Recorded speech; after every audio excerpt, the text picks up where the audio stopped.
would like to know why it is that just minutes after we hire a black man in America today to be on the show, I'm now Uncle Tom.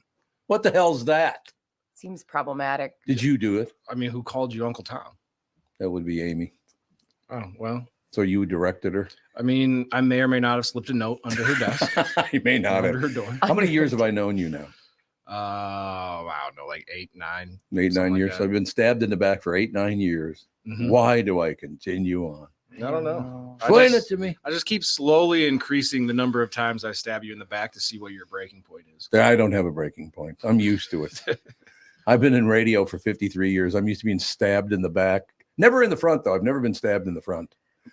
I have never had anybody walk up to me and go, Tom, you got to go. I literally, from one job, I ran into the general manager. I was going in the building. They were coming out of the building. I talked to him for about 5 minutes, and it was a very pleasant conversation. I went into the studio A. The guy in the air goes, hey, the GM's on the phone. Called me and fired me. I had literally been talking to him 5 minutes earlier, but he wouldn't do it to my face.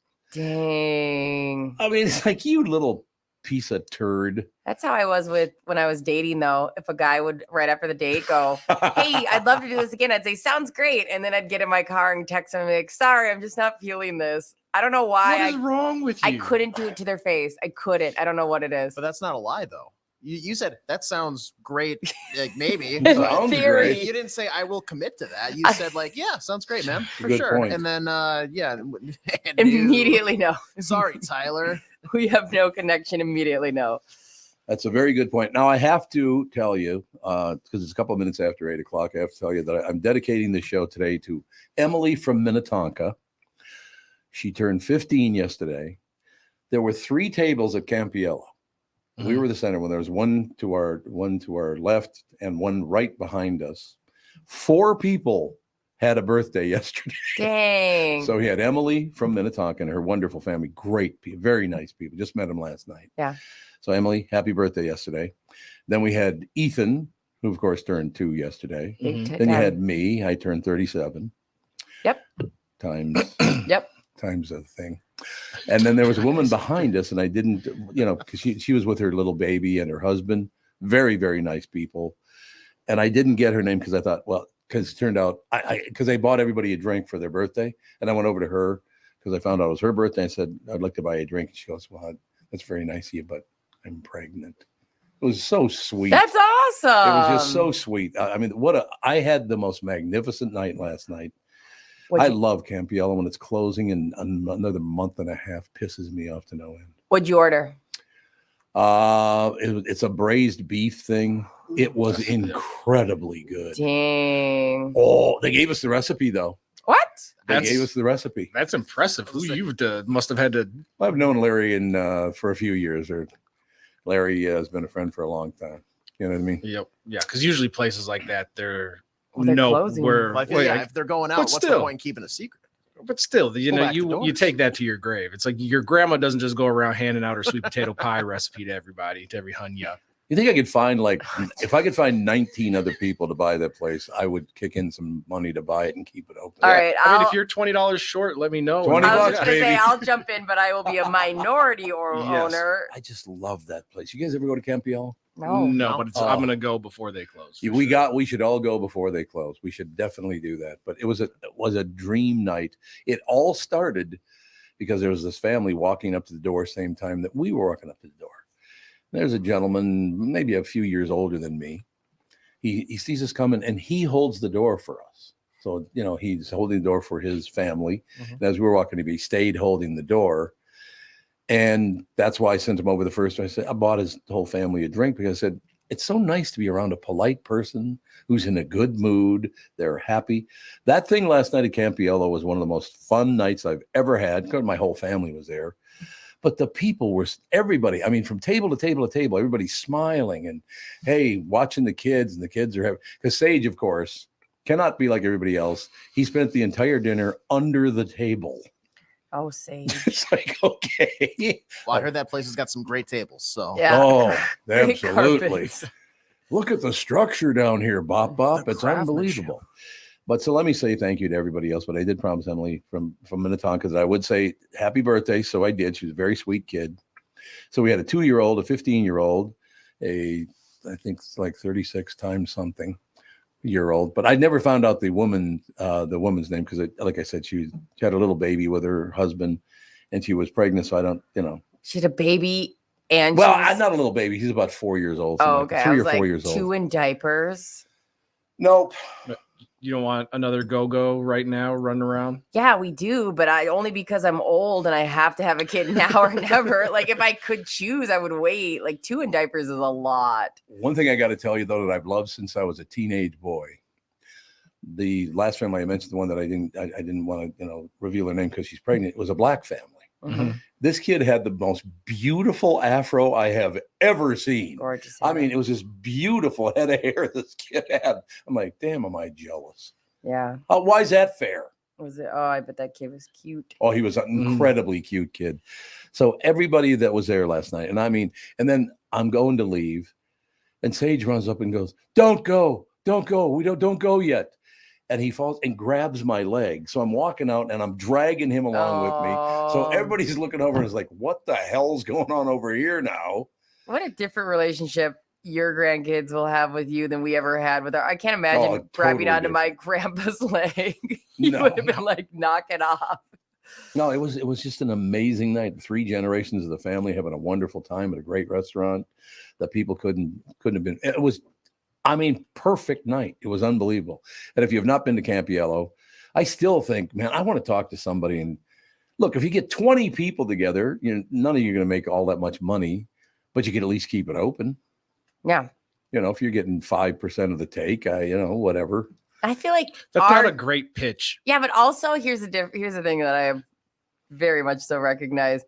Your version of not getting a lot of money is pretty chill with me. Like there is, right? Yeah, like if you're like you only get $200 a month, I'd be like, great, that'd be amazing. That's what I'm saying. Like $200, just boom, just that shows up. That's yes, please. The things I do for that money, I don't even want to tell you. Or she's not at a pharmacology class on Tuesday. She's out selling drugs.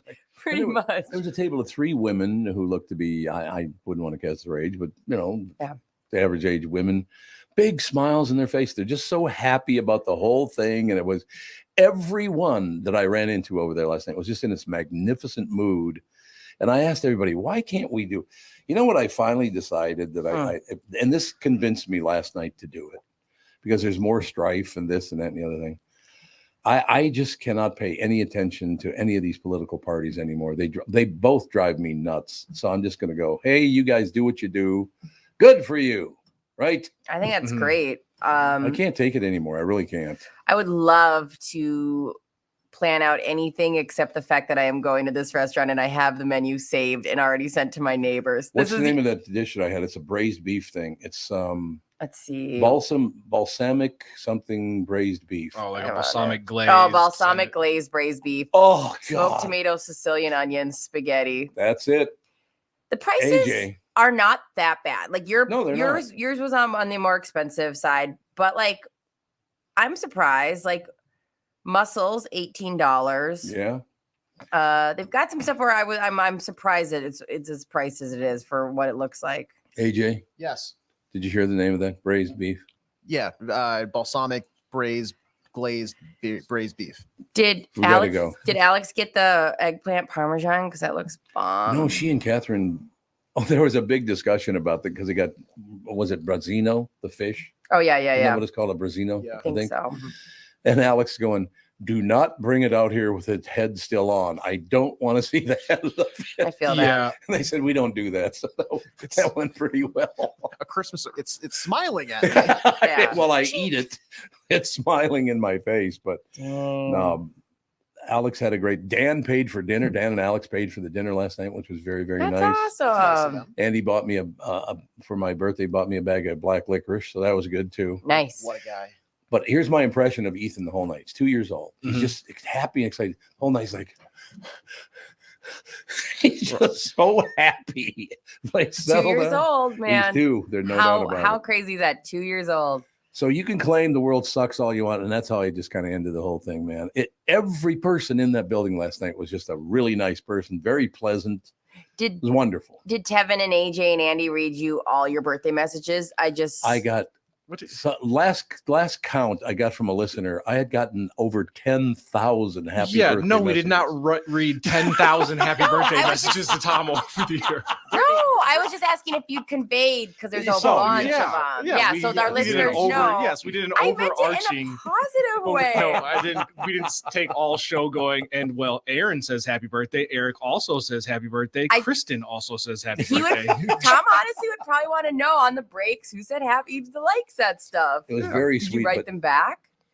10,000. No, 10,000 people still writing today. If there was a reply all button, then yes, I would.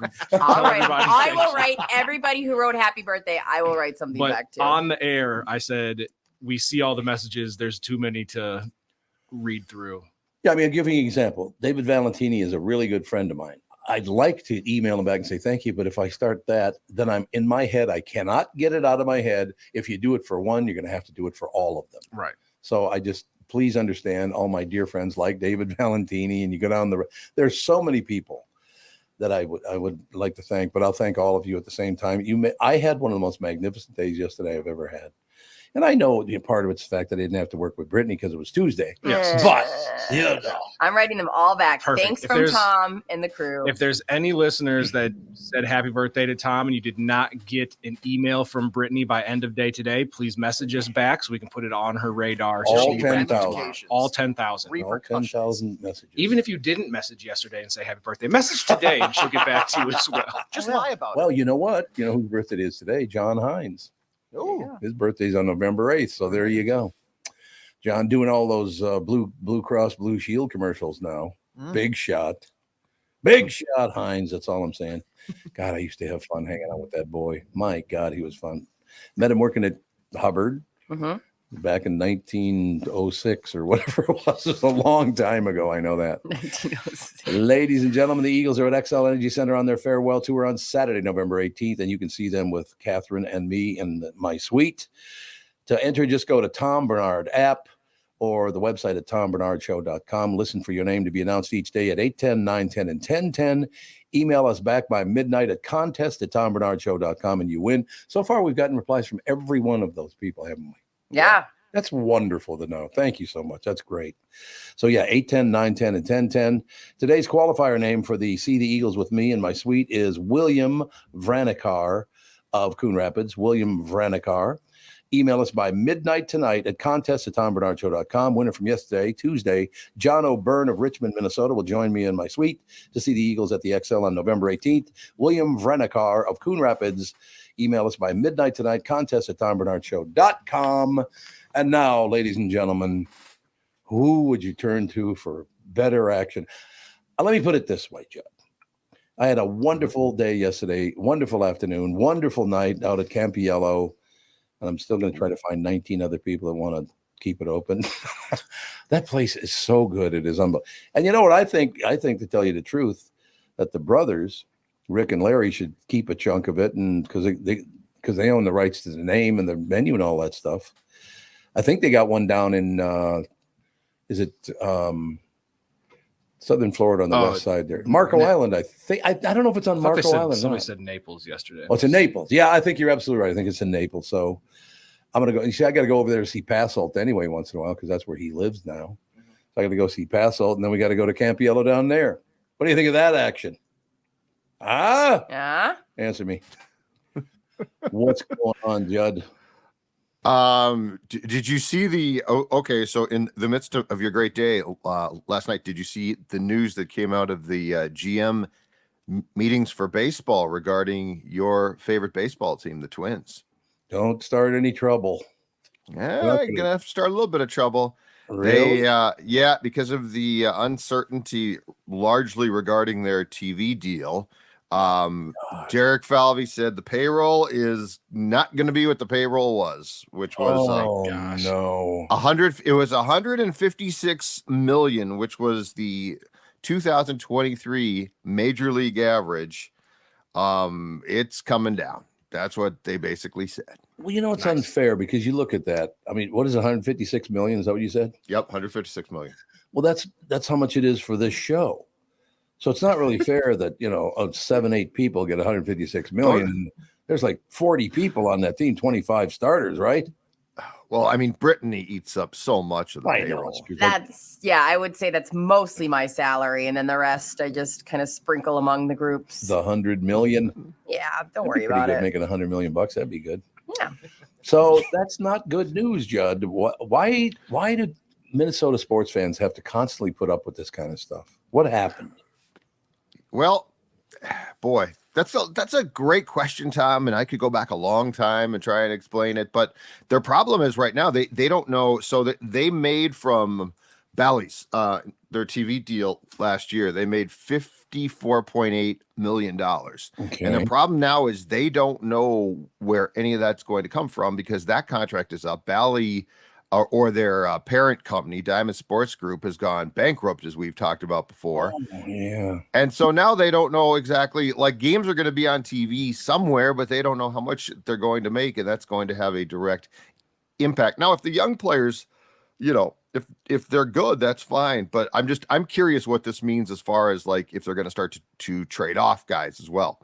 Yeah, peel back. Yep. Yeah, because we've seen that before. That's never a pleasant thing. So that's what I'm curious about. We talked about the Judge yesterday, kept the Twins in town because if it weren't for the Judge, they'd be long gone years. 1998, I think it was. Yeah, late 90s. They would have folded back then. Yep. And I get, okay, Bally Sports North, you're not sure. Obviously, they're going to go away. We're not sure where that we're going to make up that $50 million. Isn't an option also just to keep the payroll where it's at, and maybe you have to eat it for a little bit as you are a billionaire, Mr. Polad? There is that. And once you do get this new TV deal, because you are going to get another one, I'm guessing it's going to be roughly around what Bally's is, even if it's a little bit less. You can suck it up for a year since we did make the playoffs and win a series. True. Tevin, are you familiar with really rich people? And I get it. I get it. That's not how it works, but it would be nice if if 1 year we said, you know what, we're going to take a loss financially just to try and win a championship. Let's see. Yes. Go ahead, sir. Then I'll jump in after you because I think I have a good point. Oh, no, go. I was just going to say, I agree completely. It would be nice. Billionaires rarely do what the nice thing is. They do what the prudent thing is for their pocketbook. Okay, but when you're third generation inheriting billions of dollars, maybe you should spend a little because you didn't earn any of it. Oh, that's a whole nother story. Yeah, that's a whole nother story. Yeah, that's lying though. Because I mean, there's in others. I know it's basketball, not the same as baseball, but they have a luxury tax where the Golden State Warriors, they said, hey, we like winning championships, so we paid a premium to keep all of our good players. Winning's fun, Minnesota. Like Twins, exactly. Like you'll have more fun winning than you will sitting there and cutting everybody to keep your payroll at 100,000 or 100 million. I had a friend come to town who had never been in Minnesota before, and he said, one thing that was really weird that I didn't realize. I always knew that Minnesota is a pretty wealthy state because it is. Mm-hmm. Minnesota's a very wealthy state. Mm-hmm. He goes, but Tom, my God, Minnesotans tighter than bark on a tree. They don't like spending. That is true, though. Minnesotans do not like to spend money. That's true. There's like 5 things we don't like to do or can't do well. One is merge on the freeway. Oh, God. One is we don't like to spend. We're cheap by nature. There's got to be a list of things. The merging on the freeway is my top one, but there's a lot. There are definitely a few things that we are hesitant to do or bad at, and spending is definitely among the hesitant to do. I will tell you, I can close my joyful day last night with an even more joyful closing. So I left because it gets dark now, like 5 o'clock or something. So I left about 7:30. It is really dark, right? And I'm driving by myself. I pull up to the red light. You can take a right on a red. I pull up, I stop, and I go to accelerate the car to take the turn. There's a young man walking 2 dogs. I couldn't see him at all. The far right part of my right headlight, or I guess if you're looking at the far left part of the right headlight, caught his image. Otherwise, I'd have run him right over and killed. I would have killed him. There's no doubt about it. Why he would have walked against the red light with 2 dogs in the dark? Why would you do that? I mean, I am so happy I didn't kill him. I would have run right over him. Dang. I missed him by about a foot. And then he starts yelling at me. I'm like, you're crossing against the red. Yeah, but maybe he was saying, I'm really sorry about my bad decisions. Did that start with the F-bomb? Oh, okay. I honest to God, so once again, I had a magnificent night, even better. Thank you, God, I didn't kill anyone. And people love walking like they will live through getting hit by a car. People, like, I guess if you're walking, you should be. I get it. Like, yes, you have the right of way to cross certain situations, but also you have more at risk than I do driving in my car. Yeah, so you should be a little bit more cautious. Don't put the dogs in jeopardy. Yeah, that's a good point, Judd. If you want to kill yourself, go for it, but don't put your dogs in jeopardy. And there were 2. I don't know what kind of dogs they were, but both the dogs were black. So it was a hate crime. Yeah, it was a hate crime. Would have run over the black dog, but you couldn't see them. That's the whole problem. Listen, I run outside and I will not cross things or look until I get eye contact. So what I do is like the hi wave, like just saying hi to everybody, and until I get the eye contact, because people are on, everybody's guilty of looking down, whatever. And when you run around. But the other day, I was bringing Go-Go to daycare. I was picking her up, and we biked there. So we were biking back, and she was in her little Thule, they call it. Mm-hmm. And I was trying to pass this guy who was running. And I said, on your left, on your left, on your left. His headphones were so loud. Oh yeah. I was like, do you have a death wish? Like you're not going to even hear the outside world? I was like, that's how I Eden run. Prairie. I was like, on your left. And he still didn't hear me. I was like, you should be able to hear the outside world when you run. There's you're crazy, Tevin. You pay attention. You get to an intersection, you stop, you look, no cars coming. Okay, cool. I'm gonna keep going. You should be able to hear things that come around you. You should hear your environment when you are running. I will tell you this. This is a true story, and I can prove this. If you did that on West Broadway, North Minneapolis, you would not have any money on you after you left that neighborhood. I can promise you that. Oh, with the headphones. I thought you went yelling on your left. I was like, no. The headphones, you'd have been robbed like a sumbitch. I will tell you that. That's true. By the time you yell on your left 4 times, shouldn't you already have passed him? Well, that's the thing is, I don't want to try to pass him when I have a trailer if I'm going to nick him or hit him. Like I want to be him to be aware we're on, a little 1-person path kind of thing. So it's not like I can offer it. If I'm biking by myself, I can kind of go around them. But with this trailer, I got to be like, you warned him. You know what? You said it. And if he wants to have his headphones on loud, the thing that amazes me now is, we certainly see problems with this is the lack of situational awareness from people who in the oddest places will just be staring at their phone. Yeah. Oh yeah. Oh, absolutely. It's like if you're in a parking garage walking to your car. Oh, you don't want to do that. You might want to be aware of what's around. I see people, in all situations just staring at their phone. It's like, do you really need to be staring at your phone right now? And I stare at my phone. I'm not saying I don't. But it's like if I'm in a situation where I think, you know what, it's going to be really smart if I know what's going on around me, I usually don't stare at my phone. I know. And people pull them out in the craziest places. I was walking out of the gas station yesterday and a lady in the doorway just decided to pull her phone out and stop. And I ran in the doorway. And I was wearing all my, Concordia nursing student stuff. And I was like, I just looked like I ended up holding her. It looked like I was holding her in some weird way. And I was like, I'm sorry, but I didn't know how to react. So look at the day we've had. She didn't kill anyone. I didn't kill anyone. Pretty damn good day yesterday. I don't want to brag, but jury's still out on Tevin. Yeah, well, Tevin would have made the show a lot more interesting today if both of you came in with 2 murder on their hands. 2 homicides yesterday. Judd, I'm running from the cops right now, but what's going on? I'm here for the show. Exactly. How are the twins doing? I'm on the lam, but let's talk twins and let's talk. Yeah. Man, I all the way, and what I did all the way home, because I'm the sucker for this, I guess. I don't know. But all the way home, I thought, because he looked to be probably, I only saw a glance, he was probably around 35, something like that. And I thought the whole way home, does he have a wife? Does he have children?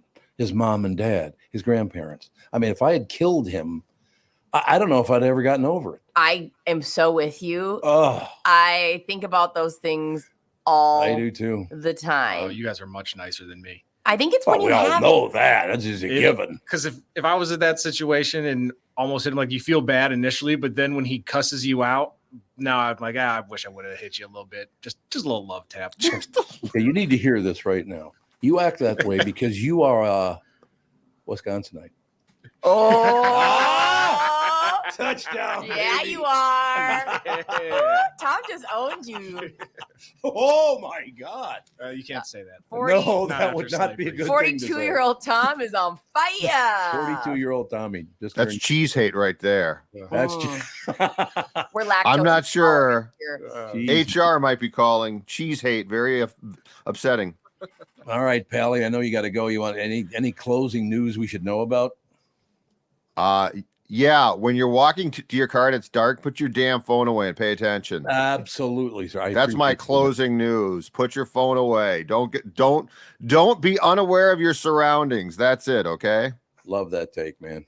All right, I'll see you guys. Talk to you tomorrow. Thanks, Judd. All right, bye. We'll take a break. Be right back in a couple of minutes, ladies and gentlemen. Chris Egert will join us in just a few. Guys, if you want to reignite your intimacy once and for all, listen, just give Twin Cities Premier Health a call for a discreet and confidential in-office evaluation by their highly trained staff of medical professionals. Acoustic wave therapy sessions are 25 to 30-minute treatments with no pain and no downtime afterward. And right now, Twin Cities Premier Health is offering a free treatment and a free consultation when you book today. Receive this $800 value when you use code word TOM at TwinCitiesPremierHealth.com. You may know that age-related erectile dysfunction is most commonly caused by a buildup of plaque in the arteries that supply blood to the erectile tissue. Acoustic wave therapy can rescue your relationship and has been clinically proven to break up plaque and improve blood flow to the penis. Definitely take advantage of this limited time special offer. Receive a free treatment and a free consultation when you book today. This is a savings of $800 when you use code word TOM at TwinCitiesPremierHealth.com. Be sure to use code word TOM so we get credit for sending you. I wouldn't recommend a service like this unless I knew they could help you. You need to know a guy for your auto repairs, legal issues, banking, and more. The same goes for investment advice. You need a guy to help you be successful, someone you can trust who gets results. Well, I got a guy for you, Josh Arnold. Josh gives you straight talk, not sugar-coated advice about your financial situation. Josh has seen it all when it comes to economic and market conditions, and Josh can make sure that your retirement objectives match your investments. Do yourself a favor and call Josh now for a no-obligation 48-minute evaluation. You've got nothing to lose, and you'll get a different point of view for your investments. Call Josh at 952-925-5608. That is 952-925-5608. You'll be glad that you did. And tell him his guy, Tom, sent you. Investment services offered by Josh Arnold Investment Consultant, LLC, a security investment advisor. Past performance is no guarantee of future results. All investments involve risk. All comments and opinions are Josh Arnold's and do not constitute investment advice. Tom Barnard is a paid endorser. The Tom Barnard Show is proud to have partners like North American Banking Company, Bradshaw & Bryant, and attorney and advertiser Dave Bielke. I've been advertising on Tom Barnard shows for years. I like Tom, not just because he's a good guy, but because the ads I run on his show bring me new clients that are hurt at work and need legal help. Tommy B works for me. If you'd like to find out more about growing your business with the Tom Barnard Show, go to TomBarnardShow.com, keyword partner. Tom here. I just read a success story from MN Fat Loss client Elizabeth, who just completed the program. Elizabeth writes, I'm a 54-year-old woman who has struggled with losing weight. I had almost constant heartburn, trouble sleeping with brain fog. I tried counting calories, eating bars and shakes, and several other programs in which I would lose 5 to 10 pounds after months of struggling, only to gain it right back. After 60 days of the MN Fat Loss program, I was down 25 pounds. MN Fat Loss had really empowered me to believe that I can control my eating and my weight without having to sacrifice foods that I like. Let me assure you that the short 60 days is totally worth it. If you're thinking about finally committing to improving your health, this is the time to start. You won't regret your investment in yourself. Great job, Elizabeth. I'm so happy to hear about your success. Are you ready to lose weight and feel better? Go to mnfatloss.com and schedule a free phone consultation. It is so easy to see if MN Fat Loss is a good fit for you. They offer a free phone consultation to learn about the program. You don't have to take time off work or get a babysitter for the kids. It's as easy as getting on a quick call with the expert staff. You can share your goals, learn about the program, and see if it is a good fit to help you lose weight and feel better. They also have virtual options to help you if you live far away. To schedule that free phone consultation, go to mnfatloss.com. The only thing you have to lose is that unwanted weight. That's www.mnfatloss.com. I cannot wait to hear about your success story. We are back, ladies and gentlemen. News brought to you by Mr. Money Talk, Josh Arnold. Call Josh for your free 48-minute financial evaluation. Chris Egert now. He's professorial. He's got his glasses on today. Big shot. Just so I can see, Tom. It's not for looks. It's for necessity. It's necessity. That was such a such a news guy voice. It's just so I can see reporting here live. And back to you with 20/20 vision. Happy birthday. Happy birthday, by the way, Tom. I didn't know it was your birthday yesterday. What the? Yes. Oh, I got your message, though. Thank you. It was very nice of you. Well, I didn't. I would have said something during the show yesterday. I didn't know. Well, we can say it's John Hines' birthday today, so we can say, hey, happy birthday to him. All right, happy birthday, John. There you go. Former Hubbard employee, of course, for many years. And happy birthday in advance to Tevin, AJ, and Brittany. Thank you. I will bank that for May. I appreciate it. March 21st, right around the corner. All right, I'll remember that. And AJ, when's yours? February. When in February? The 9th. Oh, Alex's is the 2nd. Look at that. 1 week apart. Look at that. Brittany. Chris, when's yours? January. Got a big one this year too. Yeah, January, February, March. I'm May. And you're May. You had to skip over April. Chris, what day? At last day of January, I turned 50. Nah. What? No, you don't. Oh, actually, I already have it in my calendar. Weird. You're going to be 50? Yeah. You look good for 49. I'm sending it in my calendar right now. January 31st, Chris Egert officially. No, you don't need to. We're showing up to the Hubbard building, and we're going to bring you a cake. It'd be big. Maybe a stripper will jump out. No, none of that's going to happen. No. You know what I love about this, Chris? What's that? They're all assuming they're still going to be here in January. Think of it.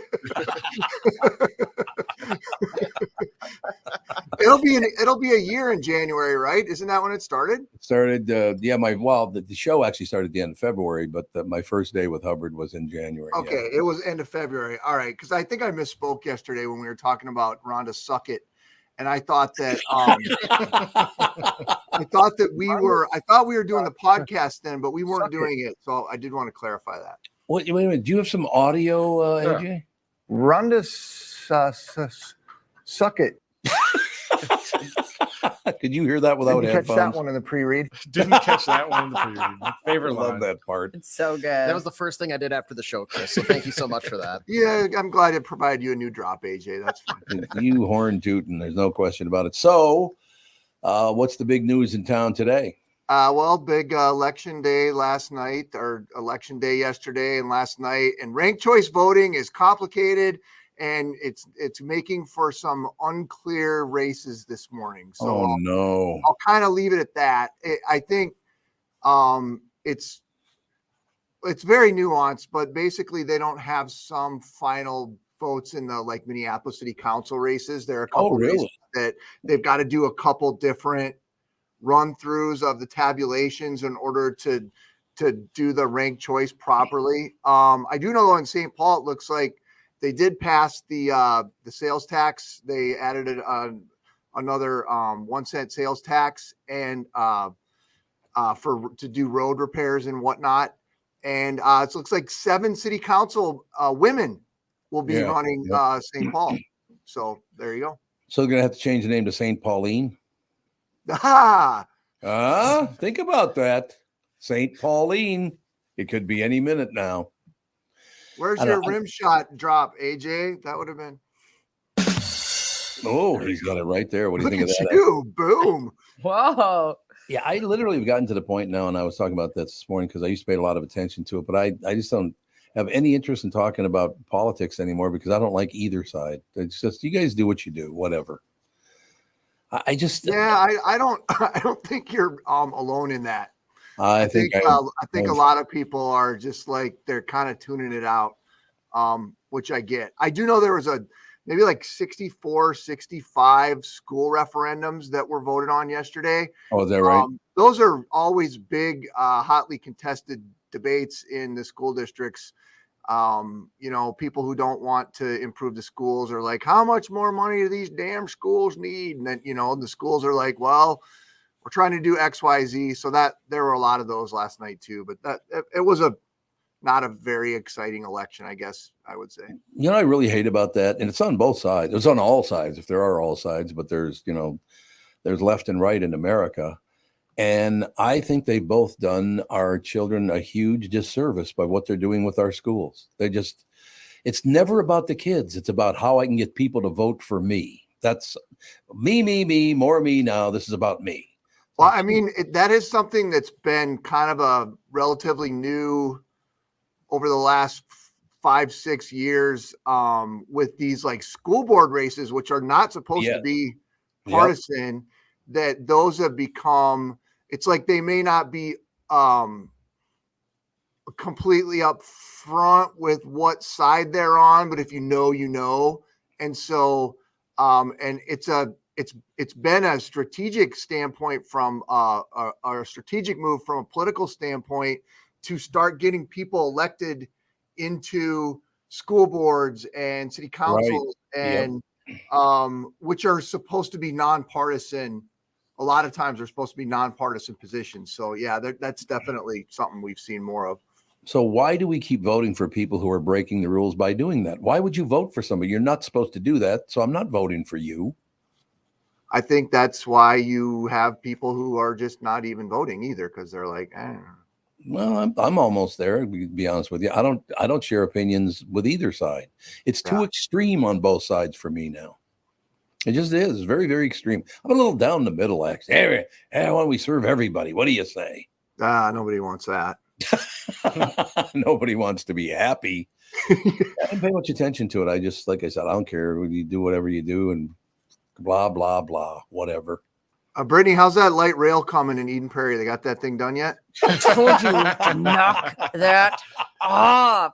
Why would you bring that up? I'm having such a fun, great day. And then you bring up the fact that I have this permanent structure I drive by that is pristine and never touched. I was out by the mall yesterday and I'm like, look at that beautiful light rail. They even do these special. So I go to that Lifetime right there and they do these special different colored lights that they change. Like this undercarriage lighting is beautiful. And then the side has like this mosaic on it and it's never been touched. And I go, it should be done any day now, right? You should be able to start taking that light rail right. I'm going to take it to the Vikings game, the next Vikings game.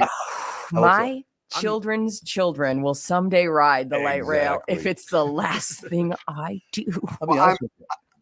Go ahead, Tom. I love going. Main Street Hopkins is one of my favorite places to go. Great restaurants, great. I just love Main Street in Hopkins. I always have. Agree. The old opera house there and all the stuff. It's just a wonderful town. And every time you go there, you look at that unfinished bridge that goes right over the center of town. Yeah, it goes right over Excelsior Boulevard. Yeah. It's like, are you ever going to finish this? I know. That's been about 15, 20 years now? Don't even worry. Not that long, but it feels like it. So stupid. Like, it really is. It's like basic where you go, how much is something going to cost? And you get within $1 million. That's all I ask. Get it within $1 million and then finish the thing. What is it now? Yeah. 3 billion or something? Isn't it, Chris? Like $3 billion?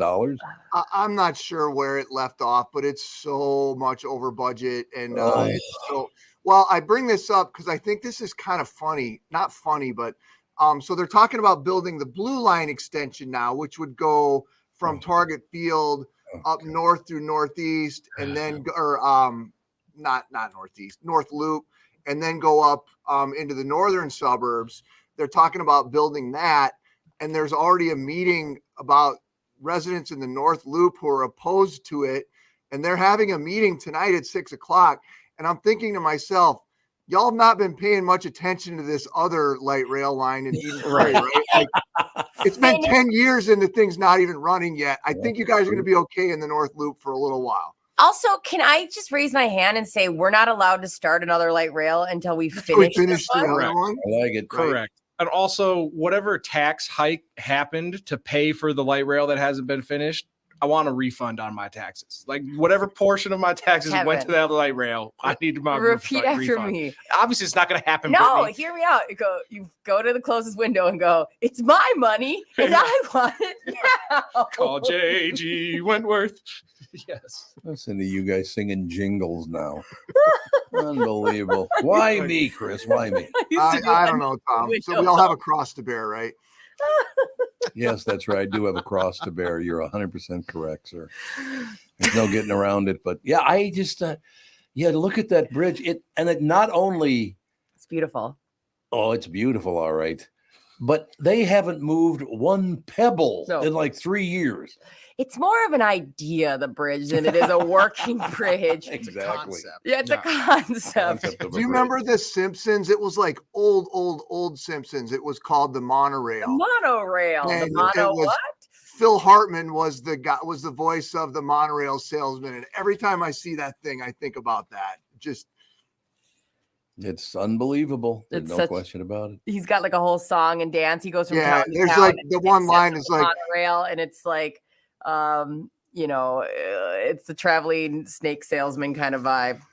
It is indeed. But the one thing that I have finally decided after last night, and I didn't even look at all the results or any of that stuff, I can't support either party anymore. I just can't do it. I want to stay the hell out of politics because all it does is drive me nuts. I don't care anymore. Is that what you guys want? Good for you. I think you're not. A lot of people are in that boat, Tom. There's no doubt about it. It's just disgusting, the whole thing. And I think people at the end of the day are like, what are you doing for me? Like what? Oh yeah. Mm-hmm. Oh, sure. What are you doing to make our communities better? Or what are, and I don't think people feel that right now. So I did pass one political law that I have personally. So there's Democrats, there's Republicans, and there's Tom. And my only rule is you mess with my family, you ain't going to like what happens next. That's all I'm saying. That's fair, isn't it? Just leave my family alone. I think that's fair. That's it. That's all I'm asking. Just get the hell away from my family. All right. What else you got? Oh, you got to go. My God, it's already quarter to almost. Oh, yeah, I guess they do have to go. What the hell? You come on and just the time flies. Well, listen, when you're this packed full of news and information. Okay. There's that. I forgot. You couldn't even say that with a straight face. It was so stupid. Well, we always do the same. There are two things. I never say goodbye anymore. I say hello and suck it. That's all I do. I don't say goodbye anymore. Rhonda, suck it. Did you ever find out the way it was said? Yeah, suck it. It's Sukit. She came up and she came up to an event in Duluth and came up to me and started talking to me. She's like, "Hi, Chris, I'm Rhonda," and I'm like, "Oh no, hi, Rhonda." Oh no, I'm sorry because that made the rounds locally, so I know it got back to her. She's like, "Oh, it happens all the time. It's no big deal." I bet Rhonda thought it was great. Yeah, well, or she wanted to kill me, but. Join the club. She's not good at it. But in your defense, yeah, right. The pre-read, so you can't kill what's already dead. Hey, all right, that's enough for you, Buster. We'll talk to you tomorrow. Bye, Chris. Ladies and gentlemen, news brought to you by Mr. Money Talk, Josh Arnold. Call Josh for your free 48-minute financial evaluation. Chris Egert, and I know I say it every day, but I love working with that guy. He is so good at his job. Don't you think? I love Chris. He's a great guy. He is he's just the perfect combo of seems confident, but the minute you tap at his facade, all falls apart. He's like, I'm garbage. I hate me. Yeah. You're like, oh my God, stop. I love it the other day when he was on the air and didn't remember he was on the air and he goes, Jesus Christ. Yeah. Or wasn't he singing one day during the break too? Yeah. And then the other day he was whistling. Yeah. It was kind of beautiful. Hell of a guy. Known him for a long time now. And again, the first time he walked in a family podcast years and years and years ago, walks in, takes off his leg and leans it up against the corner. What the hell? Just needed a break. Probably like his version of taking your bra off for girls. Or yeah, that would be well. Yeah, no, that's the best feeling in the world. Bra, or if you have a really tight ponytail, both those things, they come off and you're like, life is so good. Would it be better for guys who have big boobs to wear a bra? I would think so, especially working out. I would think it would probably be nice. Well, there's NFL players now are wearing, it looks like a sports bra. That's what I thought. Yeah. But yeah. So they are becoming a thing. That's what I thought. It's like, I wouldn't want them moving while I'm working out. I thought I saw that. Oh God. So Monday, 2 days ago, Catherine goes in for a checkup. Yeah. Come back and, they did the whole deal. Yeah. And I said, how'd you do, honey? She goes, the girls are fine. Oh, like, good. Oh, God. You should get away from me. Yeah, the girls are fine. Emily and Natalie are doing fine. Okay, we're not naming. Especially if we're going to name them. What? Hey, Catherine, Elizabeth is hanging out down there. Jesus. That's just like how unsexy I am, is that my names would be Emily and Natalie. I like it. Thank you. Naming your boobs. It's a wonderful idea. The girls are fine. The girls are fine. And she goes like this. The girls are fine. Oh, God. But I do, once again, I was reminded by God last night, I guess it was, that how lucky I am, man, because one thing about Catherine is, and she's very funny anyways, a beautiful woman, a nice person, just a sweetheart. I couldn't even read you the card she gave me because I'd start crying. It was very, very sweet. But when she has a couple of drinks, it goes like 500 times bigger.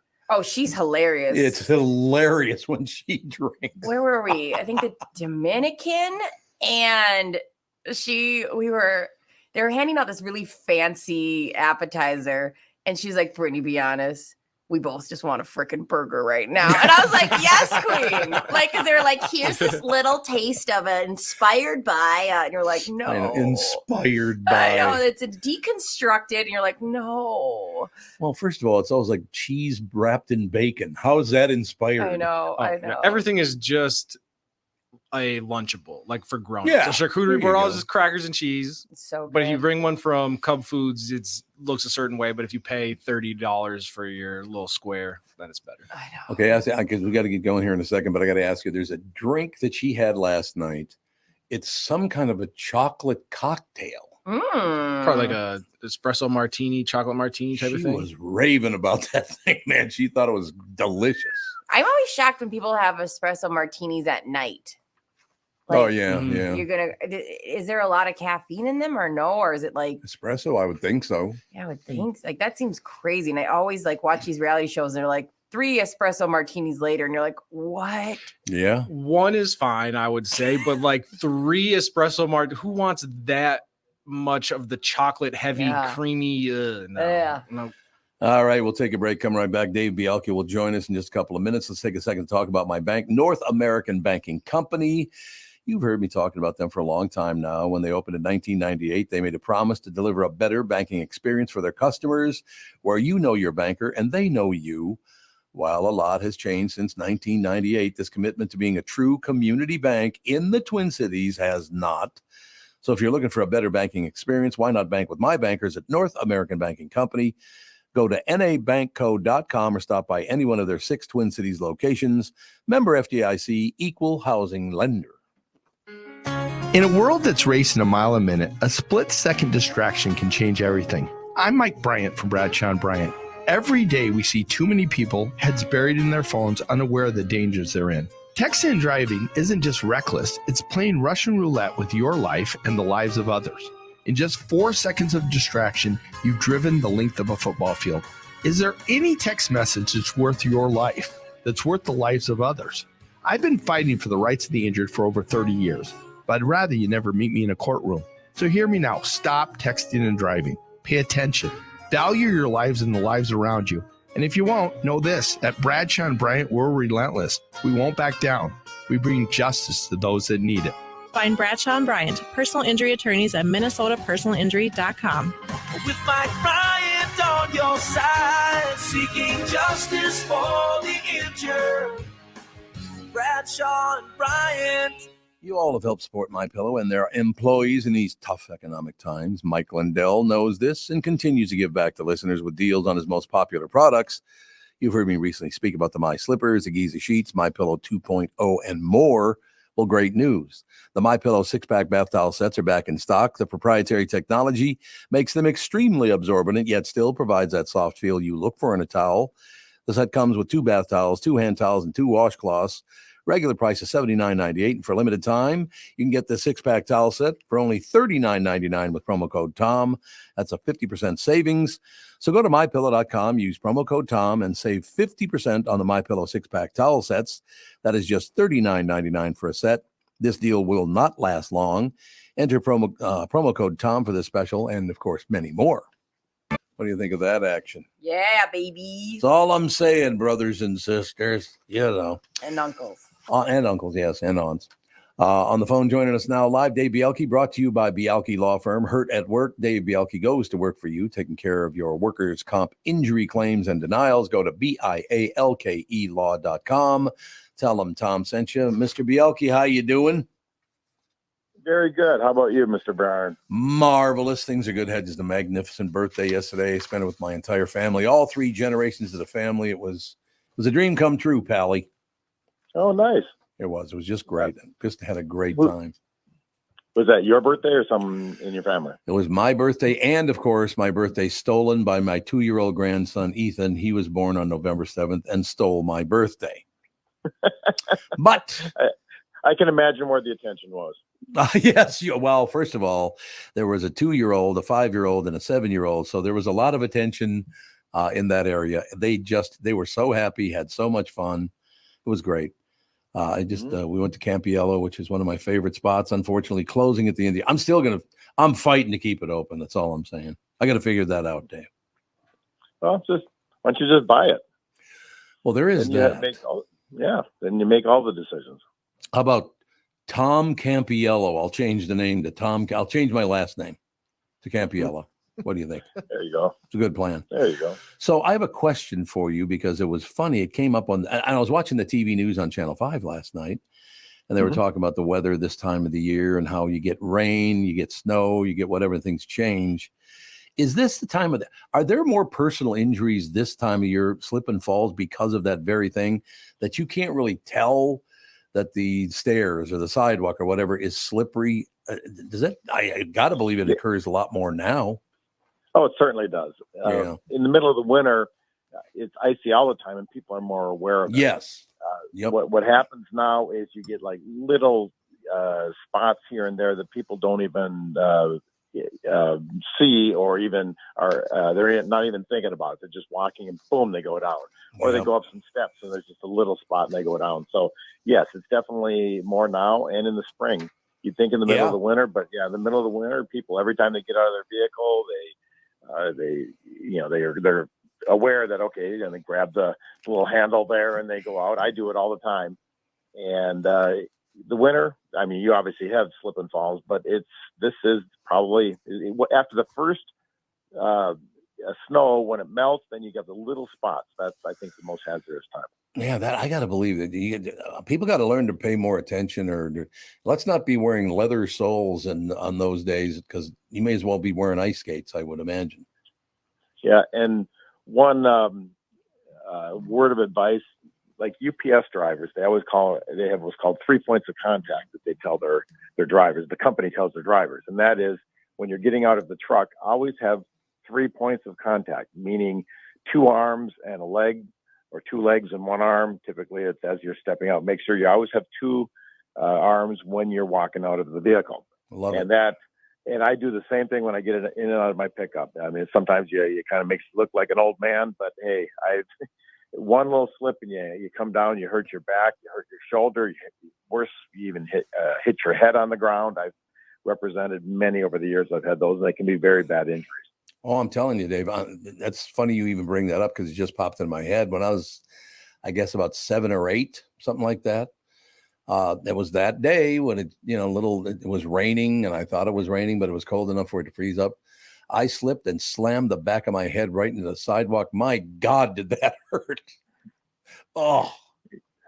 Yeah, they hurt, and then you can have what's called a TBI, traumatic brain injury, and they usually go away over time with some, pretty bad headaches, some debilitating headaches, but they can go on and on over time. You have light sensitivity, of all sorts of issues that come out of that. So make sure you do what you can to keep your head from hitting something. And that's one, you're getting out of a vehicle, because when you slip, you go down fast. And that's what happens when you're, especially if you get into like a truck. So yeah, good word to the wise. All right. I'm already getting the messages from my friends. Oh, that's what happened to your brain. Thank you. Yep. Really appreciate That was kind of a hanging curveball. Someone's going to that. That was a hanging curveball indeed. So what's the latest on your agenda? You working, what are you working on right now? I'm preparing for a mediation tomorrow. I've got a big claim tomorrow where we've got 2 insurance companies over time. This is a repetitive motion type injury. My guy he installs ceilings, acoustical ceilings, like you have in any medical facility or, basically anything commercial. They have ceilings that absorb sound. And he's done that for years and years, and he's got a really bad neck. Didn't have a specific injury. He didn't fall off a ladder or something. He just had neck symptoms came on over time. He goes to the doctor. The doctor says, you need to have a fusion, has a fusion of 2 levels to his neck. And then the doctor says, you got to stop doing this. He's only 51 years old. Oh, God. The doctor says, yeah, you got to stop doing this. If you keep installing ceilings, you're going to be back here in 2 years to get 2 additional levels fused in your neck. So you can see where this claim is going. And it's a big claim. So that's what I'm preparing for tomorrow afternoon. How would you as an attorney sit down with the guy and he has just been told you're done at 51 years old. He's dedicated his life to doing this. Well, that's got to be a hard conversation. It is. And it's also, again, he didn't fall off a ladder. People don't know these injuries are real. He just initially goes to the doctor and, talks to his boss at work and says, I'm having neck problems. And the boss says, hey, we're all getting old. Well, when you're 51 years old and you're getting 2 levels of your neck fused, it's something more than just getting old. And someone who's spending all day long working above their head, that happens. Over time, it breaks down. It's called a Gillette injury in Minnesota after the case back in the early 60s that said that these are real injuries. I run into a lot of people now since we've been doing this for a few weeks, and they ask me about this, that, and the other thing. Are there obviously you can get head injuries, facial injuries, the eyes, the mouth, the whole deal, your neck. We already talked about that. That's very, very sensitive. I mean, it just must be, business must be stacking up. I would tell you what, with people, although we don't do as much physical work anymore as we used to, do we? We don't. A lot of the physical work that was done previously is all done mechanically now. Yeah. However, what's going to happen is, 20, 30 years from now, my job won't be as big because the guys like this guy, 51 years old, and other guys bad shoulder at 58 or 61, they've been doing this for years and years and years. So even though things have gotten safe in the last 10 years, less physical work, they had the initial trauma early on that just got them built on it. And an example are like carpenters. Old carpenters, they always have shoulder problems, elbow problems, hand problems. Younger carpenters, for the last 20, 30, 40 years, 35 years, it's all been done with nailers. They don't swing hammers anymore. No, I mean, and that's exactly why I asked that question. So that, so over time, yes, that will lessen over time, and it probably already has. And just kind of, I was never going to go away, but it will lessen over time, and that's good for people in general. I was just thinking about something. I didn't even realize it. I've never thought about this before. I was talking to you. We're talking to Dave Bialke about personal injury and all these things on the job and all the rest of it. But this has got to be not only because of the rain turning to snow and ice and all the rest of it, but just the fact that you got Halloween decorations to put up and take down. You got Thanksgiving decorations to put up and take down. You got Christmas. You got Hanukkah. You got man, this must be a very, very busy time of the year for you. Well, the people get hurt like that, doing that, it's not work related. That's it's true. The wife screaming at him, saying, "Why do you do this every year? You knew you were going to fall sometime, and here you are." So, well, I think you should be able to sue your wife for having you do it. What do you think? That's an ongoing, unresolved lawsuit. That's just never going to come to an end. I suppose that's probably true. I like your honesty about that. That 20 years from now, that personal injury and being a lawyer, in that area is going to be a lot different than it is now because everything is so mechanical now. It will go down, and like even assembly lines, so forth. That's all, the repetitive work activities with your hands and that's generally going away over time. So yeah, I'm an older guy. I'm going to be doing this another 10, 15, maybe 20 years, but I would not go into workers' compensation if I was a brand new lawyer, but after doing this for 31 years, sure. I'll be able to ride this out and continue to represent, another however many hundreds of people. Yeah, I don't know what. Well, Tevin had made a comment earlier because last night I said I went out with the family, had a wonderful time, and then they stayed, and I drove home by myself. And I get to a stop light, and it's red, so I stop. But you can take a right on red in the state of Minnesota unless it indicates you can't. This one I was allowed to, but it was pitch black out. I mean, it was dark as hell out there. And I came about 1 second from running somebody right over because he crossed against the red light with two black dogs, and I couldn't see. He was dressed in black too, by the way. I couldn't see him at all. And at the last second, I slammed on the brakes and didn't hit him. I mean, Dave, people got to be wiser than that, don't they? Oh, absolutely. There's even some talk nationwide and in Minnesota here about legislation saying no more right on red because people do that. Right. And it's unfortunate because, like you said, people got to be smart. Well, if people were a lot smarter, there'd be a lot less accidents, but people do have to be sometimes protected from themselves. And that's the perfect example. I mean, you got to know if you're dressed all in black, the two dogs you're walking are black. It's pitch black out. No one can see you. And then I slam on the brakes. I didn't hit him. I almost did. I didn't. And then he starts screaming at me like I'm the guilty one. It's like, what? There are clueless people out there, and they'll always be looking for someone else to blame their problems on it. Yeah, if you're that stupid to do that, it's easy to put on there's reflector stuff, but you don't even have to have that. Just a nice color, light color would be fine. And you can put things in your dogs too, if you have black dogs. If I had a black dog and I was walking, my dog's white, so he's already shows up. But if I'm walking a black dog at night, I'm going to put there's reflective vests on. They're everywhere. I mean, it's not something you even have to try to find. They're everywhere in any hunting area. I'm sure they're on Amazon. They're just bright vests. You can just throw that on them. It takes you 2 seconds. Are people doing better with keeping themselves safe? I know that, again, the things that you talk about and the personal injury and all the rest of it, that these are unfortunate accidents, things like that. But have people gotten a lot better about these kinds of things, like protecting themselves? So obviously when they do get hurt, it is very clearly not their fault. I think people are a lot better about watching for themselves now, aren't they? I think they generally are. They're always going to be the morons out there, but you see when we were kids, you ride your bicycle, nobody had helmets on, but people, they fall, they hit their head, big injuries can occur, and you see, especially serious cyclists, they always have helmets on. And so that, I think that makes sense. And that's when I ride my motorcycle, I wear a helmet, but I will say I'm in the minority of motorcyclists that wear helmets. So I'm not sure if that culture is ever going to be,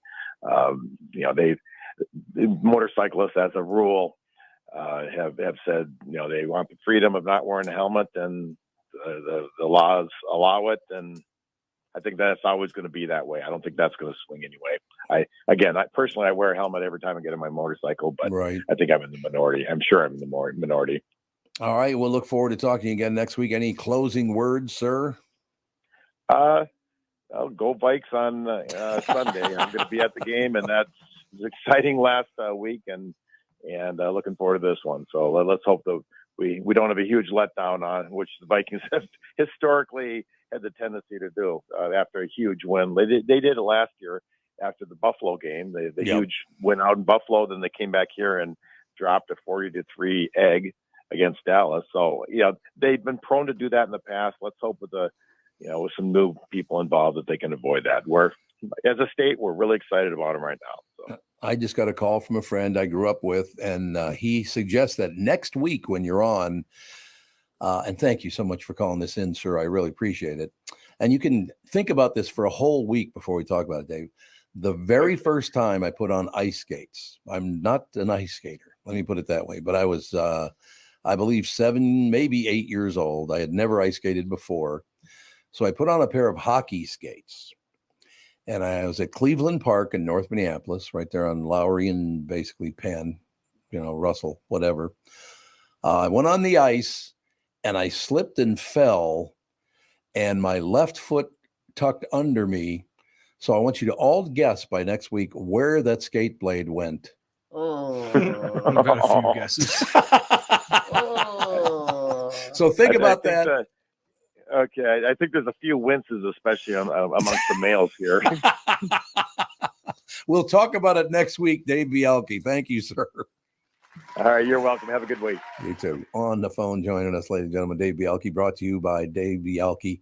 Bialke Law Firm. Heard at work, Dave Bialke goes to work for you, taking care of your workers' comp injury claims and denials. Go to BIALKElaw.com.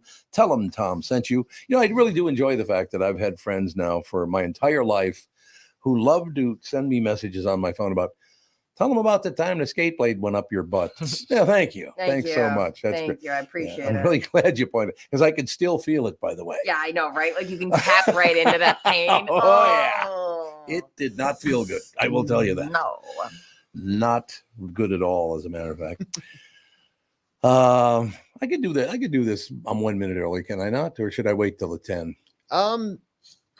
I mean, I think it's fine. Well, I just want to make sure, because Sherri Shepherd's going to be on with us at 9:10, so I want to get this in and have a nice flow to it. Oh yeah, absolutely. In other words, I don't want a skate blade going up my butt again just because my timing was off. That's a new term of phrase. I like it.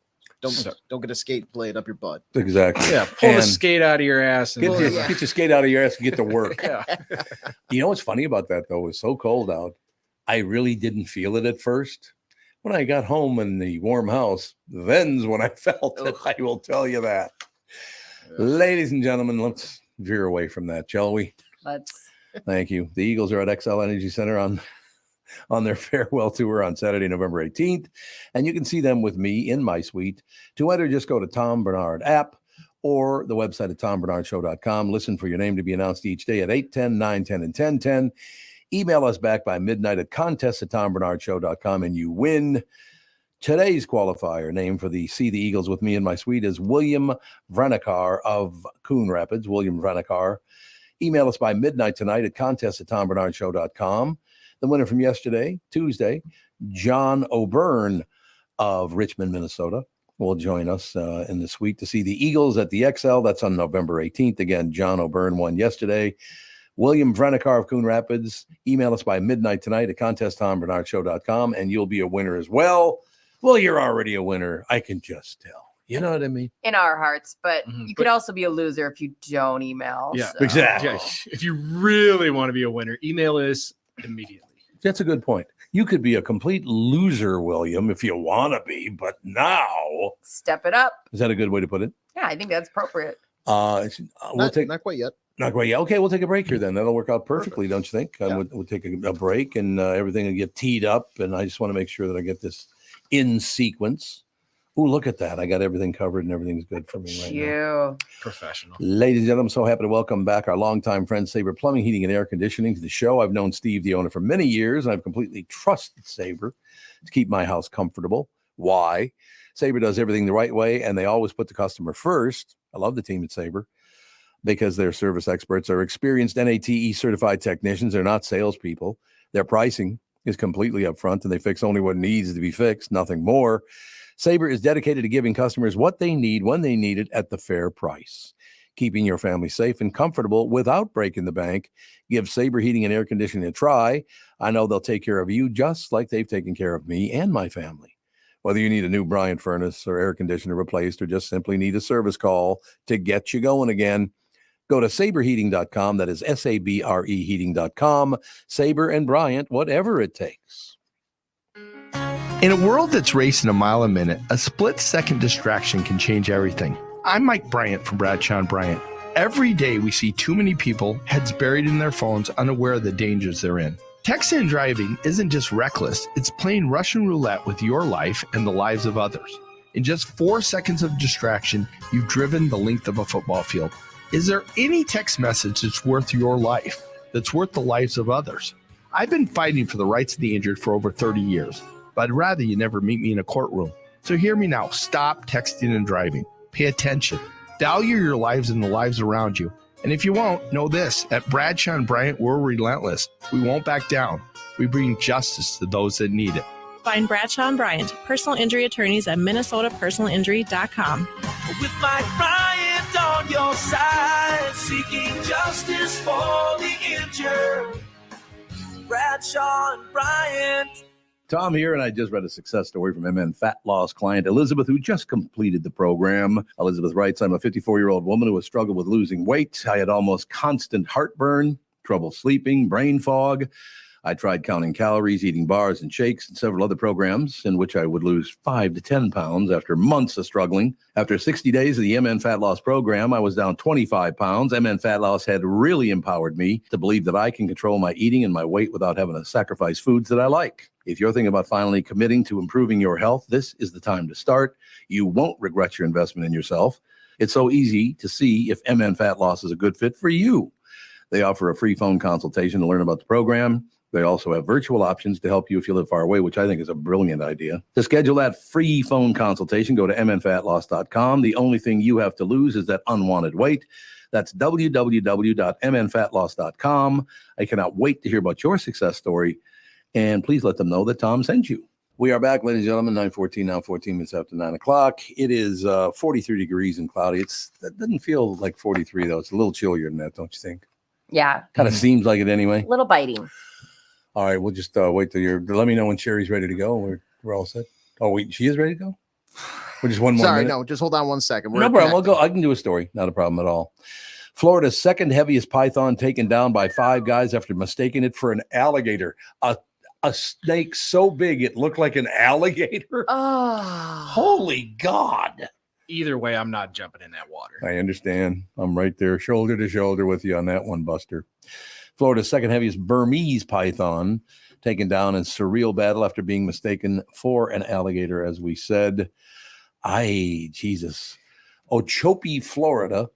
How many guys does it take to wrangle Florida's second heaviest Burmese python? 5, apparently. Mike Effelbein was one of those guys who experienced a surreal and lucky takedown at Big Cypress National Preserve in South Florida over the weekend. I had her by the head. Her head was the size of a football. Dang. You wrestle with a snake like that? No. Honest to God. And this is that invasive. Remember we were talking about it, how you get paid money to get rid of the pythons. I did a whole that's right. deep dive on that on Monday when we were talking about it. I mean, I got to be honest with you. You're going to wrestle with a python that big. You better have muscle structure like Sherri Shepherd, I think. How you doing, Sherry? How are things? Was that? Muscle structure, Sherri Shepherd. Made me crack up. Look, I'm looking at a picture of you right now, and I was a power lifter for many, many years. And you're standing there with your hands on your waist, and you got like a leather top on.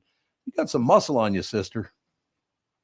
Well, I get up at 4:45 in the morning, and I work out for about an hour. But if you take away all the talking I do to my trainer, I work out for about 30 minutes. I love that. I love that. There's a lot of talking. I'm a woman. You know, I'll be trying to get out of exercises. But thank you. No, I work hard. It's quite all right, ladies and gentlemen. Daily syndicated talk time show, the daytime talk show, Sherry, which airs on Fox in the Twin Cities, whether on stage or screen, daytime Emmy award winner. Oh, it took 3 sentences to get to the fact that Sherri Shepherd is an Emmy award winner. What do you think of that action? You know, that's really very cool. I won an Emmy as a co-host on The View, but then the Sherri Show, we were nominated for 4 Emmys. Ooh. So I'll find out in February if I won, because I was nominated for Best Talk Show Host. So I'm excited. You want me to? I'm just filled with joy, gratitude. Do you want me to talk to him for you? If you got a hookup like that, I'd rather you talk to Lenny Kravitz. Forget the Emmy. You know, you're getting yourself in big trouble. Jason Momoa? Oh yeah, I know Jason Momoa. I do. I know Jason Momoa. Well, you call Jason. If you got it like that, I don't care about the Emmy. Call Jason. Sherri, you're getting yourself in big trouble here now because we're going to have you back like every week if you keep being this good. Well, you have me back. We will. We will. Believe me. So I want to know about what's going on in your life. I mean, obviously, you got all these daytime Emmys. You're up for this. You're up for that. You won the Emmy on The View, as you already talked about. Sherri and co-host were chosen as part of the 100 most influential people in the world. What does that feel like? It's nice to be able to influence people. This is why I love having my show, Sherri, because it's been 22 years of me dreaming about being able to show people that you can have a good time, that you can experience joy for an hour and just to escape. So being able to influence folks and be acknowledged for it is really great. But, to be able to just have folks on, like Lenny Kravitz, my God, he made a video of himself watching me talking about how I wanted to be with him. And we showed it on the show because I'm always like, I want to influence women to take your shot because we stay home on a Friday night. All we're going to be doing is watching Netflix and wearing a t-shirt with a taco stain. Like life is too short. Oh, true. So true. Shoot your shot.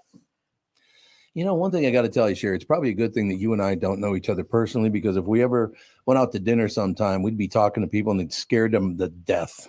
Between the two of us, they'd be terrified. That's the kind of thing I love. Like we go out to dinner. Anytime you can take me to dinner, you can make me laugh. We have great conversation and we're loud. Oh, it's a great day. We have to be loud. I love that. Sherri, I am a huge fan. I just watched you on. I'm like nerding out because I fell in love with you on 30 Rock. Queen of Jordan is the way you say ham is so in my heart all the time, always. When you were on watch, when you were wait a minute. I want to hear the ham part. Oh my God, it's ham. So good. It's just so, I don't know why. It's so good. When you were on Watch What Happens Live with Issa Rae, I was so impressed because you have this amazing ability to be unfiltered and it doesn't seem to get you in trouble. And I wonder, like, is that just something you live by? Is just kind of saying what it's so, well, I thank you for that. But yes, I do get in trouble when I'm unfiltered because half the show was going great, Mama. It was like everybody was laughing. Oh, then they asked about that daggone Britney Spears and nobody laughed. And I said, I didn't step in it. What did I say? And then, then Issa Rae says to me, she goes, Sherri. And so, I'm a comic. I said, and I doubled down and I said what I said. Then I said to myself, what did I say? I love it. It's so refreshing. Oh, God. Once Andy Cohen looked at me and he just was serious, I said, I'm about to get some backlash. But you know what? I'm a comic. Anybody who knows my heart knows I'm just trying to make you feel good and laugh. So that is what we as comics do. Sometimes you're not going to like it. Most times you are. It's interesting that you bring that up, Sherri, because I think because of the pandemic, because most comics couldn't work for that almost 3 years, we have not been laughing anywhere near as much as we used to. We got to get back to laughing more, Sherri. You know what? I feel the same way. It's like, during the pandemic, how many, I would do, a lot of comics wouldn't, but I would do stand up on a computer for a dental convention. 2,000 people there. I would just say, can you put 6 people in the Zoom room that I could see? I just need to be able to see them laugh, and I'm going to make you laugh. I would find places where I could do stand up and people were in their cars. Kira Sedgwick and Kevin Bacon came to see me and they just honked they would honk when they liked the joke. You find ways to get on stage. I can't survive if I'm not making a person laugh. And we were not designed to take in as much bad news as we're getting. And so like with Sherri, I just want you for 1 hour to be able to escape and laugh and feel better than when you came. That's my whole goal, and inspire you. And if I can do that, it's amazing. I don't think you're going to have much trouble doing that, Sherri, because you and I have never met, and I've been laughing like a sumbitch for the last 10 minutes. So I don't think that's going to be much of a problem. But I will tell you, your delivery reminds me so much when I was a young boy. I had a friend whose mother had the same basic attitude because every time I go pick Benny up, she'd look at me and she'd go, Tommy, I'm just warning you and Benny, don't get in any trouble because I'll whip your ass. I'm like, okay, well. That's me to my son Jeffrey. I knew it. When I tell you, that's the way I talk to that 18-year-old boy up there. I go, you back. What are you doing up there? Sherri, next time you gotta get on an airplane. I'll send you a ticket. Get on an airplane. Come in the studio. We got to talk. I would love to. We would have fun. I love coming in person because it's so much different when you're there and you're facing each other. So yeah. I would love to come by. Please do, Sherri. Honest to God, you've made my day. I'm telling you, I was already having a great day, but you made it even better. So please come back. Only like every day. Other than that, though. Oh, thank you so much. And I appreciate you guys for having me. Absolutely. We'll come back soon, Sherri. Thank you. Have a great day. Sherri Shepherd, ladies. God, I love women like that. She's amazing. She gives like that Pat vibe. Miss Pat vibe. Yeah. Oh, she's so funny. And she literally, you guys, it's so refreshing because there's so many people that go on the shows I watch that are all filtered and have certain things to say. She's like, oh, I'd hit that. Like she was like, and she's like, I'm feeling myself today. Like I could probably catch this guy. Like, it was, I was dying laughing. She was on last week, and especially like Issa Rae's funny, but Issa Rae's definitely holds back quite a bit. Sherri Shepherd, she was just, the Britney Spears thing that she commented on, I don't even care. We were all, me and my sister and my friends, we were passing that episode around and laughing so hard. And how you go, oh, Sherri, I loved you in 30 Rock, which is probably some very obscure reference that she gets. Like when I first saw her, I was like, oh my gosh, I remember her from Think Like a Man. She had one line in the whole movie, but I'm like, that's the one line that I remember because she was hitting on Steve Harvey. Talk about trying to get with Steve. Oh God. I love her. How about that? I stand at the bottom of the stairs and go, 18-year-old, what are you doing up there? Yeah. So fun. She was phenomenal. Yeah. God, I'm on a roll now. I had a wonderful day yesterday, having a great day today. I do love the way this morning show's cadence is developing. Nice. It's just a natural conversation. I hate that phony conversations that mostly on television. You watch television. Well, let me ask you a question. What did you do yesterday that I think we'd really like to inquire about? That's not how you talk at home. Yeah. Cut that out. I know. Or the other thing they do on radio is when they do things like this. They come out of a song, the song ends and go, that is ELO. Who says that? That exactly is what Tevin sounded like when he was trying to come out of a break once. No. Wait a minute. Here's what Brittany does. She sits there and she goes, you'll hear Amy's like, this is a Tom Barnard morning show. And then she'll look at me and go, yep, like it's your turn. So I'm like, hi, good morning. Hello. What do we do? And I wanted to do it as a joke and be like, good morning, Minneapolis. We're back on the Tom Barnard morning show. Something happens in it's like your cheeks all of a sudden like lock up a little more and you go, hey, everybody, this is Tevin here rocking the airways. You're rocking the airways. It's a lot like when somebody goes, all right, act natural. Like, what do you mean act natural? I don't know how to act natural. I'm just sitting here. It's so funny. And you all automatically then, morph into normal Tevin again. But radio Tevin, 10 out of 10. I like radio Tevin. I get flashbacks when I worked at the House of Comedy. Rick Bronson there would be girls that would come in and he would like hit on them, make them laugh as they're coming into the show. And just like whatever, just being friendly. Yeah. And he would go, well, Tevin's single. Why don't you guys go? And now I'm like standing there awkwardly, trying to I'm like, oh my gosh. You get two mugs. What do I do with my hands? I would rather be anywhere in the world other than right here. God, I haven't talked to Rick Bronson in years. Why didn't he come in anymore? He's probably up in Kent. He's busy. He's got a coffee shop. We have a comedian of theirs hopefully coming in this weekend that is a big deal. Ooh. TJ Miller. Oh, I love TJ. We're trying to figure out what day he flies in on. You led with he owns a coffee shop. Like that's well, no, because I'm saying no. But That's I'm saying how I know because TJ Miller. Oh my gosh, That guys! coffee shop on He 7th and obviously owns comedy clubs. He's opened up a coffee shop. I'm saying he's busy. He has multiple businesses now. He's just sitting at home. He's got doing the whole milk. pharmacology. He's not doing pharmacology classes. You know what? I will tell you Let's something. go to break. You know, the first time I ever met. Yeah, we just had a break. What the hell you talking? Tell you what, back off. I'm being abused on this show. Oh, I'm being abused. I'm the victim. How about you go repark your car? Yeah, Tevin. Yeah. Okay. Oh, We're posting my park job I on love it. social media because I love it. park straight. Tom is a hater. Well, yeah, but are you going to also show pictures of the dents you put in everybody else's cars when you're pulling in? Jesus. We're not going to show that. I got to tell a very quick story about Rick Bronson. First time I ever met Rick Bronson, who owns the House Comedy, ladies and gentlemen. That opened, what, like 10 years ago, 12 years ago, something like that? I forget. I think it opened in 2012. So 11 years ago. I think that's right. I think you're right about that. Remember correctly. So Rick Bronson comes into town. I get a call that he wants to go play golf. So we went up to Midland Hills and played golf with Paul Mercurio. Oh, dang. Paul is hilarious. He's one of my favorite people in the world. Honest to God, but playing golf, he's probably not good. Well, I'd say not good is a little too nice. And I forget what late show he was on or that he wrote for Paul. It was the Late Show, wasn't it? Was it the Late Show? I think.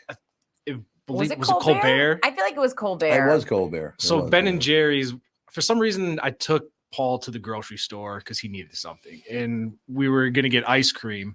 And so we walked by Ben and Jerry's and his rival had their brand of ice cream. And so I like grab it out of the freezer. Here you go. So he enjoyed his whatever. If he was on the Colbert show, we ate Jimmy Fallon ice cream. Oh God. He's the greatest. He's still, even after I stopped working there, would message me every once in a while, check in how I was going. Paul Mercurio. After about 10 holes, he finally makes a putt. After like 10 holes. Yeah. Okay. Can't waste them all. He makes like a 3-foot putt. It goes in. He raises his club over his head and starts running around the green, screaming, "Look at that! Look at that ability! How good am I?" I'm like, oh my God. As somebody who also is not a great golfer, that is the correct response. It is? Okay. Yeah. So Any you putt do that it? I make that's over 5 feet, you would think I'm Tiger Woods winning the PGA Tour championship, whatever. God, one of my favorites is when he used to come in. Yeah, we got to get Paul to call into the show. We haven't had him on yet. God, that's been on.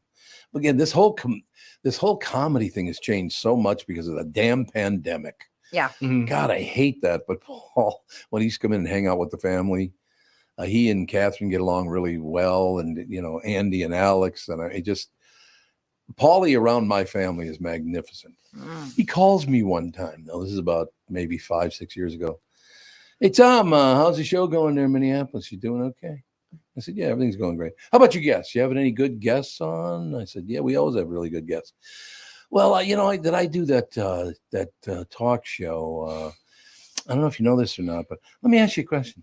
You ever sat down face to face and interviewed Paul McCartney?" I'm like, "No," and he goes, "Well, I have," and hangs up on me. Yeah, funny. That's on brand. That's on brand for Humble him. brag. Thanks, Paul. So Paul goes in to do the Stephen Colbert show, Paul McCartney, I mean, and Mercurio goes up to him and goes, "Do you have any interest in doing an interview on my radio show?" He goes, "Yeah, sure." What do you mean, yeah, sure? How wild is that? How great is that?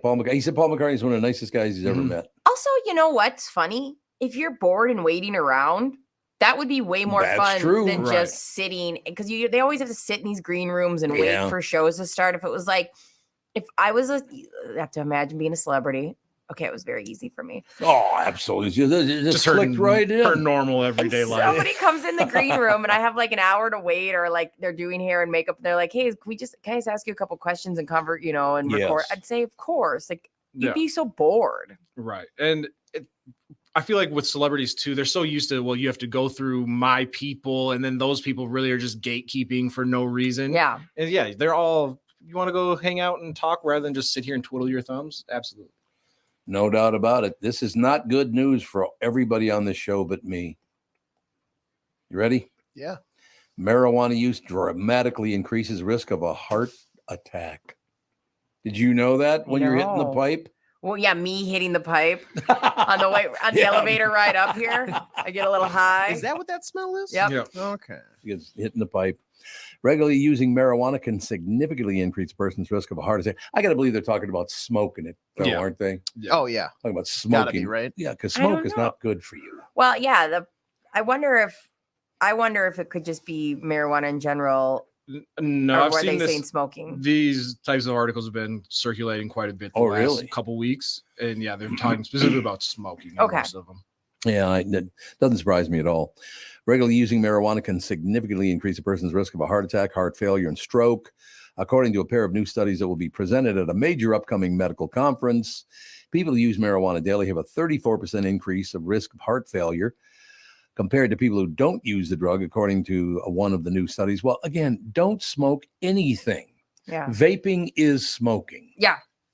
I wish they'd understand that. Vaping is 1,000% smoking. I mean, It they is. talk about it being in some ways worse. Yes, depending on what absolutely. you're looking at. Because isn't it because of the water content or something, the moisture part of it? Yeah, there's the moisture aspect, and then also the chemical compounds that sure. they're put in there when you have different flavors and all that stuff is just not supposed to be 'cause inhaled. When Juul went through their whole thing years ago, one of the companies, it wasn't Juul itself, but people that made the cartridges, one of the chemicals they used, it like stuck to your lungs and was very heavy, and so it caused people to have collapsed lungs and stuff. Damn. Yeah, don't do it. I mean, you want to hit some pellets or whatever the hell. What do you call those little marijuana tabs? or Oh, whatever? like edibles, like edibles? Yeah, that'd be good. gummies. Yeah, gummies. Well, you have edibles. gummies, but they got these little pills too. They're not really pills. Oh, yeah. I mean, there's so much Capsules? available now. Yeah, you can get like the capsules, you can get like tinctures or milks where you put like drops of Yeah. Can you get- THC in your water and drink it. Can you get pellets like the kind you'd feed your dog? Yes, you can That's exactly it. freeze dried dog food style THC treats. It's like cereal. Unbelievable. Pour milk over What the hell would they call it? Because you can get little Capsules. like 30. They're not capsules. Okay. They're little kind of pill looking things. They're smaller than an aspirin, but they're like a brownish pill, and it's THC. Yeah. Yeah, it's just a pill. So it's not a pill. An Well, it's a aspirin is not a Tic Tac. pill. Aspirin, technically, aspirin it is a pill. 100% No, it pill. is not. Do you want Yes, it is. What? Do you want to take it? A You just say capsule orally? is not. I'm saying the capsule, not the pill part. The capsule. It's not a capsule. Capsule means in itself putting something in Right. one end and closing it. Yeah, but you That's said what it's not a capsule is. pill. I said you're a pill. That's true too. That's what I He, said. That he also always applies. insults you once he realizes he's wrong. I know. Oh, here we go. There we go. And that's been once so far in 53 years. the only time you've ever attacked me. Ever. Well, not, Well, that's this true. segment. Good point. This segment, yeah, exactly. The new findings leverage health data from 157,000 people in the National Institutes of Health, All of Us research program. Researchers analyzed whether marijuana users were more likely to experience heart failure than non-users over the course of nearly 4 years. The results said that coronary artery disease was behind marijuana's users' increased risk. We've been talking about it on this show now for 10 months. Long before this article came out. It is not good to inhale anything. Yeah. Don't do it. It's particles, and you don't need particles in your Yeah. system. You don't need anything that, is going to interfere with your alveolar. I Alveolar. have to be very careful when I say that because a lot of times I say areola, and that is not. It's a different deal. Areola is different than alveolar. What's the other one? Alveolar. It's Alveolar. It's like the sacs within Mm-hmm. your lungs, and if they get mucus or anything in them, you got problems. I had a neighbor named Alveolar. Does that? Same guy. Same. He's the one who same invented story? it. He's the one. He's the one.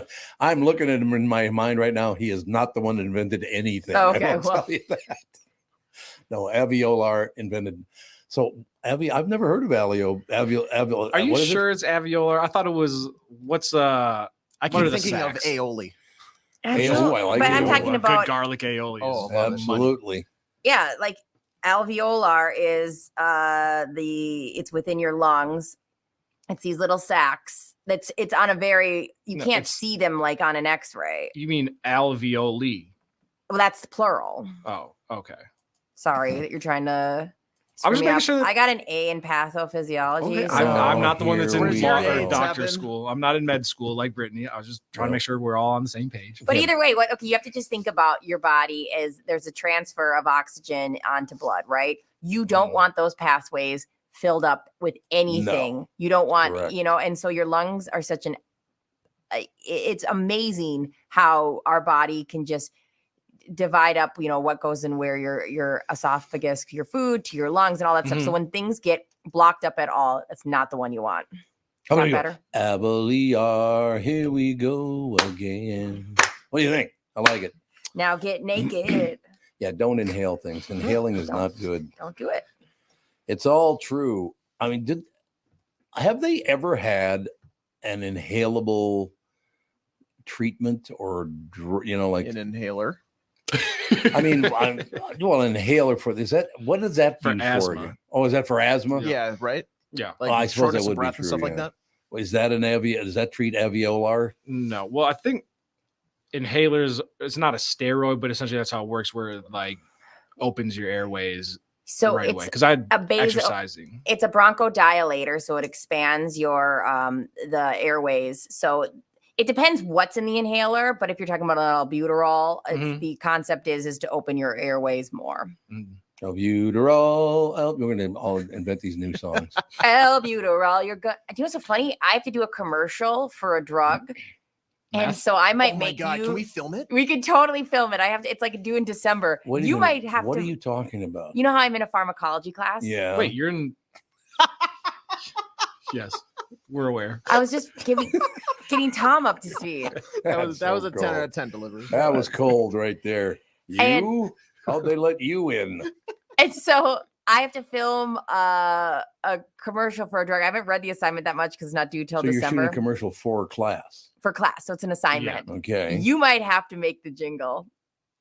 Here comes Santa Claus. Here comes Santa Claus. For a second, I thought you meant Here you're promoting one for the show. No. And so I was very excited because I was like, oh yeah, we can have a blast with this. Yeah, there you go. Have a good time. Hey, speaking of Here Comes Santa Claus sung like that, did you see Elvis Presley's cousin lost apparently in the race? He was up for, I don't know, some governorship somewhere in America. I don't even know where it was, but they put it up there. His name is like Bill Presley or something. And he's Elvis's cousin. I can't ride those coattails to the office. Yeah. I guess not. I guess not. Brandon Presley. Oh, Brandon Presley. There you go. And he is Elvis's cousin. I just saw the article. Brandon Presley conceded to the incumbent Mississippi governor Tate Reeves on Tuesday night after Republican managed to hold on his position. Let's see. I don't know if it says anything about this one. Is just very because the TV news was all over the fact that he was Elvis's cousin. His first order of business once in office is to implement a hunka burning love. Yeah. See, also, what do you think of that? And I'm not saying he tried to use the fact that he was Elvis's cousin. As his platform. But that would have worked maybe 30 years ago. Now I don't really. Does anybody still really care about Elvis that much? That's so amazing to me because I go all the way back literally to like Rudy Valley 100 and some years ago, looking at great performers. Glenn Miller was during World War II. People nowadays don't do that anymore, do they? No. Why? I mean, if it's good music, it's good music. Because nowadays, I think we're oversaturated with the amount of music, especially in music, because everybody can record a song in their basement and release it. And unfortunately, you have to comb through so much that. Brandon Presley is a second cousin of Elvis Presley. Second cousin, okay. Born a few days before the rock and roll legend died. Oh, really? Yeah. Brandon that's Presley. Not necessarily good. He died at like 42, didn't he? He's super young. Didn't he die in a toilet? Yeah, he was pinching a loaf reading the Bible. There is. That's true. I'm not making that up. See, I thought it was a drug overdose, or I guess I was assumed it was a drug overdose. Well, it might have been several drug overdoses that did him in. I had read something that the report on his death won't be released for another 2 years. They can't openly release it. Don't? Because they were trying to prevent people from seeing it. But maybe I got to look into that because I feel like I might be making that up. You know that some people still believe that's fake, that he didn't die. I mean, look at him. Yeah, him and Tupac, right? There was a shot, though, didn't he? There was a good chunk of my college years where I was convinced that Tupac was coming back. Yeah, see, AJ covered it right there, ladies and gentlemen. I told you my Elvis story about how generous he was, didn't I? I don't think so. Or you never heard it? Not to me, at least. A friend named Steve Hatley worked at WHBQ in Memphis. And Steve, unfortunate. Well, I'll close the unfortunate part. I'll close it with that. Okay. We're going to WHBQ in Memphis, and Elvis used to come in there all the time. I can't remember. God, they used to talk. His best friend was the program director at WHBQ, but I can't remember his name anymore. And this would have been way when Elvis was alive.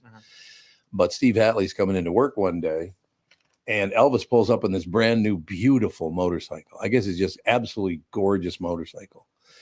And Steve goes, "Hey, Elvis, how you doing?" He goes, "Not too bad, man. How you doing?" And Steve says, "God, Elvis, that's a beautiful motorcycle." He goes, "You think you like it?" And I said, "Yeah, the thing is gorgeous." He said, "Yeah, I spent a lot of time looking at it. Now I'm glad that you like it. Here." He gave him the keys. He gave him the motorcycle. Wow. What? Now, the bad news, about 1 year later, Steve was killed in a motorcycle accident. Dang. Was it that motorcycle? I believe it was. Oh my God. Oh my God. How unfortunate. And it was more than 1 year later. It was quite a while after that. But yeah, he got killed in a motorcycle accident. How Elvis gives you a motorcycle and it ended up killing you. Elvis curse. The Elvis curse all the way. Don't ever accept a vehicle or a motorcycle from the king. You know, one thing I loved about Elvis's acting, there were certain words he said like a true Mississippian. I know. You know, the one thing that he could never say, and I talked to some directors about this that did his movies with him, said he just insisted that's how it was pronounced correctly, because he would say things on camera. Come on, I know we can talk forever about this, but the important thing is important. He totally reminds me of, who was it who said a word wrong and was like, "No, that's how I say it now." Oh yeah, who was that? You're right, because there was somebody. I think it was Captain. Is it that guy? Yeah, it was. It was William Shatner. Yeah, and it just reminds me of like, I'm doing one take, and they're like, "Can we do another one?" Elvis be like, "No." What was the word he was saying totally wrong? What was it? Sabotage. I was like, who is yelling right now? Andy's not even here yet. You can just yelled all the way from the car. AJ, turn your mic on. Sabotage our show. Yeah, sabotage. You say sabotage. I say sabotage. No one does, sir. That's not a thing. I used to love having him on, though. We used to have William Shatner on the show all the time, and he was just, what a great guy. Yeah. A lot of people didn't like him, though, apparently. A lot of actors don't care for him. That's interesting. I don't know why that is. Brittany, how worked up do you want to get right now? Do you want to get angry or no? The answer is yes. Yeah, I want to get angry. Eric writes in, he's listening. He says, "I care about Elvis Presley. Elvis Presley is above Taylor Swift. Sorry, Brit." Oh my God. What a punch to the gut. What are your thoughts on that? Just another guy telling me that something I like sucks. Treat me like a fool. I love Elvis. And I also, Eric, you're going to like this. Me and Eric are buds. We write ja instead of ha. What? What was that just now? So like, if you speak Spanish, you write JH or JA instead of ha. So we'll write each other back and forth. Ja. Did you just have a brain freeze? She's having a stroke. No. Having a stroke, I think you're right. I do have to tell you this. So I keep finding this, and I think you're going to really like this. Don't change the subject of you from sounding like a fool. Elvis, his autopsy is sealed at the request of the family for 50 years, and it will continue to be private until 2027. Oh, 4 more years. I know. I feel like it's going to be super interesting. They do talk about, they gave us a lot, like his blood work had like every drug imaginable in it, like including like Quaaludes, which you can't even get anymore. Right. So. Or you can't get ludes anymore? No. I'm sure you could. Yes. Did you ever? Quaaludes aren't used. I'm pretty sure that like this was covered in Wolf of Wall Street. Like for some reason, like they stopped production, and so they just are not made, and they're not able to be made anymore. Interesting. Yeah. You keep doubting me today. Brittany knows her stuff. I can just blindly doubt you on everything you say, and I'm probably right about 60%. Ooh, there's a shot. Welcome here, Minneapolis, Minnesota. It's Tevin, rocking your hearts and minds. Don't touch that dial. Rocking your hearts and minds. And don't touch that dial. Rocking We'll around be the right clock back. here. Gee, how It's is it that 10 o'clock. radio's falling apart? At When the seams? we come back, we're gonna let you know about the 10 things that Minnesotans do the most. Don't touch Flawless. that dial. Flawless. Gotta tease them into the break, and you come back and you pay it off. I know how radio works. 3 sex moves that could be illegal in your bedroom. What if you? the hell are you two The talking 3 moves about? that'll make your girl go, Yeah. wow. Wow, you Oh my God! Why me? wowzy, wow. Ay caramba. Oh my gosh. Well, this has gone off the rails. We've ruined this show. Yes, you have. There's no. You can't even argue the point. That you have Produce now crying. ruined. Jesus. It's just so bad. It's good. Yeah, this is really all the show is when Tom's not here. Is us No. just making radio jokes. Oh, that's just wonderful news. No but question. the about people it. love it. The people, they love it. The people, they write in. Yeah. Sometimes we'll get a I can't stand Brittany's voice, get her off air vibe. That's Why fine. would not somebody not like your voice? I understand. I don't want to hear it. Some No, you people got are a good saying voice. that. What? Jesus. Me, I'm saying that. Oh, thought we you're deleted saying it. those Okay, well, I comments. understand I'm that. some people. But I have a question for you. Yes. I think the only reason they do that is when you over project. That's the only reason they wouldn't. You got a good voice. It's just when you over project, they don't like it. No, it's usually along the lines of I don't like what you said. Stop saying Oh, it. you mean, no, it's not your voice, then it's just your brain. It's like one person, but it sticks with me and I love I it. don't think it's one person, but you know. They speak for the group. The They- masses. It's one person who has 45 emails. They speak through the masses. God, I cannot remember the name of the guy who used to do American Top 40. What the hell is his Oh, name? Brian Seacrest? No, No, oh before my him. God. Oh, no. Oh my God.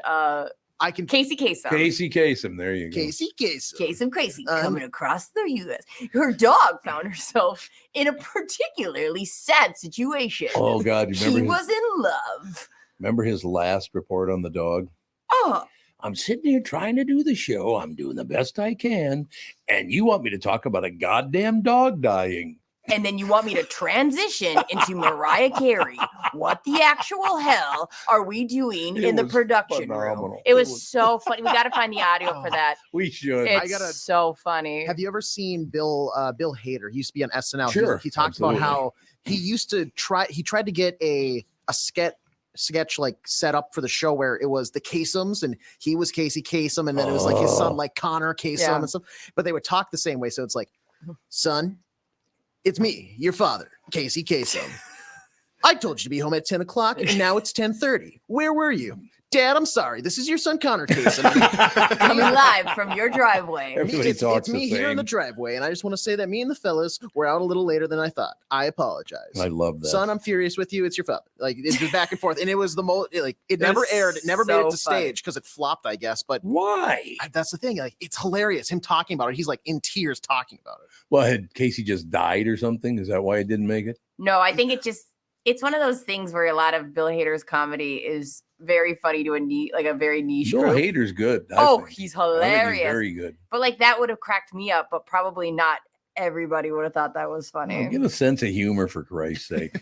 Casey Kasem, your long distance dedication. It's all true. We used to have his daughter. It was his daughter, I think. We used to have on the queue. Once Oh, in a while. really? Very, very nice person. Actually, I think I remember that. Oh, What the hell was her name again? I can't remember. Haven't talked to her in years now. Because there was that big court battle between her and Casey's new wife. yeah, and they couldn't. Wasn't there a while where she couldn't find him, and they came to the Yes. press about it? All Yep, this is coming yep. back to me. Is it Carrie Kasem? Carrie, I think that's exactly Carrie right. Kasem. Of course it I'm is. looking for my dad in all the wrong places. He used to do that all the time. Let's all get together and listen to this song. Dude, you got a good Kasem. I don't know why I can do that either. It's- I've never even tried to do that before. It's pretty good. Am I mentally ill? Is Yeah. that, you think what it is? Yeah, I mean, no. That's the No, only that's not explanation, it. but, if the shoe fits. Tell you what, we'll be right back right after this. AJ will be headed to the house and we'll be joined by Andy. What about that problem? This is the So Tom Bernard good. Morning Show. Listen live at tombernardshow.com or on the Tom Bernard Show app.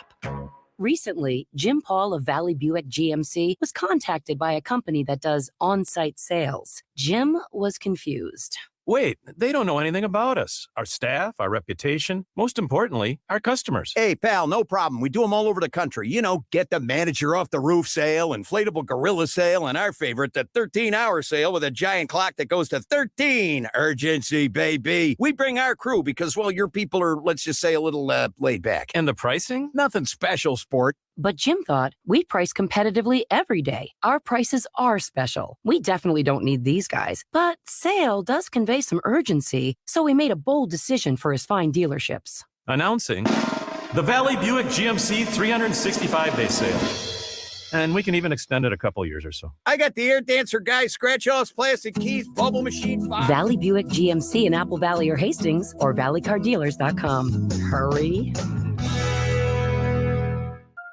Hello, I'm Brad Huckle, President and Chief Lending Officer at North American Banking Company. And I'm Michael Bilski, CEO at North American Banking Company. As a locally owned and operated community bank, we work with many multi-generational businesses. Take Personal Care Dentistry of Roseville, for example.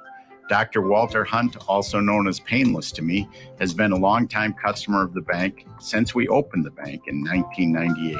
When his son Kyle was ready to join the practice, they wanted to expand quickly. With their additional space and equipment, they now are able to see more patients each day while providing the same level of care and service. Okay, guys, I'll take it from here. If you run a family business or any kind of business for that matter, you should be banking with Brad and Mike over at North American Banking Company. Every time I deal with them or their team, I know I'm working with experienced professional bankers. So why not bank with my banker? North American Banking Company, a better banking experience, member FDIC, equal housing lender. The new Tom Barnard Show is proud to have partners like Bradshaw & Bryant, MyPillow, and North American Banking Company founder, chairman, and president, Mike Bilski. I've advertised on Tom's show for years, and the reason is simple. My business is recognized because of the ads, and that recognition has created growth. What business doesn't want to grow? I highly recommend the Tom Barnard Morning Show for your advertising. Grow results for your business by partnering with the Tom Barnard Show. Visit TomBarnardShow.com, keyword partner. Ooh, did I make it in time so you didn't hear that crack on the air? No, you did not. I didn't think I did. Yeah, Alex bought this for me. Black cherry lime Nixie sparkling water. Dang-a-ling. Nixie Russell? Nixie Russell, baby. God, I miss Nipsey Russell. Nipsey Hussle?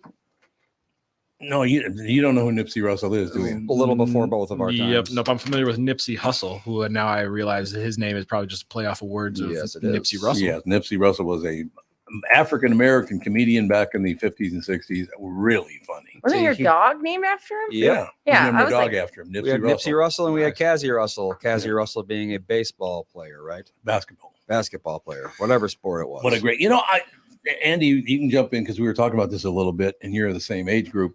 Why do you think it is that my age group went back 100 years and learned all about music and comedy and all the rest of it? But nowadays, you people don't do that. Is that because of the internet? There's so many things to learn now. Yes. You just don't have time. I mean, when you were a kid, how many gigantic mega stars were there? Like 5? There weren't many. And now there's every other week. It's like, here's this new person popped up on YouTube with 1 billion subscribers. I know. You better go care about them. That just didn't happen before. No, it did not happen before. So yeah, that's kind of weird. But also I did it when I was a kid because of the history of the thing. How did it happen? Why did it happen? How did they get so big? I think that's maybe because I knew from the time I was about 8, 9, 10 years old that I wanted to be. Well, I knew I wanted to be a disc jockey by the time I was 15. That I was like, I'm going to be a radio announcer. That's what I'm going to do. So that was a big interest to you, as the music industry always was like. Always, yeah. Because I get that way about random things. I wouldn't say I get particularly obsessive about like the origins of pop stars, but I will, like the other day when we were talking about Florida's invasive species, after the show, I spent maybe 20, after Gogo went, took her down for a nap, I spent like 20 minutes looking into, is it pythons or was it Burmese pythons? No, but I was at the time debating between two, so then I had to get to know, and then I got really obsessive about you know what I mean? Like, so I get what you're saying, but I think it's just not universally, and the internet has a big part of it, is like, it's not universally the only option is to look up, pop stars and it's music. like if I want a new artist, there's a new artist every month that I can look into. I don't have to go back. Yeah. But I loved studying the history of things. How did stand-up comedy develop? Yeah. I love to find out how that happened. Yeah. And most people don't care about that kind of stuff. I think everyone just has different things they get obsessive about. Like, And today, people are more focused on finding the next big thing. Like, I want to be ahead of the curve. Oh, you're listening to that artist? Well, I heard his song 2 months ago. Do you know this new person? Yeah, I'm putting you on to something new that you haven't heard of. That's more of the intrigue now. I liked it before it was cool. Yep. Really? So you're trying to impress people with how ahead of things you are. Yeah. Really? I want you. Everybody wants to be ahead of the time. So, I found this new artist. Like, I remember during the pandemic, I was listening to this artist. His name is Blast, and he was very small at the time, and now he's blown up. And so it is cool to say, like, I was kind of ahead of the time and was listening to this artist before all of the rest of the country found out about it. Right. See, I know things like Albert Brooks. You know who Albert Brooks is? Yes. No. Brilliant comedian. He's not around Dead anymore for much. quite a while, I believe. Albert Brooks is not dead. He's not? I don't think so. Oh no, you're right. He's not. I didn't think he would. I don't know if he works much anymore. He's one of the members of that very, very famous comedy family. He was the voice in Nemo's dad. Yep. Yeah, that was a while ago. That was a long time. Yeah, I'm just he saying, doesn't really do a whole lot anymore now. No, he hasn't for quite a while. He was very, very funny because his father was a stand-up comedian. And you know what his father's name was? And you can look this up, Andy. It was either his father or his grandfather. I can't remember. I think it was his father. But he was a stand-up comedian in vaudeville. So would that have been his father or his grandfather? That's a great question. Let's see. Wow. He was born in 47. Albert Brooks was, so it could be either. Okay, Andy. It's not his real name. No, it's not his real name. It's a phenomenal name, though. Yeah, it was his father. Was his father, did stand-up comedy, and what was his name, Andy? Park Ya Carcass. Park Ya Carcass. You know what Park Ya Carcass even means? Like sit your body down? Yeah, sit down. Just sit your ass down. Yeah, comedian named Park Ya Carcass. Well, his real name was Harry Einstein. So. Yeah, Harry Einstein was his real name. Yeah, Albert Einstein Not much better. is Albert Brooks' real name. That's exactly right. And Albert Einstein is Albert Brooks' real name. His real name. And Dave Einstein's his brother, who used to be Super Dave. Dave Osborne. This guy has an interesting family tree. Oh, God, their family was very talented. I think his brother is dead, Andy. I think maybe. His brother being Bob or Charles. He has two brothers. Well, he has a brother and a half brother, Bob and Charles. Neither seen. Oh yeah, here we go. Yes, Bob was Super Dave. Yeah, but is he dead now? He's been dead for 4 years. That's what I thought. I thought that Super Dave Osborne died, and I didn't remember what. Did it say how he died? Let's see here. Leukemia. Yeah, some sort of cancer. It says on Wikipedia, but I guess if it's leukemia, it's leukemia. You know what I really love about unusual at 76. See, the reason I even know things like that is you wonder. Let's say they're sitting around the Thanksgiving table. You got Park Ya Carcass, you got Super Dave Osborne, you got Albert Einstein, who's now. Can you imagine the yammering and joke telling that happened at that Thanksgiving table? Sounds exhausting, but very fun. Oh my God, I think that would be. So I wonder if families like that are just like super chill, bland at home because they're just like they do riffing all day. And they get home, they're just like, okay, if I hear one more joke. Yeah, you just got to turn it off. Or a lot of times comedians are more reserved and laid back because, when I go on stage, you have to be on and entertain. And, you just want to be quiet. Like Steve-O was that way. I expected him to be we had him on the air all the time. Yeah, like 10 years ago. Yeah, no, he was quite reserved. Or it's like Rob Schneider we had on. Mm-hmm. And he was like philosophizing the entire time. And I was expecting him to be like, Mr. Wacky. But he's got a big special out right now. I think it runs on Fox News or something. It's America Woke or Woke America or I don't know what the hell it's called. But he was in the studio. I used to talk to him all the time, as a matter of fact, but I haven't talked to him in years now. Woke Up in America. Woke Up in America. Okay, that's what it is. But it's just I don't know. Growing up in a family of comedians, that's got to be a hell of a way to grow up. Do you think? I can't imagine. Because Was that a personal shot? Say my dad was not funny. Oh, My dad's not funny in the least. You qualify as a comedian. No, I do not qualify as a comedian. You're absolutely right about that. We're on-air talent, not comedians. We're not even on air anymore. I wouldn't even call ourselves talent. And talent is we're just on That's air. a stretch. Voices. What do you do? Oh, we're on air, but we're not really on air. We're just out there on the internet. When anybody asks, that's true, yeah. When anybody asks me like what I do, I'll say, yeah, I work in radio. And then if they go, what do you do in radio? I'll just literally say, oh, I'm on air. Because otherwise anything else sounds insane. You don't say, oh, I'm a personality. Oh, I hate it when people do that. Because I'm none of that. I'm a radio personality. Oh, are you? Okay. I sit and laugh in a mic and sometimes I get paid. It's nice. Don't do much. Hubbard's pretty lucky because in general, I've met everybody, but the radio announcers they do have seem to be very friendly. I love working for Hubbard. I love going in that building. I'm always get really excited. Everyone who works there seems very nice. It's just That's unusual because a lot of places everybody in the building's an asshole. I'm working there a little bit this week. And the security guard keeps track of how often I forget my ID card.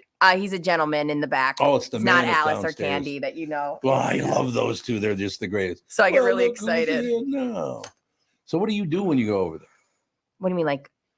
You do a show or what do you do? Yeah, I'll jump. Yeah, like I fill in for either Lori or Julia, whoever's gone. So do the ratings plummet? Yeah. I knew it. Pretty badly.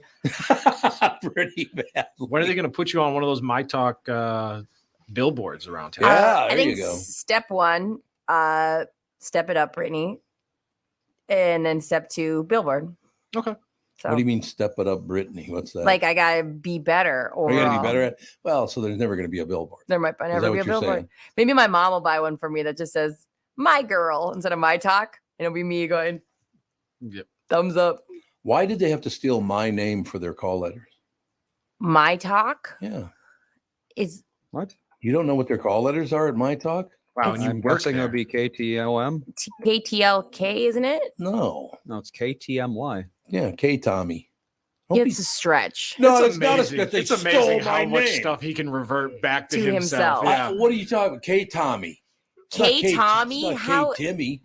It could be K Timmy. Yep. K Tommy. It could be K Timmy. I'm actually glad Andy said that. It could be. Actually, I said that. K Tammy. K Timmy. Yeah, there you go. K Thumb. It could be. TMY is thumb. Just throw some extra letters. This is why she said she needs to step throwing extra letters in there anyways. She does need to step it up, doesn't she? Let's step it up. Where do you get thumb from KTMY? Okay, I'm just not throwing the what thummy. You want to throw? I'm just saying you could throw in WTMY. It's K. Okay. What is KTMY? Okay. Okay, Tommy. See, they stole it. We're talk. It's fun. And somehow it's based on My Talk. It should be KMYT then. Shouldn't it? They can't always grab certain things. They have to kind of work around it, and they can only use certain letters. KMYT is in Tulsa, Oklahoma. Remember when I once said "Where talk is fun" and Tevin got really offended because he thought I was saying that it's not fun to talk here, and you were like, "That's their catchphrase." Yeah, I was trying to defend the show, and everybody just turned on me. It's so fun though, because I feel like I get to laugh here and I get to laugh there, and I go, I still can't believe. Don't tell Hubbard. I still can't believe that they're like, yeah, you can do this. We'll pay you to do this. But it's a much more political station, though. No. Oh, the hell, it's not. All they ever talk is about that far left crap. Not when I'm on Low J. What's Low J? Lori and Julia. Oh, it's called Low J, is it? Yeah. Let's see. We can call it. My Tommy over here is picking out. How about T Andy? We can go Tevin and Andy. That's T Andy. I was working with T Ann. Why can't I be in there? Because you're already at. I'm not. What was it? If they had a B, could I be Low Job? Well, wouldn't it be Blow J? Oh God! There you go. I don't think we want that. Wouldn't be good necessarily to go with that one, but listen, I don't ask for a lot, but if you make a cute little name for our show, for our group, and I'm not involved, I will be heartbroken. Why? Right. So it'd be TN. It would be TEAN. Brittany.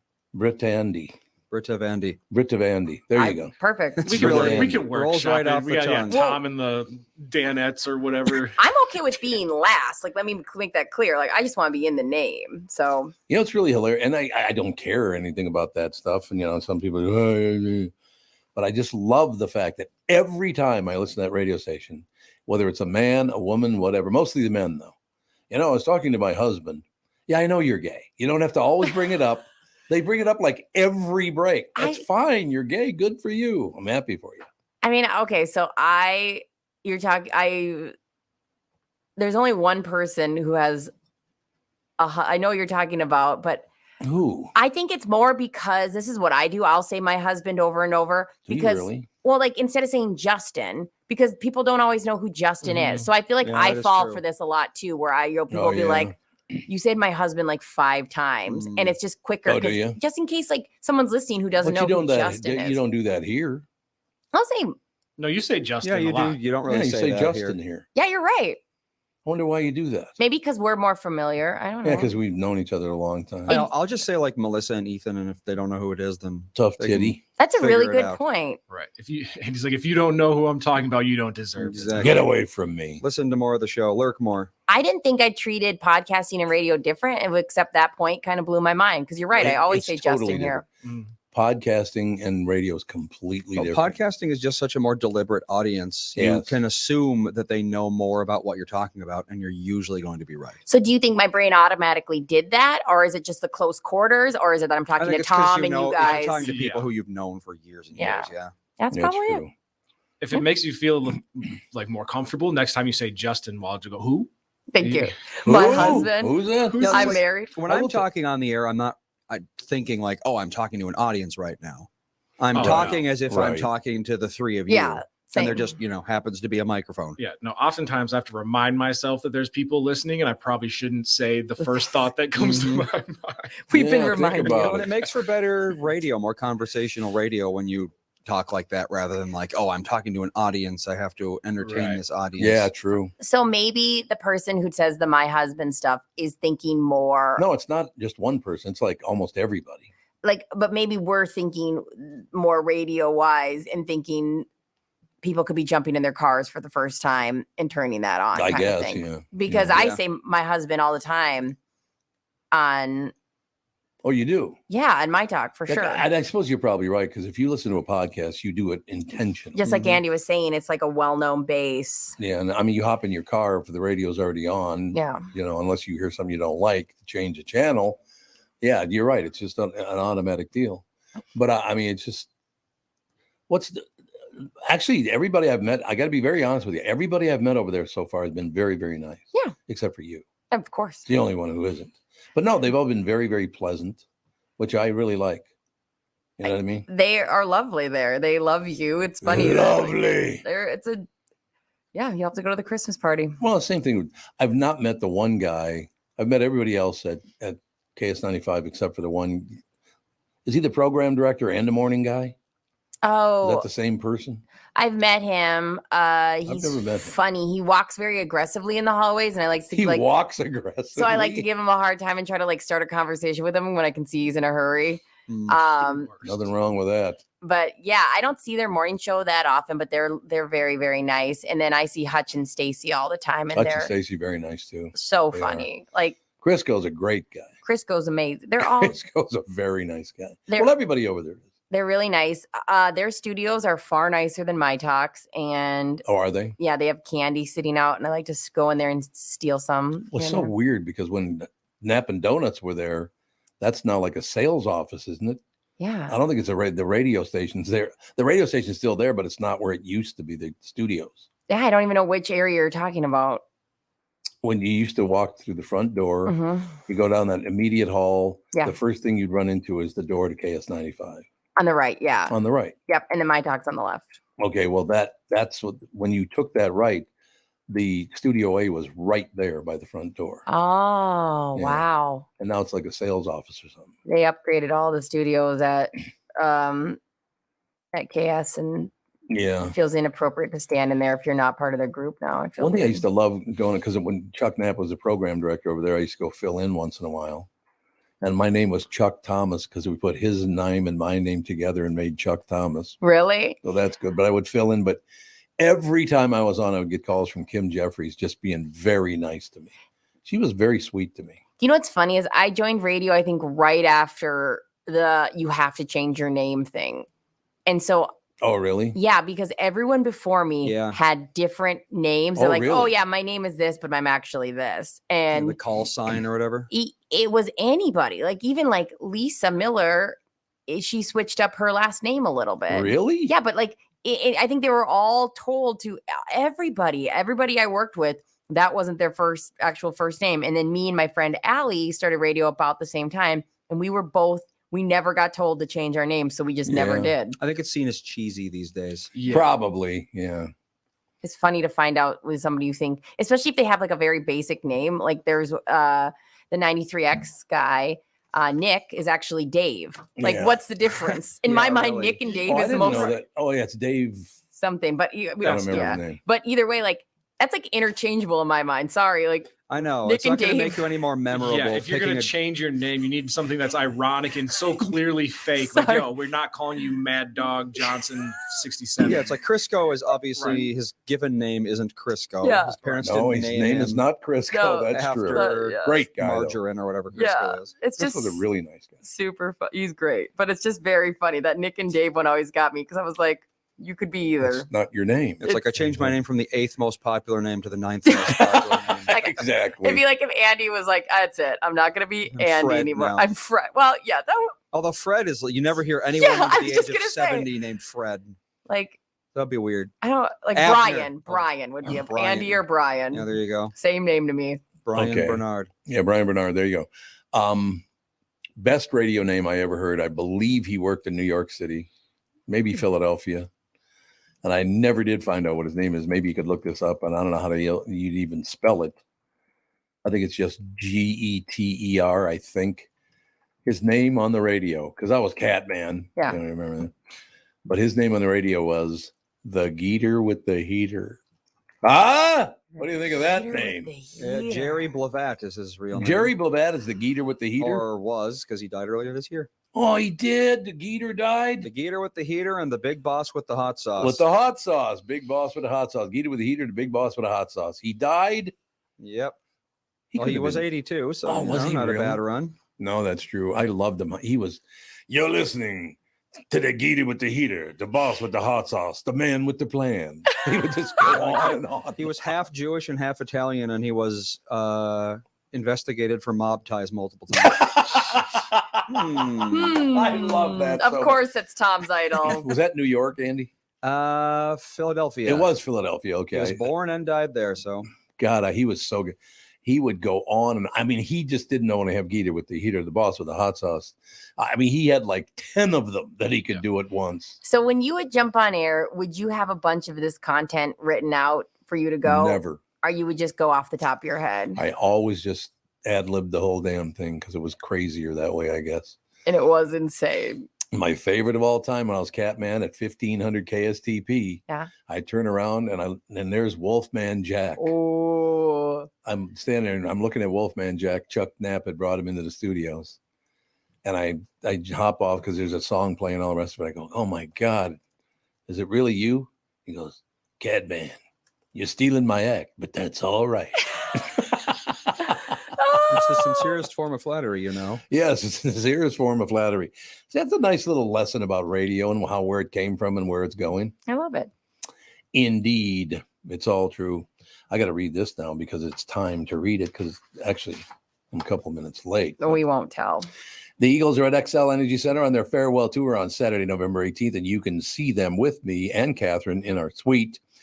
To enter, just go to the Tom Barnard app or the website at tombernardshow.com. Listen for your name to be announced each day at 8:10, 9:10, and 10:10. Email us back by midnight at contest@tombernardshow.com, and you will win. Today's qualifier name for the See the Eagles in My Suite is William Vrenikar of Coon Rapids. William Vrenikar. Email us back by midnight tonight, contest@tombernardshow.com. The winner from yesterday, Tuesday, John O'Byrne of Richmond, Minnesota, will join me and Catherine in our suite to see the Eagles at XL on November 18th. William Vrenikar of Coon Rapids. William Vrenikar. Email us at by midnight tonight, contest@tombernardshow.com. Every one of you have responded to that. Every one of you have called in, so thank you so much for your support of the show, and we'll have a great time seeing the Eagles in any case. So it's midnight tonight, huh? Yeah. Get it in. That's sorry. I don't know why I said it like that. Get it in before midnight. Get it in before the clock strikes. Ding, ding. I was trying to rhyme. Didn't work. Gotta go. Wait a second. What? I think she's having another episode. Another problem. A stroke? Yeah. Guys, I just trying to do the radio thing. Thank and, you, Andy. Yeah, I know what you're trying to do. / Brian. Right. Yes. Don't be like Cinderella and get your name. See, you want to do it. Right. Yeah, you want to come along. for the Before ride. your carriage turns to a pumpkin. Oh my God! Listen to that. It is. That's the radio we grew up with. Yeah. People just talking like that for God knows what reason. Like, what do you mean necessarily? Like, you mean with that big deal? No, just going like on? it's like weirdly purple prose. Yeah. Just like Really? metaphors that don't make any real sense. And my normal voice is like this, but now when I get on radio, we've got a big radio voice. And we're gonna Oh yeah, make sure everyone that- had a radio voice. Before the clock strikes midnight, make it tight. Email us tonight. There you go. One of my favorites. There's the Also, tagline. 1500 KSTP afternoon drive. Machine Gun Kelly. Right. That's a good name. He would just bark it out, man. That guy was legendary. Ended up KHJ in Los Angeles. It's a machine gun, all right. No, you mean the That was a rapper. machine gun. What? Oh, I knew you were going Machine to do Gun that to Kelly. him. Oh, there's That's been what about you're talking 15 about. of God, no. those. Yeah. Oh, There's yeah. like 15 Machine Gun Kelly rappers. What the hell? He's married to somebody famous, isn't he? Megan Fox. He's married to Megan Fox. Don't get Tom started with Megan Fox and her thumbs. He will go She on. got some big old hands. He was never married to her. Oh, they're not together anymore? No. I No, don't so think. they got engaged and then they had a very, very public breakup. And then they just got back together like 2 months ago and they were just seen out. She was at his concert like a week ago. Oh, so Gosh, those kids are back She together. must really love him if she's at a Machine Gun Kelly concert because that is not a fun place to be. I bet not. No, his music, I shouldn't say Terrible. it's terrible, but he's not as good as he Is he a once was. rapper?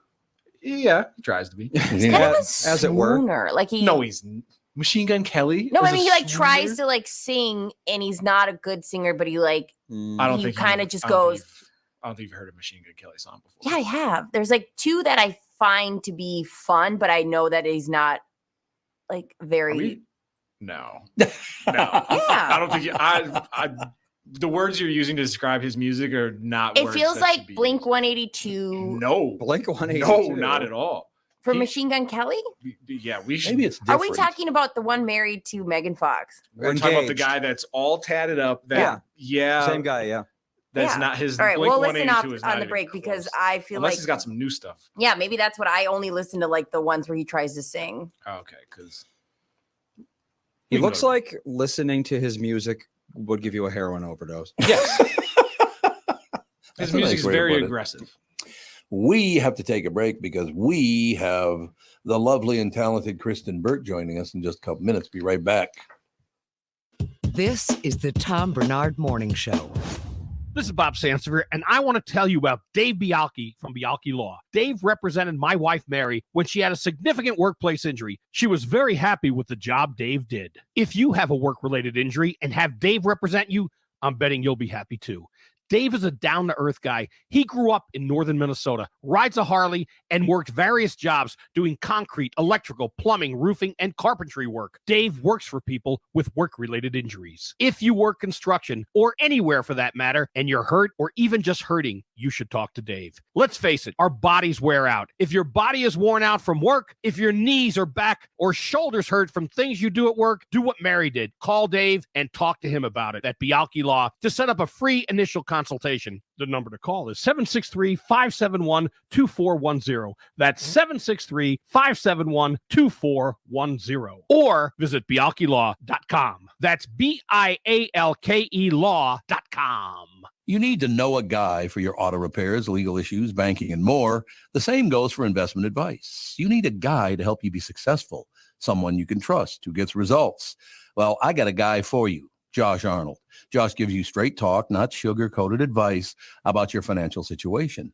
Josh has seen it all when it comes to economic and market conditions, and Josh can make sure that your retirement objectives match your investments. Do yourself a favor and call Josh now for a no-obligation, 48-minute evaluation. You've got nothing to lose, and you'll get a different point of view for your investments. Call Josh at 952-925-5608. That is 952-925-5608. You'll be glad that you did.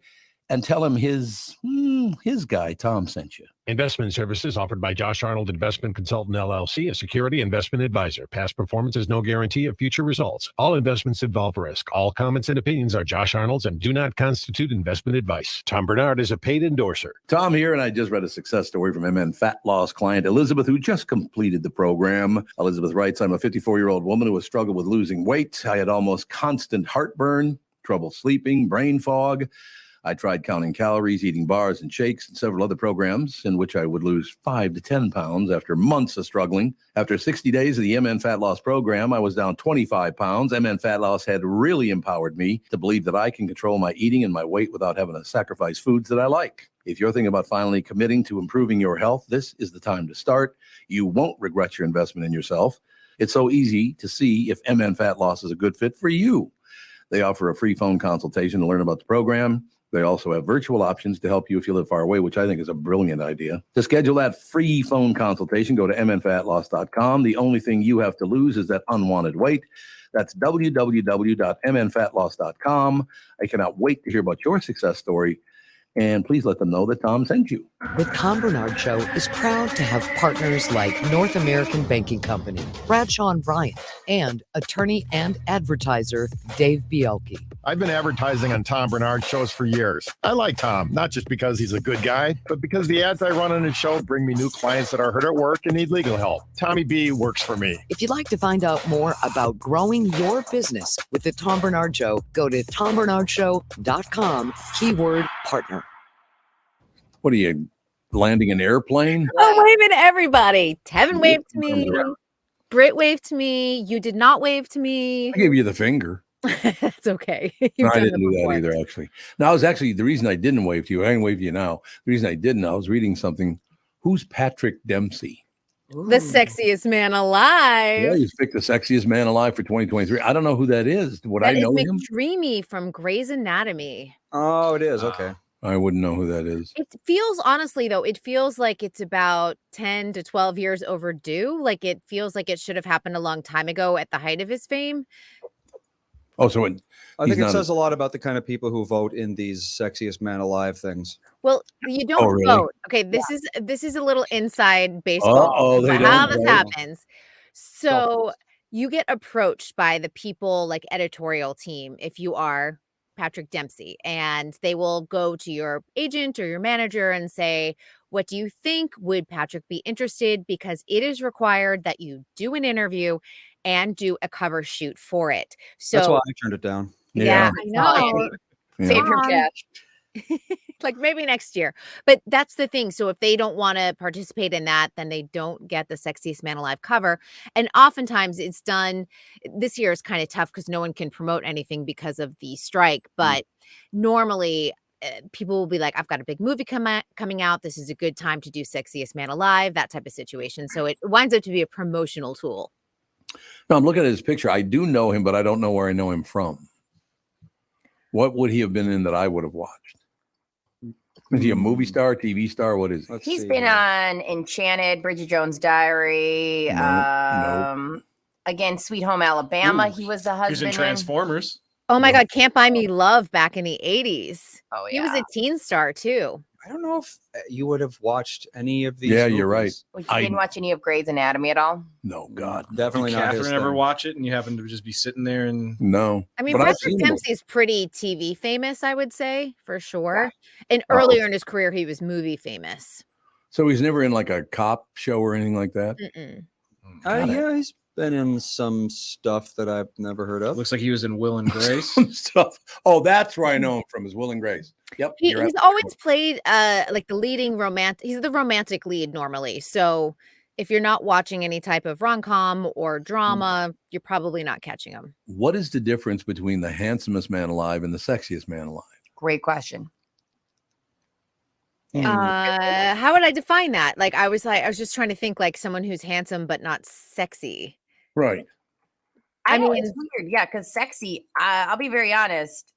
Patrick Dempsey's very attractive. I mean, but I don't want to bang him. So, well, I guess that's being very direct. I guess that would be the difference between sexy and handsome. If Brittany wants to bang you, sexy. You know, he's nice, but I wouldn't want to smoke. Who would you make sexiest man alive, Britt? Like Tom. Tom? Well, that's what you said. That's what I verbatim said. His peace pipe. That's exactly what she said. I thought he has a peace pipe. Yeah. That's all I'm saying. Anyway, sexiest man alive is Patrick Dempsey. Sorry, go ahead. Oh, I was just saying to Britt, I'm like, who would you make your sexiest man alive if you had control of the cover? Oh, let me think about it and I'll get back to you because like it's going to be Justin, the sexiest man alive. Oh, that's what I mean. Justin Arneson. Yeah. For a hot second, I forgot he existed. Yes, you did. I'm playing tennis today, so I'm not wearing my wedding ring. Let's blame it on that. Wow. That was the only thing keeping me from jumping everyone's bones, and now it's off, people. And he told me that he kicked you out of the house. You just called in just now. Yeah, but that has nothing to do with why I'm sleeping around. I mean, Patrick Dempsey had his own infidelity scandals, so why not you, Britt? Yeah. Ooh. And who's he married to?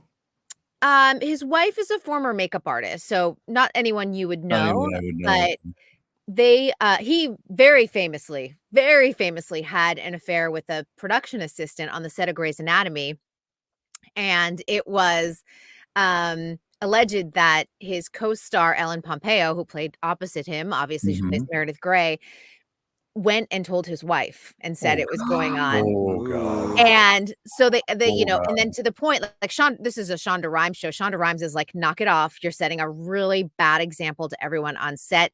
They moved the production assistant to another one of the Shonda Rhimes productions, but the affair kept on going on. And Shonda's like, all right, if you F around, you'll find out. And they let him out of his contract. Yep. Really? Killed him off.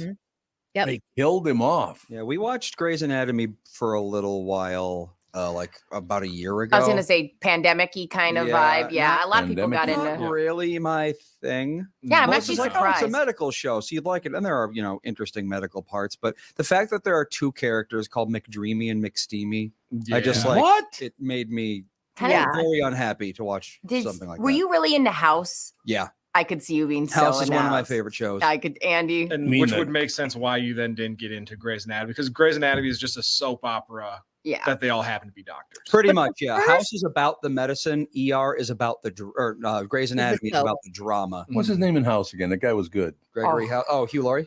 Hugh Laurie, yeah, Hugh Laurie. he was really, really good. The one thing about Grey's Anatomy, like the first 6 or 7 seasons, when it had that core cast, Katherine Heigl, and of course you had Patrick Dempsey, Sandra Oh was on it. I mean, that cast was incredible. It was a great ensemble cast. It was and really then good for the first few years, I'll say. Yeah, and then they kind of all imploded. I know they had a lot of behind the scenes fighting.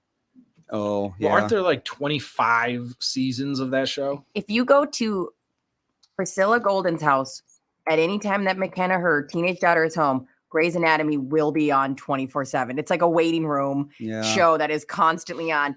McKenna, who is 15 years old, will constantly be watching Grey's Anatomy. It is insane. I've never seen it. Grey's Anatomy has had 19 seasons, and I believe it's still going. Yeah, it's still going. And Gen Z has, as you were saying, like Gen Z has really latched onto it. It's kind of like Friends and The Office. During the pandemic, a lot of teens discovered it and are obsessed with it. And they're the ones keeping it going, I think, at this point. Yeah, I like how the list of executive producers would take so long to read that we don't have enough time. They just eventually they can't give you more money. They just give you the exec producer title. Yeah. There are more Debbie executive producers. Allen is now the showrunner for Grey's Anatomy. Okay. There you have it. I need to shut my door. Can't stop coughing. That does happen. There's no question. Kristyn, what did you think of the Gen V season finale? I haven't watched it because I was away in Miami, so I am waiting to watch it this weekend. So we'll have to take a pause on that, but I'm really excited. Okay, what are we talking about? Gen V, a great show that Kristyn put me on, and then He's told you about it like 80 times. The strike, because I watched the finale and it was enjoyable, just like every other episode. But now I'm already ready for the next season, so I need this strike to be over so we can get the process. Oh, you want it over? Oh, let's end it. Yeah, so I need you to just talk to whoever you need to talk to, Kristyn. And I'll work my magic with the AI since that's what they're all arguing about right now. And that's the one thing that really concerns me, because they were just announcing some teasers for White Lotus season 3, which has been another one of my favorite shows over the last couple of years. And Mike White, who is the showrunner, is like, we're not going to see this on the air until 2025. He's like, I'm writing it. but it's an ensemble cast. We're shooting in Thailand, and it's going to be bigger. It's going to be longer. It's going to be more action packed. He's like, it's going to take a while for casting and to align everyone's calendars, because once production goes up and running, it's going to be a free for all with everyone like trying to get cast or like rescheduling certain shoots. So I'm so disappointed. A lot of our favorite shows won't be around for another solid year and a half. So that thing is over. What's over? No, not that strike over. The talks are over. No, the talks are still ongoing. They went back to the table, even though it was best, last, and final. Well, that's what I had heard. SAG called their bluff, and guess what? They're still hashing it out. So they're going back to the table today. Okay. So I guess it's like best, last, and final-ish. So I went ahead and asked ChatGPT how to end the actor strike, and who do you want me to send this list to? Because they've got answers here. I think you should send it to Bob Iger at Disney, because he's kind of the leader of the pack. Step one, there's a lot of steps, but step one, communication. No, of course. We didn't think about that one. Yeah. Thanks, ChatGPT. I just like to imagine you emailing Bob Iger this list, and he's like, of course. Thank you, Brittany. I hear a list first time message. Also, it would be kind of ironic that AI helps solve the writers or the strike. Oh, it's going to help solve it one way or another. All right. I suppose. Now, I have to ask you a question, Kristyn. I worked with Bob Iger for many years when they owned KQRS. Disney did. And he was great to work with. Is he not that great to work with anymore? What happened? The pandemic happened and people started talking online and having discussions. And I just think that there was a major shift. You know, Bob Iger exited, Bob Chapek came in, made a lot of unpopular decisions. And I think a lot of like Gen Z is probably going to change a lot of what life and corporate work looks like, because they really don't want to do what boomers and Gen X and millennials have done, like go to the office and commute and all of this. And I mean, let's be honest. What'd you say? You can work without going to the office. They don't want to work. And I mean, they also don't want to work, but that's true. You also don't have to go into the office anymore to do 80% of jobs, I would say. Yeah. I mean, I had a particular entertainment editorial job that like they made me drive over an hour every day sitting in traffic, and I could have done it from home, and half the time I'd have to be, you know, on set or doing interviews, and they would want me, it's just like the bean counters, they would want you to like go, okay, that person's at their desk, that person's at their desk, and my desk was halfway in the kitchen. We had an open concept. I was right by the fridge. I'm not kidding you. And I'm like, I'm supposed to be doing a phone interview with someone, and I've got everyone screaming about coffee and the snacks from Costco. And I finally just got to a point where I would say, the company doesn't exist anymore, so I can say this, but I'd be like, oh, I'm on set today, I can't go. And I would like just schedule all my interviews from my house because it was impossible to get any work done. And also, I bet you in that environment, you have all these outgoing people that are walking by you, conversations constantly, you're getting nothing done. Yeah, and a lot of my job involves social media, and they'd be like, so you're on Facebook again. And I'm like, no, I'm actually on the company's Facebook putting up your article. And, you know, and oftentimes even just trying to write with the constant chaos, or people like, hey, you have a meeting. Oh, excuse me. I could stay at home, write the article in an hour, where it would take me almost 2.5 hours at the office.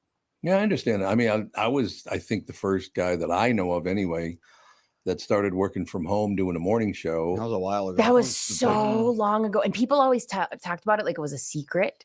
Oh, yeah. It's 35 years ago. And it was so funny. So we'd give tours. I was an intern and I was really good at tours. Here we go. And they'd be like, they'd always go, is it true that Tom Barnard does the show from Florida? I said, no, not always. Sometimes he does it from Golden Valley. And they'd think I was telling them this big secret. Oh, yeah. But I always thought it was interesting and fun. Like, but it was like, they were like, oh my God, you can't tell people he's working from home. And I'd be like, why? Why not? Because it's cool. It was presented that way, because bringing comedians in, they'd be like, hey, tell them that Tom's not in studio, but don't make it a big deal, because we don't want people to know. And I remember Jay Farrow came in one day, and the first words out of his mouth on air, Tom, you're not even in studio. And then everybody I love my Jay gosh, I Farrell. let him out the secrets out. We were told never to mention it, which is funny. Really? Yes, because like I didn't care. I always treated it like a fake secret. I'm like, nobody cares. Everybody thought it was so interesting because you were the first person in my life to be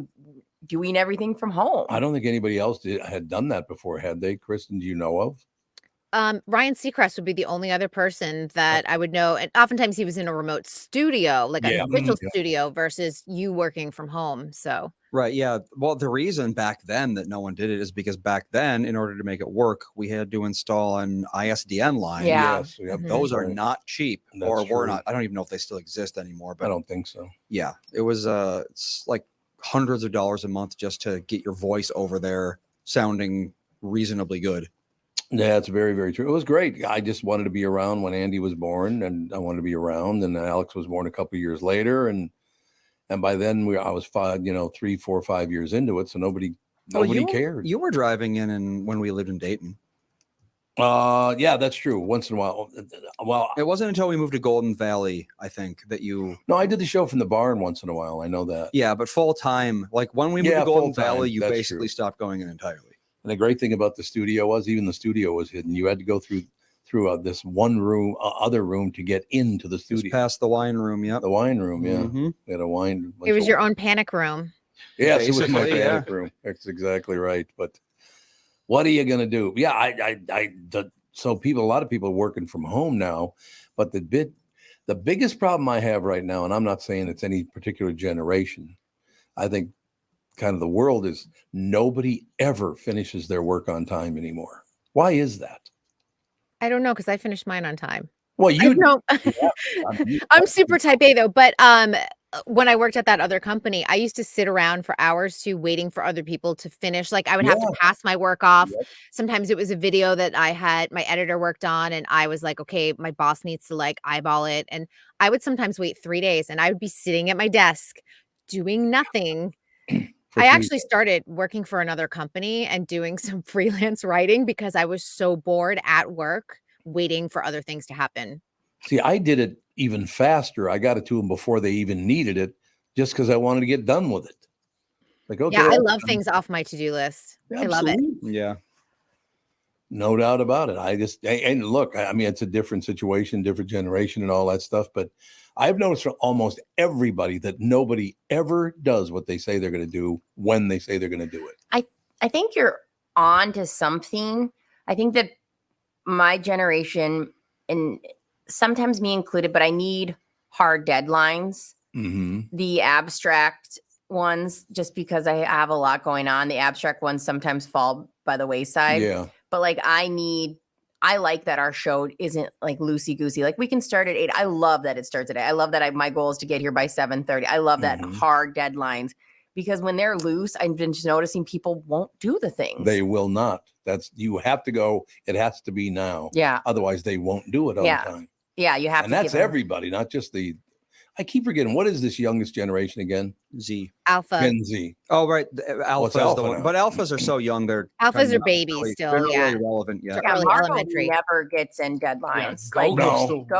She Go-Go really can't- is. Yeah, she can't meet a deadline. Let's see. The oldest alphas are 12. So yeah, it's not a whole They're a lot little bit relevant. older than I thought. I thought they were like 8. So they're I know. coming Well, up though. I They'll still be think of Gen Z as like, probably middle schoolers, but that's yeah. not Because anymore. if you think about it, Alpha is going to start driving the pop culture, like the younger side of pop culture in the next couple of years. So it'll be interesting. I like how as soon as you said driving, Brittany had a panic attack. I thought of a 12-year-old driving. Yeah, I'm shocked you caught that because I was embarrassed. I was like, oh, driving something. Well, okay. we were just having this conversation, or like maybe I saw it on TV or something. It's like the idea of a 16-year-old driving. It's terrifying. It's just I know. insane because 16-year-olds to me are like small children. When It's like, why are you being allowed to drive 5,000 pounds of steel 70 miles an hour? I saw it's so bad. I saw like I was they were turning into Chick-fil-A and I was driving by and these kids were on their phone and I like they could tell we made like hardcore eye contact and I said I was like, put down your phone thing. And that kid goes and put his fingers up and then honked at me. And I was like, I get where you're coming from. That Wait a I second. seem. Why, when you stopped, that was your finger pointing at me? I was both you and Tevin. No, Not me and Tevin. Okay, not never Andy. mind. Surround I love sound. Andy. Not Andy. Okay. But like, it was a moment where I'm go, listen, you can lash out at me, but hopefully this will make an impact for you. Mm-hmm. But you're a baby. You are a baby. I literally look at you and I think it's insane that we allow you to drive. It was insane they let me drive, but at least back then our phones could only make calls, really. Like you couldn't T9 text while driving. Yep. It's the texting that's the problem. It's not the phone itself. It really is. Yeah. Well, you don't need to pick up your phone. That's what's so weird about it. You can just, it'll come through your radio, correct? Well, yeah. But the texting is kind of difficult though, because like you can say, you know, well, I don't want to say the keyword to make your phone listen, but you can say that keyword, and then you can say like, you know, hey, text Melissa, and then you can, and it'll say, okay, what do you want to text? And then you can say it, and then it'll send it. But I think admitting to yourself, like, there is rarely a time I have to text somebody back. And that's a hard realization because we all take ourselves so seriously. It's like, well, I have a 1-year-old. What are the chances that via text I'm going to save her life? Yeah, if something's really wrong, you're going to be calling, not texting. And also, like, hopefully she's always in the hands of people that can bring her to an emergency that thing. too. It's So like, what are you going to do from half an hour away? Exactly. Like with these headphones on, if Justin's calling me, it's like, at that point, I need you to bring her to whatever second location is needed. Right. I trust you to make the right decision. Totally. And I think that's a hard realization is you have to say to yourself, I'm just not that important. This text can wait. It's really life. It's not life or death, but we think of ourselves as so important. But also we're always available too with our phones. And I think that's also where the work thing comes in with like Gen Z. They don't want to be available all the time for their boss. They don't want to be answering emails. It's about it's more about the work-life balance. So yeah. Well, because when you break it down, especially when you do, I remember the first like salary position I had, and they were, well, you're just a salary position. So now you're always on call. If we need you to do something at 10 o'clock at night, oh, no. Like you don't pay for my whole entire life. So I think that's where the younger generation is setting more clear boundaries. Yeah. Like, hey, if I'm scheduled to be here till 5 o'clock, deuces at 5 o'clock. Well, that's the thing. It's like 30 years ago, even if you were the most important person in the world, you go home, you're home. You're not working anymore. Yeah. Unless someone drives to your house and says, hey, we got a problem, you're not going to know about it. Would people call you a lot after the show to figure things out with KQ? Because you were an important like aspect that you had to get a hold of. But what do you mean? Like, would they call you and say, hey, you know, now we can send you an email of, do you want to do this sponsorship or do you want to do this? Dad didn't do email until like mid 2000s. But back in the day, so would they call the house and, I guess. Yeah. Or did you have that clear boundary of when the show is done, I'm done? Yeah, pretty much. When the show was over, the show was over. That's great. Well, I was taking up the phone line with dial-up, so they couldn't call anyone. And he was downloading every song in the history of the world. Andy was on the AIM chat. Oh God, I spent so many hours. So much. I mean, I'd think about my message I'd leave, like, you know, the away message. Yep. And then did you do the alternating case thing? Of capital, course. Capital, lowercase. To look unhinged. To look super cool. Now I gotta repeat this because I haven't done it in a couple of hours now, and I want to make sure that everybody understands. Kitty. Unbelievable. That's your son. He sounds just like you when he does that. I know, it's Kitty. But in any case, I want to thank everyone who sent me a text message yesterday, or an email, or whatever. You got about 1 billion of them that you didn't even know about, by the way. Somebody told me it's over 10,000 of them. Yeah, Melissa fielded quite a few of them last night. I did all your emails. You did all the emails? Yep. I don't believe a word she says. I almost put you guys on like reply all, but of course I said a thank you to everybody who emailed in. But I mean, I want to explain to people, it's not that I'm ignoring. I am very grateful that you wish me a happy birthday, all the rest of it. But I cannot respond to over 10,000 emails. I just can't do it. So I'm too important and busy. You're right. Oh, that's right. You had to ruin it, didn't you? It's all over. My work day's over. You're as big of a figure as I am. That's not what I'm saying. Okay, I'm pretty sure that's what you just said. You guys sit down and go 10,000 different people and tell me when you're done, because it'll be. I would have done it. I would have done it. There's no way you'd respond to 10,000 people. I would, but I'm not important enough to get 10,000 emails or messages. Jesus. You got to piss all over me on this one. I'm trying to say thank you to all these people, and you people do nothing but piss all over my We're just giving you a hard time. attitude. I was shocking how, people I haven't talked to in years texted me. I texted you, got nothing back. Again, he's busy. There's 10,000. There's not. He has no time for you, I'm sorry for being grateful. I really am sorry for being grateful for every one of your texts. No, and I don't think anybody really expected you to. No, I don't think. No, that's what a weird world is. Like, I'm sending you a birthday message, and I expect Jim thank to you. phone in saying, "I got my email back from me." There you go. Well, You're thank welcome, you. Jim. Thank you again to everybody. But like I said, I'm very close. I use the name David Valentini. He sent me one last night. I haven't talked to David in a while. But I know how I am. If I sat down and started on one, I'd have to do all of them. You're fine. Nobody cares. I sent it. I literally wrote, "Hey, I don't want to be Pat." So I listened to the show and waited for it to end. I was like, "I don't want to be Pat and email or text you during the show." So I'm texting you after. And I bet you so many people did that, waited till the show ended and texted you. And I knew, and a lot of them did, yeah. I don't care. Nobody sends anything ever expecting anything back. Well, good. Keeping score if they got a thank you or not. Well, I'm not wishing you happy birthday next year since you didn't say thank that. you. All right. It's time to blow Kristyn out. Right? She's had enough time to herself. It's unbelievable. Oh, I got to see the kitty again. There Bye, we go. London. London. Get it. London. Do you think they can even comprehend what they're looking at right now? London knows. Like She knows. There's these She likes- people who are thousands of miles away communicating with me through copper wire in the Well, ground. first of all, she's purring. She loves Tom's voice. That is fact. London, come to Minnesota. Come to Minnesota. And she likes to act cute when she's on camera. Like she acts all snuggly. And then she gets super sassy pants the second we're done here. She knows. Yeah, she knows. Oh yeah, our pets definitely know. Like when you take out the camera to record them doing something funny, the second they hear that little like blip sound that means we're recording, they stop. They're like, "No, you're not recording me. No, I'm not letting you get this. It's not fun anymore. Now you're making it weird." The kids do that a lot. Yes, I suppose absolutely. that is true.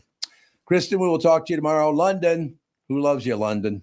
You do. That's what I'd like to know. Kitty cat. Like, oh, you're waving to me. She waves and everything. She does it all. She does it all. No What a question talent. about it. What an on-air talent. All right, we'll talk to you tomorrow. See you tomorrow. Bye, guys. We'll be right back. Wrap things up right after this. This is the Tom Barnard Morning Show. Recently, Jim Paul of Bally Buick GMC was contacted by a company that does on-site sales. Jim was confused. Wait, they don't know anything about us, our staff, our reputation, most importantly, our customers. Hey, pal, no problem. We do them all over the country. Get the manager off the roof sale, inflatable gorilla sale, and our favorite, the 13-hour sale with a giant clock that goes to 13. Urgency, baby. We bring our crew because, well, your people are, let's just say, a little laid back. And the pricing? Nothing special, sport. But Jim thought we price competitively every day. Our prices are special. We definitely don't need these guys. But sale does convey some urgency, so we made a bold decision for his fine dealerships. Announcing the Bally Buick GMC 365-day sale. And we can even extend it a couple years or so. I got the air dancer guy, scratch-offs, plastic keys, bubble machine. Valley Buick GMC in Apple Valley or Hastings or valleycardealers.com. Hurry. The Tom Barnard Show is proud to have partners like North American Banking Company, Bradshaw & Bryant, and attorney and advertiser Dave Bielke. I've been advertising on Tom Barnard shows for years. I like Tom, not just because he's a good guy, but because the ads I run on his show bring me new clients that are hurt at work and need legal help. Tommy B works for me. If you'd like to find out more about growing your business with the Tom Barnard Show, go to tombarnardshow.com, keyword partner. Hello, I'm Brad Huckle, President and Chief Lending Officer at North American Banking Company. And I'm Michael Bilski, CEO at North American Banking Company. As a locally owned and operated community bank, we work with many multi-generational businesses. Take Personal Care Dentistry of Roseville, for example. Dr. Walter Hunt, also known as Painless to me, has been a longtime customer of the bank since we opened the bank in 1998. When his son Kyle was ready to join the practice, they wanted to expand quickly. With their additional space and equipment, they now are able to see more patients each day while providing the same level of care and service. Okay, guys, I'll take it from here. If you run a family business or any kind of business for that matter, you should be banking with Brad and Mike over at North American Banking Company. Every time I deal with them or their team, I know I'm working with experienced professional bankers. So why not bank with my banker? North American Banking Company, a better banking experience, member FDIC, equal housing lender. So I got to ask you guys a question. I hadn't left the studio since I came here. I just left for the first time. Really? What is that new flashing thing plugged into the I wall? was gonna ask you. What is They that? look like Wi-Fi repeaters. That's what I thought. my guess. And we need better Wi-Fi, so if it's for us, it'd be awesome. So it wasn't a bomb. Probably not. They Probably probably would have detonated it by now if they were trying to get us off. I'm walking out and go, man, this looks like something from Mission Impossible or something. This is weird. That is not Mission Impossible. Yeah, that's Mission Impossible. That is James Bond. Oh no, that is James Bond. No, that's James Bond. That is absolutely. Yep. I know for a fact I have played enough GoldenEye on you're Nintendo right. 64. What's the Mission Impossible song? That's actually my phone ring. What? I just never have my ringer on. I haven't had it on in like I think last time I put it on there like 10 years ago. And so randomly you hear and it's so funny because I never know where my phone is. Mhm. So we're all searching to that song and it's hilarious. Also, like I don't have my ringer on normally, but still, if your phone went off, I'd be like, oh, that's mine. Even though mine's really? been on vibrate since like 92. I never have the ringer on ever. It's just too much. Darren Cotton's got some news for Dad. Vinny Lettieri scored his first wild goal last night. Oh, that's wonderful. Yeah, the nanny grandson. That Yep. nanny grandson. Oh, yeah. Yep. Vinny just got married just a couple of months ago. I believe so. That family, I love that family. The best part about that is Lou Nanny was in the booth Was he? broadcasting. Yeah. Oh, the game. God. Yeah. That's magnificent. Wait, what's the kid's name? Vinny. Vinny. We've known him for a billion years. Yeah, Vinny Lettieri. I've known him since he was like a little kid. Mm-hmm. That's such a good name. Vinny Lettieri. Vincenzo. And then you got, of course, Tino. His father is a very, very good friend. Tino and Michelle are great, great people. Really nice. How do I say this respectfully? Dang, they're good looking. That's a good looking family. There's no question about Yes. that. Yeah, it's true. I haven't seen Vinny since he was probably 8.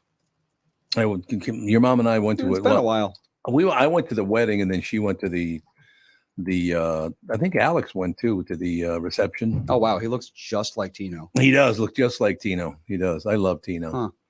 Tino's one of my favorite people in the world. He was a soccer goalie.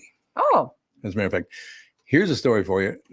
Born and raised in Bari, Italy, which is the heel of the boot of Italy. Mm-hmm. Born and raised in Bari, Italy, left to go play professional soccer in Canada at 12 years old. It's weird that you'd leave Italy to play soccer. I know. It's like there's probably plenty of soccer in Italy. But at 12 years old, I mean, think about that. You get an option to become a professional athlete when you're 12. That is unbelievable. I don't think I would have had that option when I was 12. Yeah, me either. Tino's one of the sweetest men you ever want to meet. Just a great guy. And then Kath and I were driving down the street the other day, and we saw Michelle Lettieri, his lovely wife, Louis and Francine's daughter.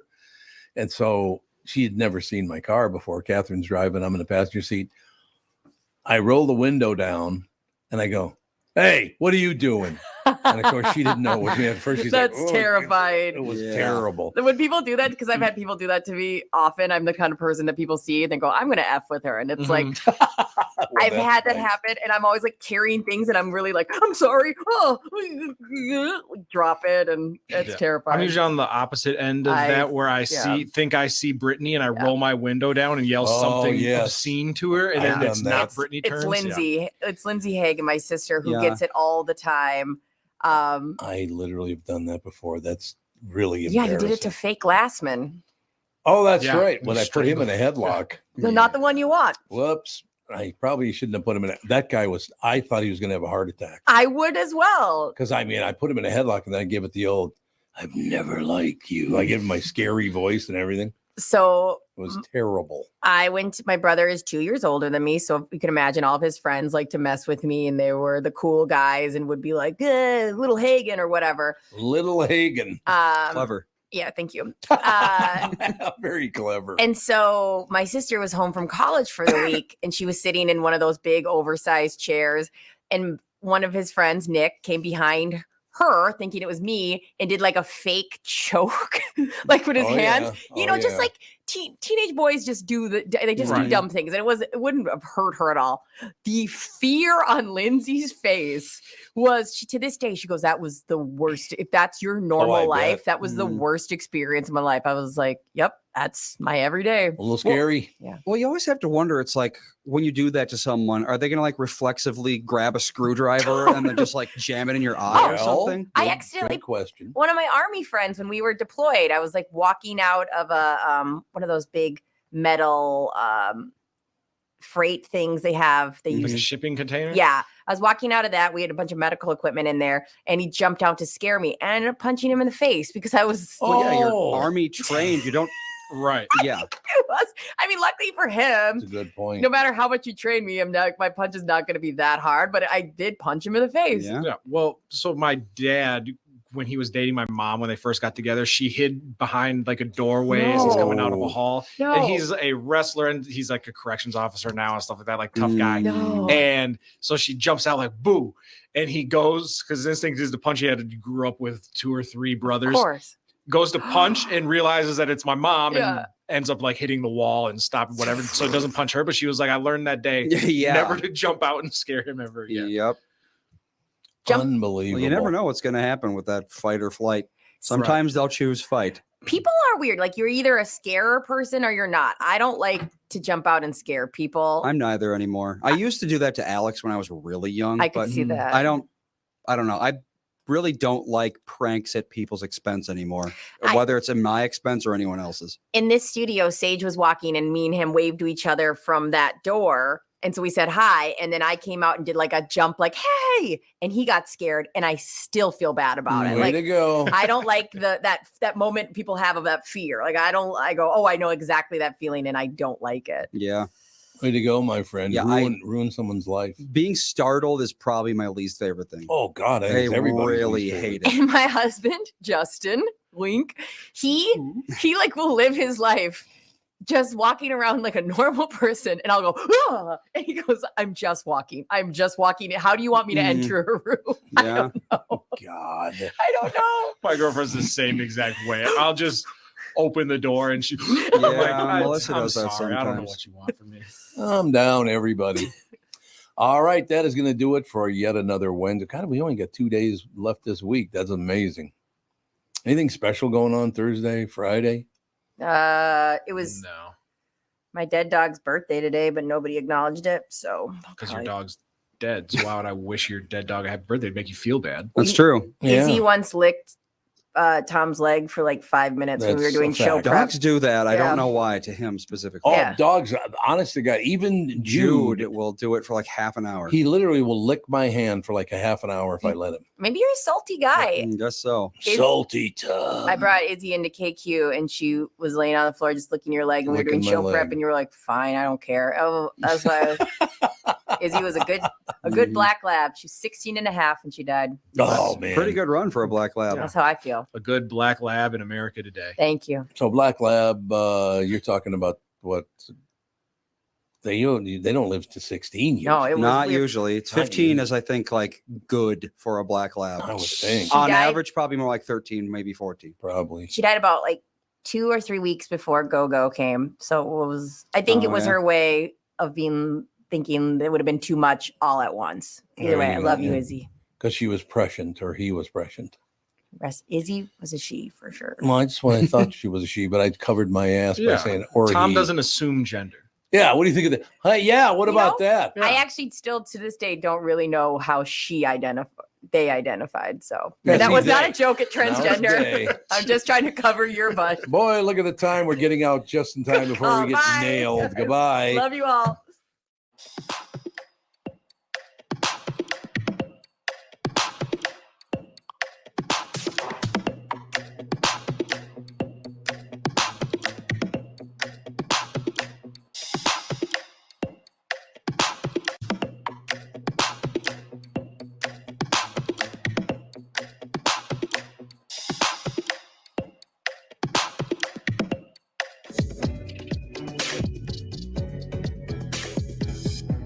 Tom here, and I just read a success story from MN fat loss client Elizabeth, who just completed the program. Elizabeth writes, I'm a 54-year-old woman who has struggled with losing weight. I had almost constant heartburn, trouble sleeping, brain fog. I tried counting calories, eating bars and shakes, and several other programs in which I would lose 5 to 10 pounds after months of struggling. After 60 days of the MN Fat Loss program, I was down 25 pounds. MN Fat Loss had really empowered me to believe that I can control my eating and my weight without having to sacrifice foods that I like. If you're thinking about finally committing to improving your health, this is the time to start. You won't regret your investment in yourself. It's so easy to see if MN Fat Loss is a good fit for you. They offer a free phone consultation to learn about the program. They also have virtual options to help you if you live far away, which I think is a brilliant idea. To schedule that free phone consultation, go to mnfatloss.com. The only thing you have to lose is that unwanted weight. That's www.mnfatloss.com. I cannot wait to hear about your success story. And please let them know that Tom sent you. In a world that's racing a mile a minute, a split-second distraction can change everything. I'm Mike Bryant from Bradshaw & Bryant. Every day we see too many people, heads buried in their phones, unaware of the dangers they're in. Texting and driving isn't just reckless, it's playing Russian roulette with your life and the lives of others. In just 4 seconds of distraction, you've driven the length of a football field. Is there any text message that's worth your life, that's worth the lives of others? I've been fighting for the rights of the injured for over 30 years, but I'd rather you never meet me in a courtroom. So hear me now, stop texting and driving. Pay attention. Value your lives and the lives around you. And if you won't, know this, at Bradshaw & Bryant, we're relentless. We won't back down. We bring justice to those that need it. Find Bradshaw & Bryant, personal injury attorneys at minnesotapersonalinjury.com. With Mike Bryant on your side, seeking justice for the injured. Bradshaw & Bryant. Recently, Jim Paul of Bally Buick GMC was contacted by a company that does on-site sales. Jim was confused. Wait, they don't know anything about us, our staff, our reputation, most importantly, our customers. Hey, pal, no problem. We do them all over the country. You know, get the manager off the roof sale, inflatable gorilla sale, and our favorite, the 13-hour sale with a giant clock that goes to 13. Urgency, baby. We bring our crew because, well, your people are, let's just say, a little laid back. And the pricing? Nothing special, sport. But Jim thought, we price competitively every day. Our prices are special. We definitely don't need these guys. But sale does convey some urgency, so we made a bold decision for his fine dealerships. Announcing the Bally Buick GMC 365-day sale. And we can even extend it a couple years or so. I got the air dancer guy, scratch-offs, plastic keys, bubble machine. Bally Buick GMC in Apple Valley or Hastings, or valleycardealers.com. Hurry. You need to know a guy for your auto repairs, legal issues, banking, and more. The same goes for investment advice. You need a guy to help you be successful, someone you can trust, who gets results. Well, I got a guy for you, Josh Arnold. Josh gives you straight talk, not sugar-coated advice about your financial situation. Josh has seen it all when it comes to economic and market conditions, and Josh can make sure that your retirement objectives match your investments. Do yourself a favor and call Josh now for a no-obligation 48-minute evaluation. You've got nothing to lose, and you'll get a different point of view for your investments. Call Josh at 952-925-5608. That is 952-925-5608. You'll be glad that you did. And tell him his guy, Tom, sent you. Investment services offered by Josh Arnold Investment Consultant, LLC, a security investment advisor. Past performance is no guarantee of future results. All investments involve risk. All comments and opinions are Josh Arnold's and do not constitute investment advice. Tom Barnard is a paid endorser.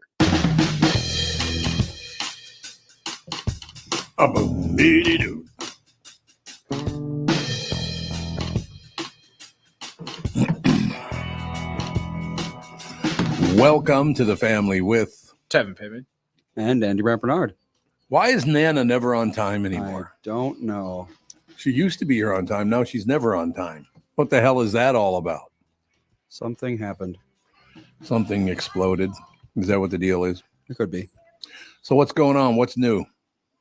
What's new? Not a whole lot. I feel like the days are starting to blend just all into one long continuous day during the week. Like I have to consciously remind myself what day of the week it is now.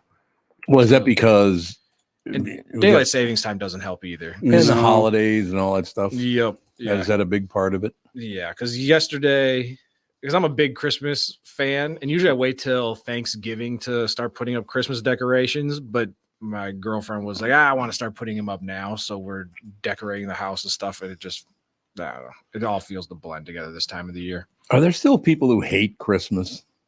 God, I hope not. I've never understood people. I hate Christmas. It's a hard holiday to hate.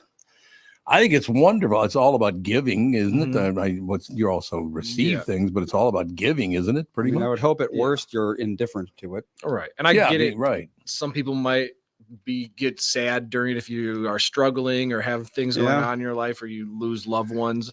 But yeah, overall, you get to relax, eat, and hang out with your family. You can't really complain too much. That is, and you probably haven't been through this yet. Andy has not been through this yet.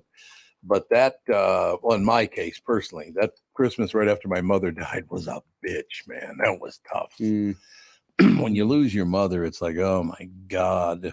Yeah. And especially because, I'm assuming yours was the same way. Like my holiday really revolves all around my mother. Oh, that's like no doubt about it. My whole schedule is, well, let's see what my mom's doing, and then I'll figure out the rest of my life. Yeah, there you go. I like that. Yeah, wait till you get married. What? Then you have multiple families to juggle. Well, that's true. Yeah. Well, it's like, because, we got you and mom, and then we got Melissa's mom, we got Melissa's dad, and then we got her great aunt, who they always see every Christmas. So we got like 5 different Christmases to go to every year now. Jeez. And also her brother, her and her dad were all born within a week of Christmas. Yeah, that's right. Oh, it's a very busy season. A lot of stuff. Well, yeah, we won't be seeing you for Christmas this year, but I'll see you about a month after that. A week after. Oh, I thought you weren't coming down till like the end of January. I don't think so. I'll have to. You would know a lot better than I would, but Yep. Okay, I want to run this by you guys. Morning lineup is talking about where all the big free agents are going to end up in baseball. Mm-hmm. Do you have any? Have you seen the article? I have not. No. Oh, I think Nana's here. I think Nana. Nope. No, wasn't Nana. I thought I heard some. I thought I sounded heard a like noise Judd out coughing there or something. Something happened. Okay, it says, let's say, good morning. Where do you think top free agents will sign? The top news. Listen to this. I needed a new challenge. Council talks move to Cubs. Are the spoiler alert the favorites to sign? Who are the favorites to sign Ohtani? Baltimore becoming an attractive destination for free agents. I wonder why that would be. You ever been in Baltimore? I've not, but I have not heard good things about why people would want to move there. There's not a good thing to say about Baltimore anymore. That place is a complete dump. Mm-hmm. And whose family is partly responsible for that is our former Speaker of the House, Nancy Pelosi. Really? Her dad, I believe, was the mayor of Baltimore, wasn't he? I think. Was he? I did not know that. Yeah, look and see. I think Nancy Pelosi's father I think he was the mayor of Baltimore, if I remember correctly. Maybe. Andy, you'll find out in a second. Because I know at one point it was, but I'm pretty sure it still is a very high crime rate city, and kind of not just Baltimore, but even the surrounding area. Right. Not the greatest. Her father, Thomas Ludwig John D'Alessandro Jr. was the 41st mayor of Baltimore. That's longer than Alex Barnard Rasmussen. Oh, there she is. It was Nana. It was me. Here I am. Why, you came in and then you didn't, we said hello and you said nothing? I didn't hear it. Oh, because we heard this noise. So we said, oh, Nana must be here, but you didn't respond. Oh. Here I am. In any case, we were just talking about, Catherine, you ever been to Baltimore? No. She laughs. Wow. Like, no, and I'm not going anytime soon. Yeah, that's interesting. If you look at it, I bet you there is a group of about 5 cities that nobody goes to, and Baltimore would be one of those. Yeah, a city that unless you're from there or moving there to work, you're probably not choosing to go there for vacation. Like, are there what would be a tourist destination in Baltimore that you'd have to see? Well, Camden Yards would be great. Orioles zone. That's what I'm saying. Yeah. Is that what that is? Yeah. Camden Yards is what it kind of upset me because, I look around and it's like, God, Jim Palmer won every damn game here. He was one of the greatest pitchers of all time, and he had to live here. Yeah. And that was unfortunate. When you type in Baltimore and touristy stuff, there's not a lot that pops up. No. Looks like they've got a couple of museums and science centers. Railroad museum if you like trains. But have a railroad museum? It's nothing better than a railroad museum. That's fascinating. All right. So Turtle Dove, what's the latest? What are you doing? What am I doing? I just sat down and... I know, but what do you want to talk about? Let's go. Oh, I did not know content was up to me today. Yes. I did not prepare for content. We're just talking about spin.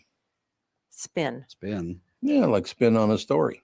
Oh, okay. What is this referencing? No, I don't know. What's important to you right now, I guess, is what we're talking about. No, we were talking a lot this morning. Let me put it this way. We're talking a lot this morning. I haven't even talked to Andy much about this yet. But that night last night was incredibly fun. I just love when you see little kids and they eat and 20 minutes later they start going mental because the calories have hit their bloodstream. Oh God, for like 5 straight minutes, Ethan was just going like this. Yeah, he was just like completely psychotic. It's like, you got some energy to burn, do you? And then all of a sudden he's tackling Sage in the restaurant. Yeah, I mean, I'm like, okay, they've gone completely nuts. It's so funny. I remember watching that happen. It's like, we've got 20 minutes before the calories hit the bloodstream. Everybody get up and run around the building a few times. It's like when a cat is just like walking around and all of a sudden they tense their entire body up. Yeah. And they just rocket across the house. It's like, They just like, or they have so much energy. Something imaginary. They absolutely must expend it or else something terrible will happen. Yeah, or like when kids get the same thing. When your dog gets the zoomies and just zooms all over the place. All of a sudden. Yep. You know, as Bop in this whole setup, I cannot tell you how happy it makes me to see. First of all, we're talking 3 generations here. We're all sitting at the same dinner table. The whole family's there. And to see 7-year-old Fawn, 5-year-old Sage, and 2-year-old Ethan get along. So those 3 kids love all one another. I mean, they have a great relationship, don't you think, Andy? I got along with all my cousins when I was a kid, too. Yeah, you did. If you grow up around them, you're going to get along with them. Ethan sitting at the end of the table, Bop's on the other end of the table, and Ethan points at Tom, goes, Bop.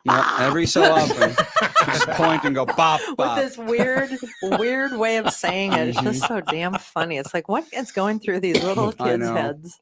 You know, the table was about the same size as this one, right?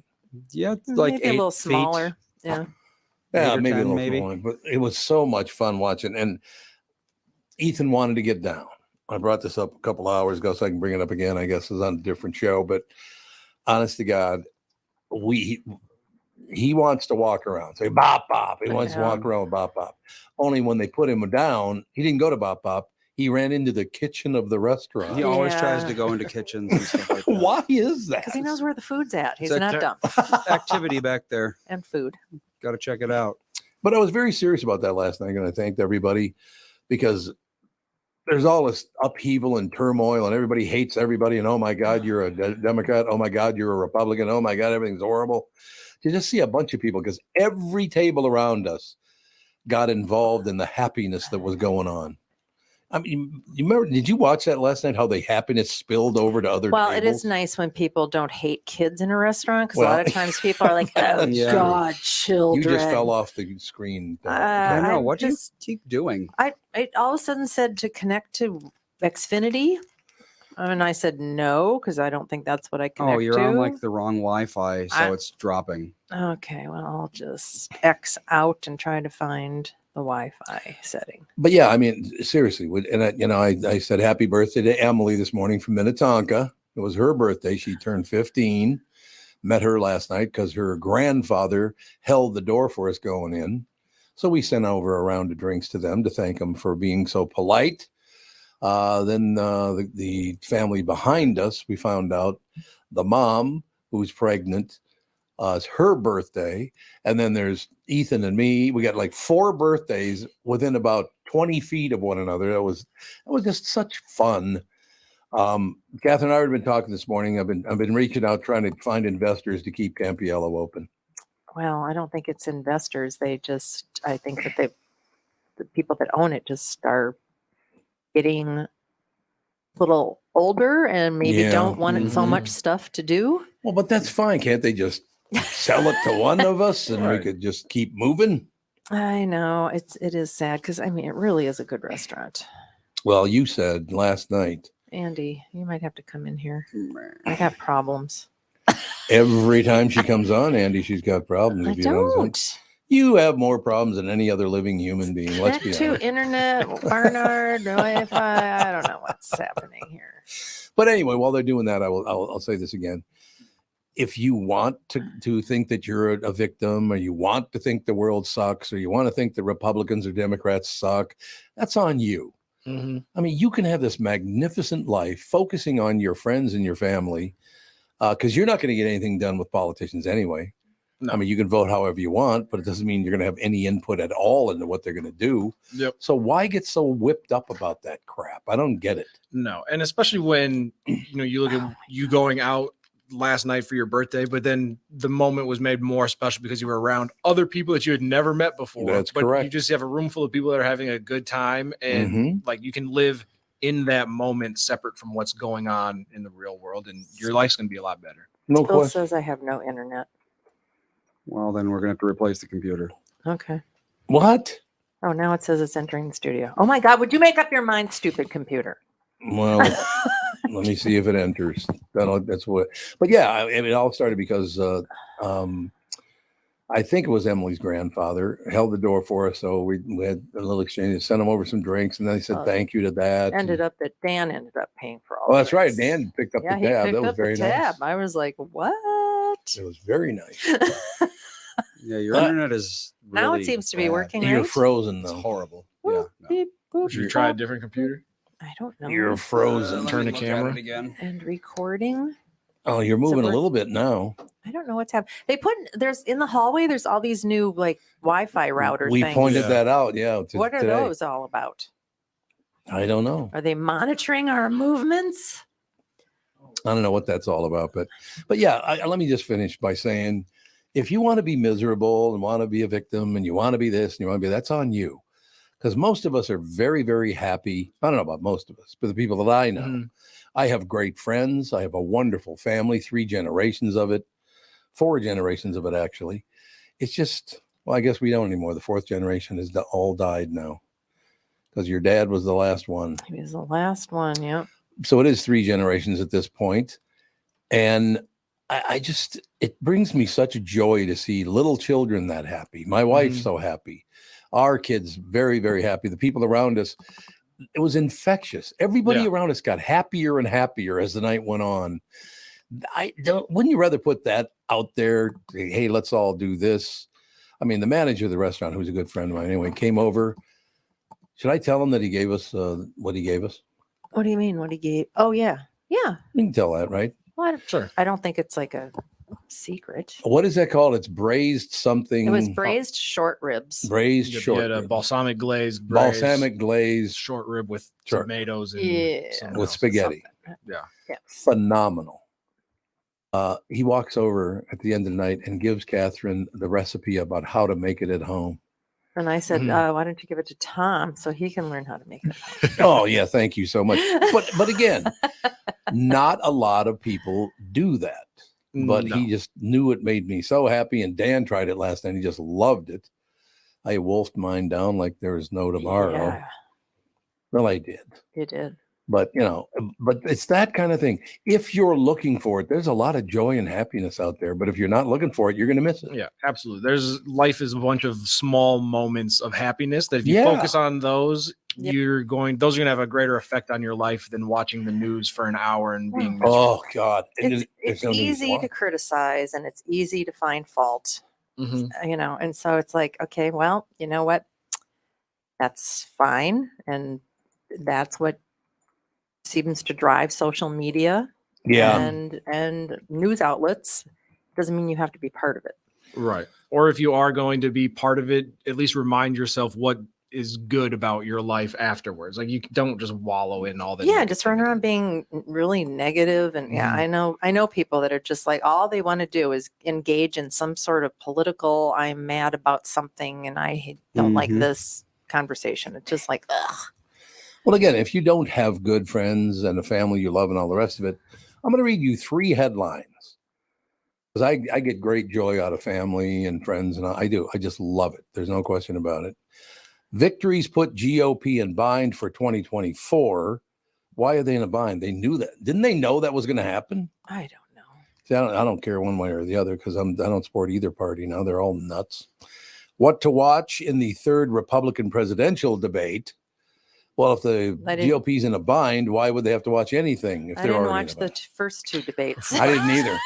I didn't watch either one of them. Watching the same thing I watched in the first two. Something Debates else. are a complete waste of time, in my opinion, because what's going to happen is that the news outlets that slant super left are going to declare whoever the left person is the winner, and whoever, and on the other side, then that's the winner. It's like it's just ridiculous. I don't think it changes anybody's mind. Yeah, and it needs to be less of a debate and more of a conversation amongst politicians, because right now everybody just gets on and name calls and points and screams. Yeah, they do a lot of that. Yeah, they do a lot of that, and I don't really understand that. Look, I have friends that are ardent Democrats. I have friends that are ardent Republicans. I love my friends.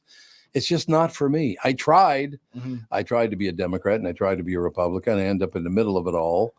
And I just, I don't really care to talk about politics now because everything is so hardline and angry. God, is it angry? Yeah. Like, settle down. Now, this is the headline I don't care for. Right now is a bad time to spend money. Really? Just before Christmas is a bad time to spend money? That's not a good thing, is it? Just inflation probably. Well, I'm sure that's what it is. Exactly. Interest rates just went down a titch. Tiny titch. Did they win? You mean yesterday? Last week. Last week. The interest rates for mortgages went down a little bit. So. Yeah, I mean, you can't have that. Isn't the mortgage rate right now to buy a house like around 8% or something? It dropped into the 7s again. Oh, if did it drop you've got again? Fantastic credit with $100,000 to put down, you just then if you you're pay okay. cash, you get a great rate. Catherine just disappeared again. I'm going to restart the factory reset that thing. It hasn't been working for a long time. No, it's been a while. Okay. Do you want to just move over to a different chair, Catherine? Does or something? anybody really care? I don't really care. Well, they want to see your lovely face. I mean, what are you talking about? I don't know. She goes, "Oh, I don't." My audio was also removed. I took you out. It's bad. Oh. Yeah, he's gonna fix it. Everything will get fixed. Everything will be wonderful. I look glitchy. Yeah. No, you I were very glitchy.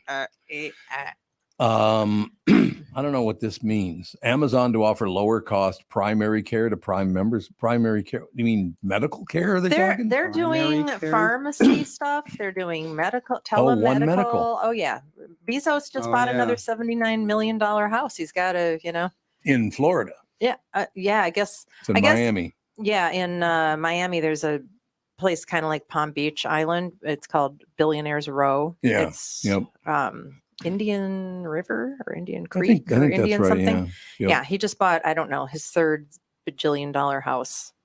I returned a book the other day through UPS to Amazon, and I'm like, "There, give me my $22 back, Bezos." That's how it all started, right? I know. He used to ship books. That's how his whole business started. Oh, he's just such a dick.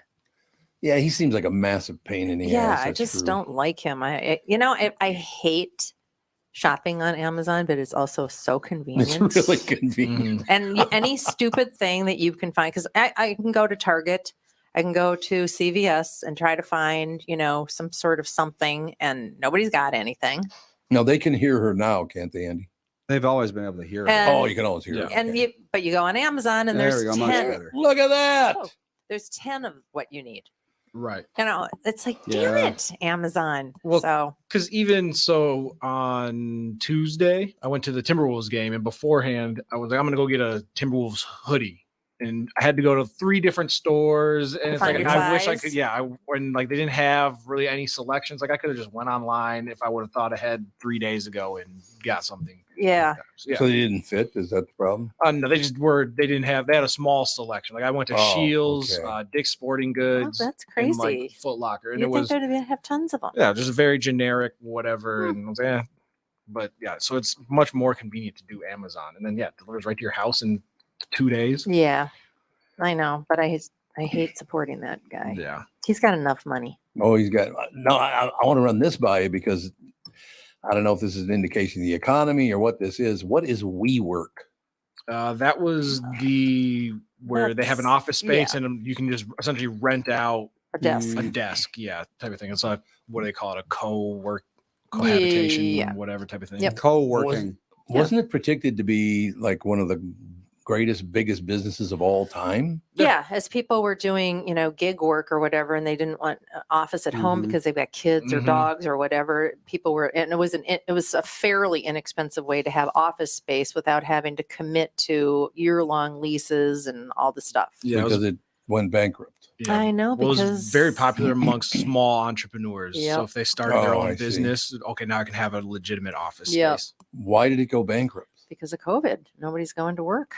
But I thought In WeWork was offices. with the fact that you didn't go to the office. No, it was an office space. Oh, that you would use whenever you wanted to. Yeah. It's kind of like, the salons that all of the hairstylists have their own little cubby, but they don't own a space. It's kind of like that for office space. Apparently set a new record for an astounding amount of money to have lost on a single company. Oh, they were killing it right before, They're before projected COVID. to be huge. Mm-hmm. SoftBank, is that the bank that lent them the money? Yep. They lost $14 billion on WeWork. SoftBank made some extremely questionable decisions. Oh, really? Like, I want to hear about them. You know about this, huh? Well, for example, Newman, the guy who founded WeWork, or one of the guys, SoftBank gave him $1.7 billion to leave the board of WeWork. Why? Great question. $1.7 billion to stop working, basically. But then they kept him on as a consultant for $50 million a year. That sounds like money laundering. Yeah, that sounds a lot like money It sounds laundering. like money laundering at this point. You're right. Sorry. 100%. Yes. I gotta say. That's absolutely money laundering. Yeah. There's no question. If I didn't know any better. So then they also had an IPO, and that did not go well. Oh, really? Which is more evidence that it might have been money laundering. Oh, okay. Well. So a public offering just fell apart on them? Yeah, they went public, and I don't think anyone wanted it. I had heard of it, but I had no idea what it was. When did it try to go public? Let's see. When did they go public? 2021, it looks like. Oh, no, that was that was Not right a when good COVID time, was. yeah. It was like the worst timing ever. Yeah, they should have maybe waited. By 2023, their stock had fallen below $1 a share. Oh, Jesus. It was worth $47 billion in 2019 and $360 million in 2023. Yeah, but I'm sure the board got their cash. Yeah, well, they got billions and billions of dollars. Stay home. They did. Yep. Stay home. I always love that. It's like, oh my God, oh, we're just suffering. Oh, we're going into bankruptcy. Everybody gets a couple billion. Yep. Well, and there is a documentary, it looks like, on WeWork. Oh, really? On Hulu. Oh. That came out 2 years ago, and it says, the Interesting. making and breaking of a $47 billion company. I wonder if it would be interesting to find out if it is linked to money laundering. Sounds like it. Kind of does. Almost guaranteed, but nothing will probably happen. A lot of these banks are involved in that too. Well, they've been sued many, many, many times, it looks like. So, hey. The bank or WeWorks? WeWork. Oh, WeWork. Mohammed Al-Iran is one of the world's most respected economists, and he has growing concerns about a recession in 2024. Al-Iran previously served as the chief executive and chief investment officer at financial services company PIMCO, and now is the chief economic advisor at PIMCO's parent company, Allianz, one of the world's largest insurance and financial services firms. He's also the president of Queen's College, the University of Cambridge. Special episode of we're talking about Wall Street Journal, WSJ. Take on the week, Al-Iran discusses the policy mistakes. He says if the economy does drop, he said the Federal Reserve has mishandled everything it's done so far. That's what they've been talking about. This administration and again, I'm not anti-Democrat, I'm not anti-Republican, but the people they have worked with this since Biden took over, it's been a complete disaster. Yes, it has. Yeah. Why don't we do things about that? Why don't we step in and go, look, this is not working. We can't continue to do this. Because admitting that you're doing something wrong is like political suicide. Yeah, that too. And it feels like, they just go, well, it's They just just not double working. down on it. Yeah, it's just not working yet. Yeah. We're almost there. Right. Or you need to give us more power before it'll We really need more start money. working. Yep, exactly. If taxes were just a little bit higher, we could get it accomplished. Yeah, that's what exactly. And they That's just got higher yesterday during the local election. Yeah, because St. across Paul America. sales tax went up It 1% or something like that. Yeah, and Edina voted. Okay, they already said that they were going to raise taxes in the city for this ice arena. Then they decided that they needed another 25 million or something like that. They decided. And I so love they that. put it on the ballot, and that passed. They're going to demolish the current ice arena, Braemar Ice Arena, Braemar something link. Anyway, and now they're going to build 3 new ice arenas in its place. 3. So, all of this is so that there can be an ice arena. And I'm like, I thought that's what property taxes were for. That's what I thought. Absolutely. Yeah, or the surplus that we had. Take some of that money and build a nice arena. Yeah, I mean, there's no doubt. I agree. I think that there should be lots and lots of sports outlets for kids and people. Something to do. I think people need that. Everybody can use it. It's not just for this person or that person or any sort of subgroup of something. All people can go and play hockey or take skating lessons or figure skating or whatever. I think it's a great idea. But the cost of this stuff. Yeah. And the fact that our property taxes, I mean, it used to be that if you owned a $300,000 house, you were paying taxes on about maybe 200 of it. Yeah. Now you're paying taxes on, like what it's worth today, even if you bought it for 150. Yes. So your taxes sometimes are almost as much as your house payment. I mean, it just is, it's gotten to be insane what we're paying, what people are paying in property taxes. I just think that they probably are mismanaging some of the money. Oh, 100%. Because if you went back and combed through the budget, I'm sure you could shake out enough money from somewhere that wasn't used to build an ice arena or do whatever you want rather than raising taxes. Yeah, you look around. I mean, we drive over this little bridge every day. We get off Highway 100 onto Vernon, and it looks like it's crumbling. I mean, the thing looks like it's going to fall apart. They keep on talking about redoing it, but there's never enough money. Never enough money. But if somebody wants to build, they tore down that Perkins right there on the same sort of intersection and built luxury high rises. They can reconfigure all the roads around that new place. Oh, yeah. Yeah. Yeah, that's the whole different deal. It's very interesting how this all happens. Well, I was just saying, I wonder in those situations, do you think the developer ends up paying for some of that? For sure they do. Yeah, some of it for sure. But not enough where it should make that big of a difference compared to fixing a normal cities road? Usually will kick in money if they're going to make money. Oh, okay. Somehow on property taxes or something else, or somebody that's going to employ a bunch of people and that's going to pay taxes. Then they'll kick stuff in. Right. I love that Perkins. I know. That was my favorite Perkins. I know. It's Perkins used to be so good back It in was. the day. It Like was. as a kid, like that felt like such a great restaurant to go to. And then now as an adult, I'm like, it's terrible. I can't eat there. But the pancakes are amazing. Pancakes are really good. I'm just not into breakfast food. Yeah, a lot of people are. I don't know. Yeah, their eggs Benedict I used to think was fantastic, especially after a night out with friends. 1 o'clock in the morning. Yum, yum, yum. I had it the other day, like last year with my dad. That was one of his favorite things. I'm like, this is not good. Really? It had too much icky hollandaise sauce. Well, It the, wasn't a problem, good the thing hollandaise is, sauce. very old people require that sort of thing so they can taste it. Yeah, it's true. And Very I think, salty. I think most Perkins customers are probably fairly old at this point. But pancakes are really good though. Yep. And their coffee's good. So if you want just some pancakes and a couple eggs over easy or something, it's all right. All right, I'm going to read inexpensive. one more paragraph, and you guys try to figure out what the hell this means because I have no knowledge of what this guy's even saying. Okay, you ready? Yep. Mohammed El Arian, what consensus has been expecting has gone from a soft landing to a hard landing to no landing, back to a hard landing to a crash landing, back to hard landing, back to soft landing. That's an incredible sequence, and it tells you we've lost our anchors, we've lost our economic anchors, we've lost our policy anchors, and we've lost our technical anchors. None of that sounds very good to Uncle Tommy. None of it makes any sense. That doesn't make any sense. What do they mean by that? It sounds like the ramblings of a cokehead.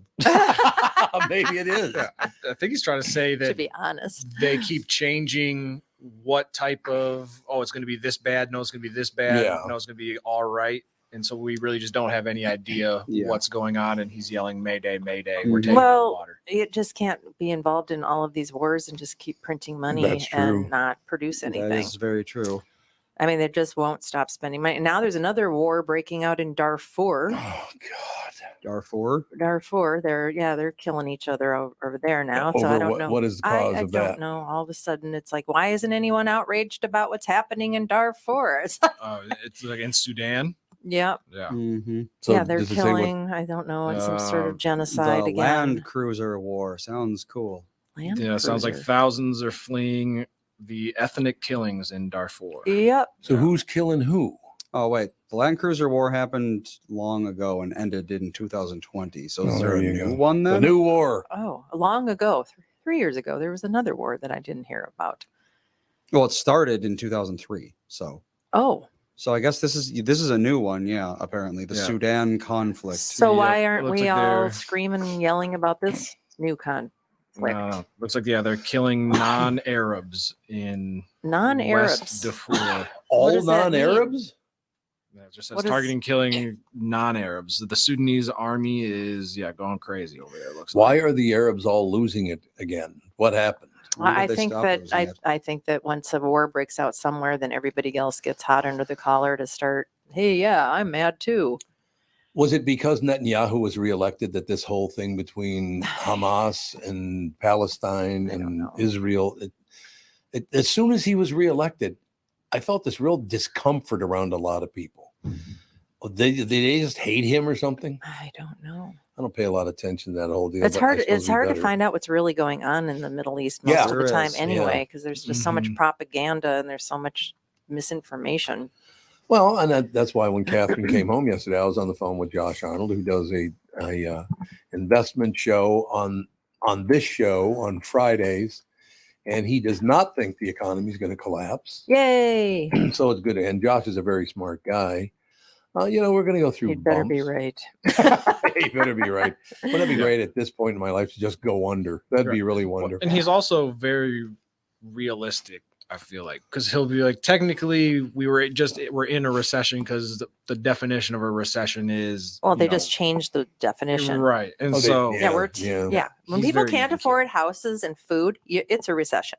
Sorry. Well, because now everybody's talking about the cost of Thanksgiving dinner is, exponentially higher than it's been in the past. I guess depending on who you talk to, some people think it's cheaper, but it's all going to hell in a handbag.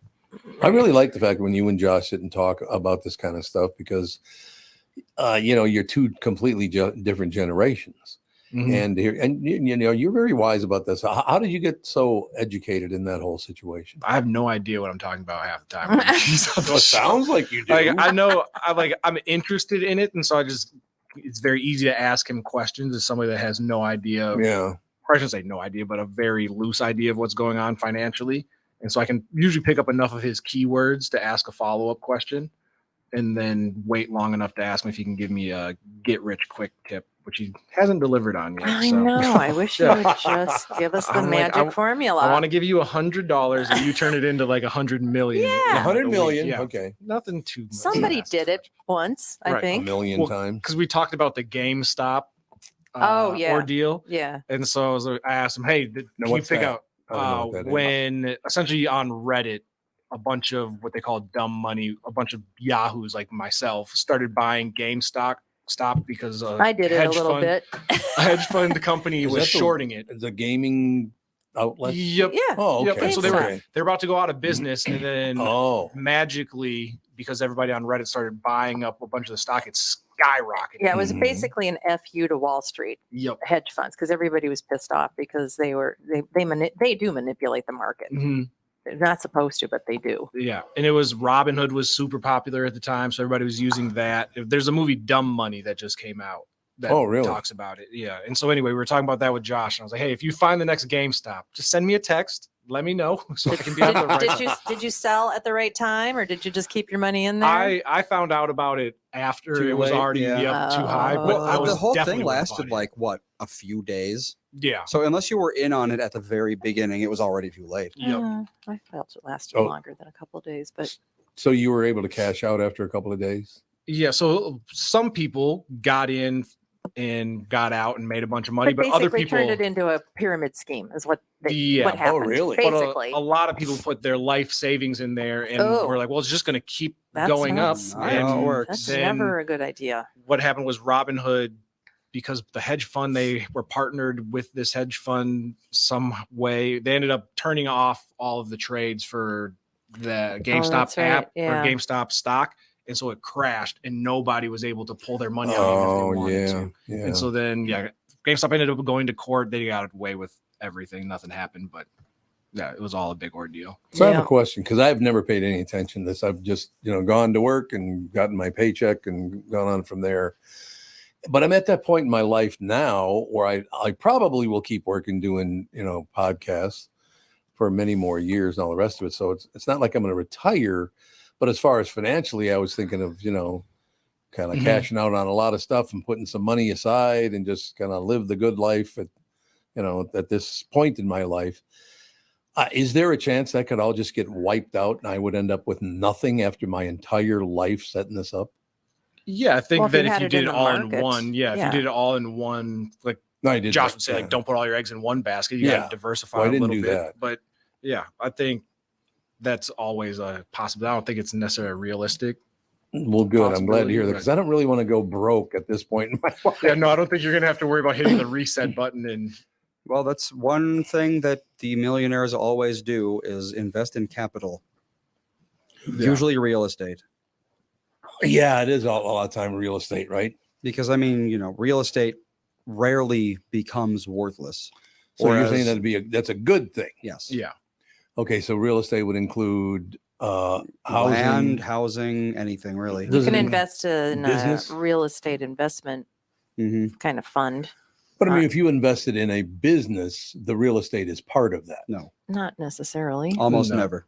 Well, I thought you owned the building. No. Well, you can buy a building, but that doesn't mean that a business owns a building. Most people lease because they can depreciate their lease and it's a tax advantage. But see, for you guys, it's good for Catherine and me to talk to you guys because you're the right age. Do you guys see the economy collapsing completely or just taking a hit? I don't think it'll ever collapse completely, but it's probably going to get a lot worse before it gets better in the very near future. And how long do you think that will last? I have no idea. Is there any indication historically? Like how long, the Great Depression, how long did that last? Is that like a decade or something? No. Oh, it wasn't that long? It was Great Depression. 7 years. Oh, yeah, it was. Well, I mean, technically it was a decade. I thought so, yeah. The bad times only lasted, probably. Well, the unemployment rate did stay up for about a decade. Yeah.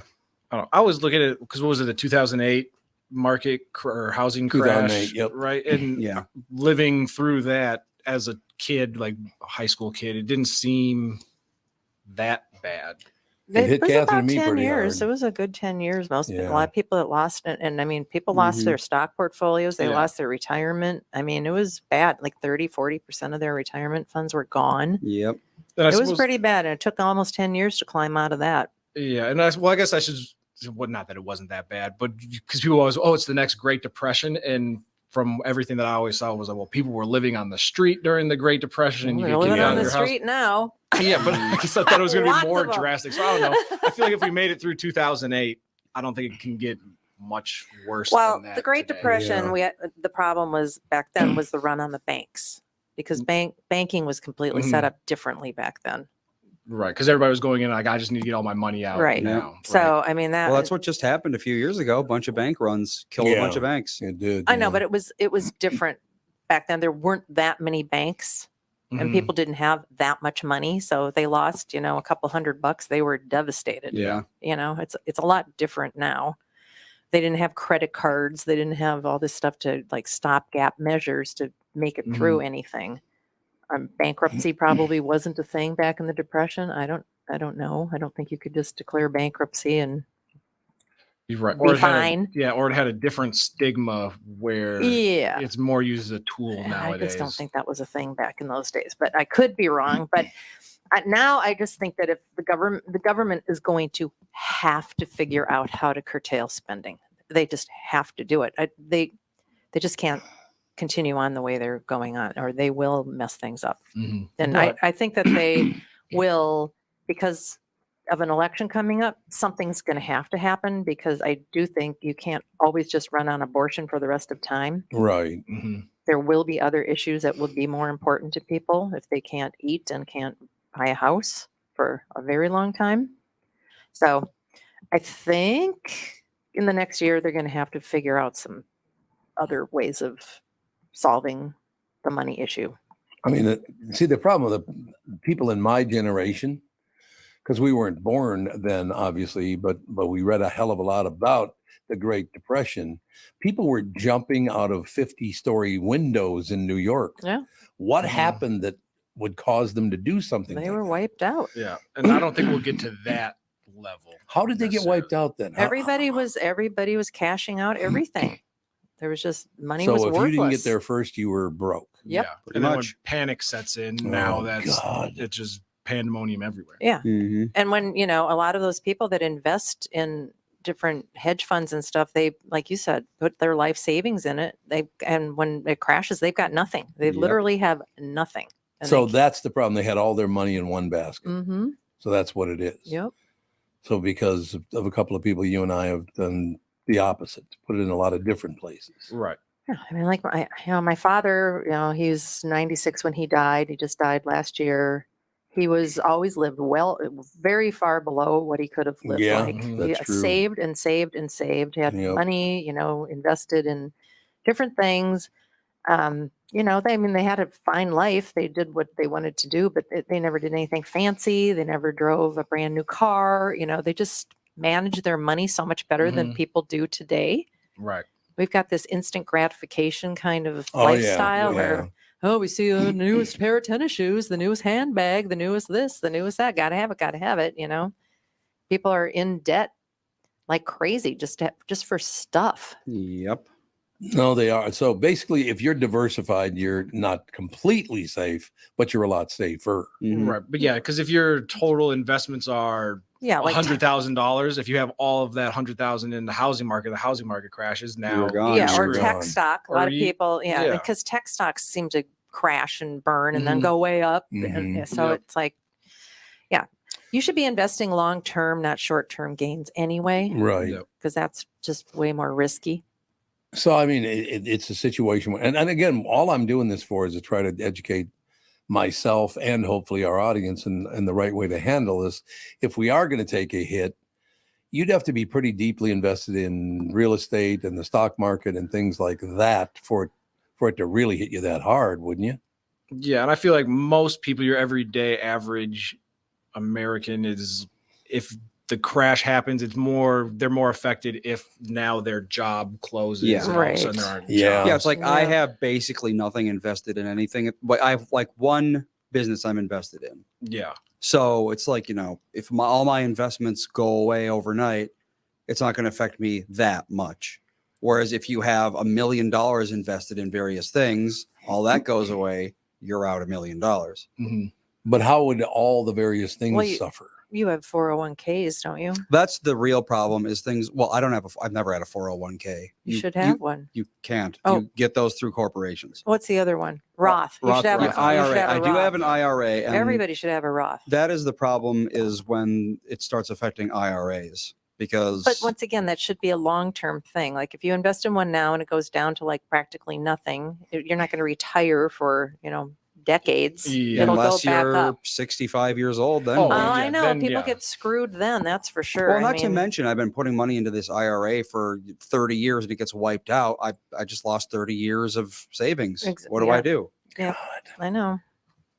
Yep. So will you keep it in there? I mean, I don't know anything about this kind of thing, and I try to learn as we go, and we try to. I mean, I think Catherine and I have done a pretty good job of spreading it around. So if one area gets hit, it's not going to wipe us out. But I mean, we take a hit. There's no question about that.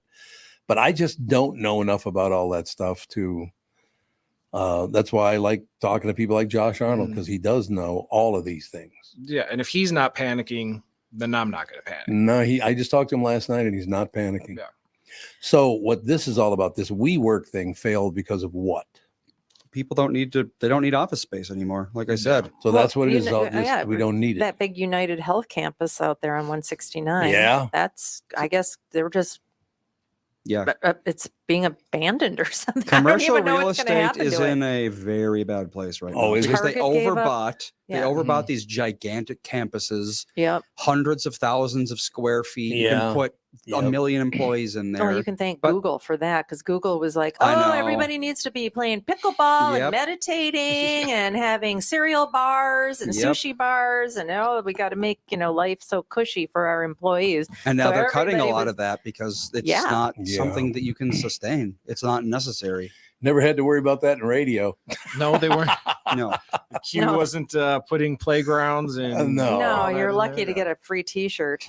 So basically, if you spread your money around a number of places, you show up for work every day, you collect a paycheck, you're probably going to be all right. Well, you can only do so much. I mean, I mean, that's the thing. It's just you got to try to hedge your bets. Yeah, and don't panic at the first sign of something. Because when I remember when I first started getting into trying to, invest in the stock market, you'd watch it like it's a slot machine. You'd go up a little bit, you'd be like, yay, and then it'd go down. You're like, oh no, I should sell. So I can. And it's like, no, just everybody calm down. That's day trading, and you don't want to do that. No.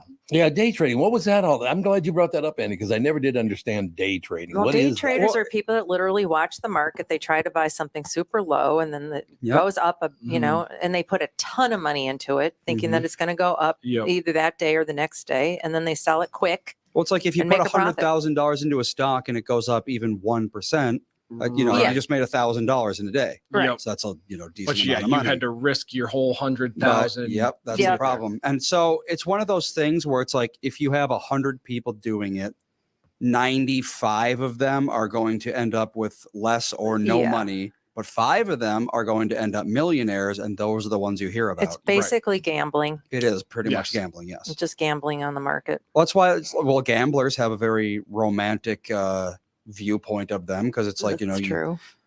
Think of how many movies out there are like, the suave poker player gets the royal flush at just the right time. Yeah. It's not how it works in real life, but that's how it's depicted. No, but nobody wants to tell the story about the guy that lost. Yeah, exactly. 100,000. Yeah. Well, I always said when we'd go out to Vegas every year for the show, you look around, you're like, there's a reason why these casinos are 4 blocks long. Yep. Yes. And opulent as hell. It's not because they're paying the people that come here. No, and there's a reason that if you're a gambler that goes there all the time, you can get free rooms to the suites at the hotels because they know you're going to go blow more. Here's some more champagne. Drink more. Yeah. I think Casino Royale would have been a much more interesting movie if it was played realistically. Yeah. Like at the climax of the movie where Bond is playing his final hand, he's like, Queen high, da, da, da, da, da, da, and he loses everything. Yeah, well, it's way more likely. Sometimes that's just what you get. Yep. I had a friend that was a blackjack dealer at a local casino here, and he was saying that some of the people that you would see come in, they're taking their disability check for the month and gambling that away. Or he was like, it was a very regular occurrence because people would, my slot machine is going to be hot. Yeah. So I'm peeing in a cup or just peeing down my leg because I don't want to leave this machine because I won $7 and it's going to get hot now. And it's due. Yep. It's a sickness. It absolutely is. It is definitely a sickness. Yeah. We go to the casino once in a while. Mm-hmm. Not very often, but once in a while. And it's just, you see these people and they're checking every single machine to see if they can get a quarter or somebody's change that they forgot. It's like, oh, and man. I'll go to the casino with a group of friends and have a good time because sure, it's fun to win a couple bucks, but the feeling of losing even $20, I'm just devastated. I know, it's like I could have bought a really nice, lunch or something. Well, the way we think about it, it's like, okay, so if you go to the casino, if we went to a movie, both of us, and dinner, it's going to be $100 at least. Everything's $100. So if you throw $100 at the casino, it's like a night out, even though it might go in 10 minutes. That's the thing. It's like you're not having fun with it, though. It's like dinner and a movie I can enjoy. I make an evening out of it. It's a fun movie. I can talk about it afterwards. But if you're just sitting at a slot machine and pulling a lever for 15 minutes, you're not going to even remember that it happened. The problem is with it is that I swear to God, we like to play these. It's like a video poker machine. Yeah. And it just you win like $40 and then you think, okay, and then all of a sudden you're down $50 and then you're up $30. Just going to get back to where I was. So you actually play for a while and you think, and when you win the $50, you should just quit.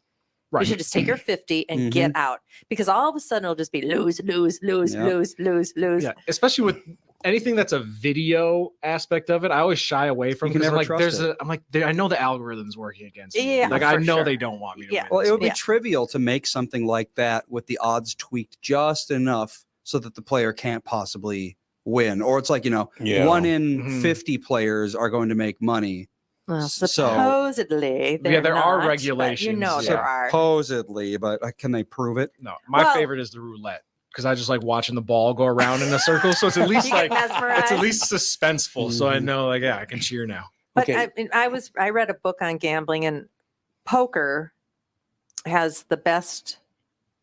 Craps has the best odds of winning, but nobody knows how to play. But the numbers, blackjack is pretty decent. The numbers that you will break you are the most favored numbers. Like if you throw the dice so many times, the 7 and 11 will come up more than anything else, and that's why the house has that. So you can actually bet with the house.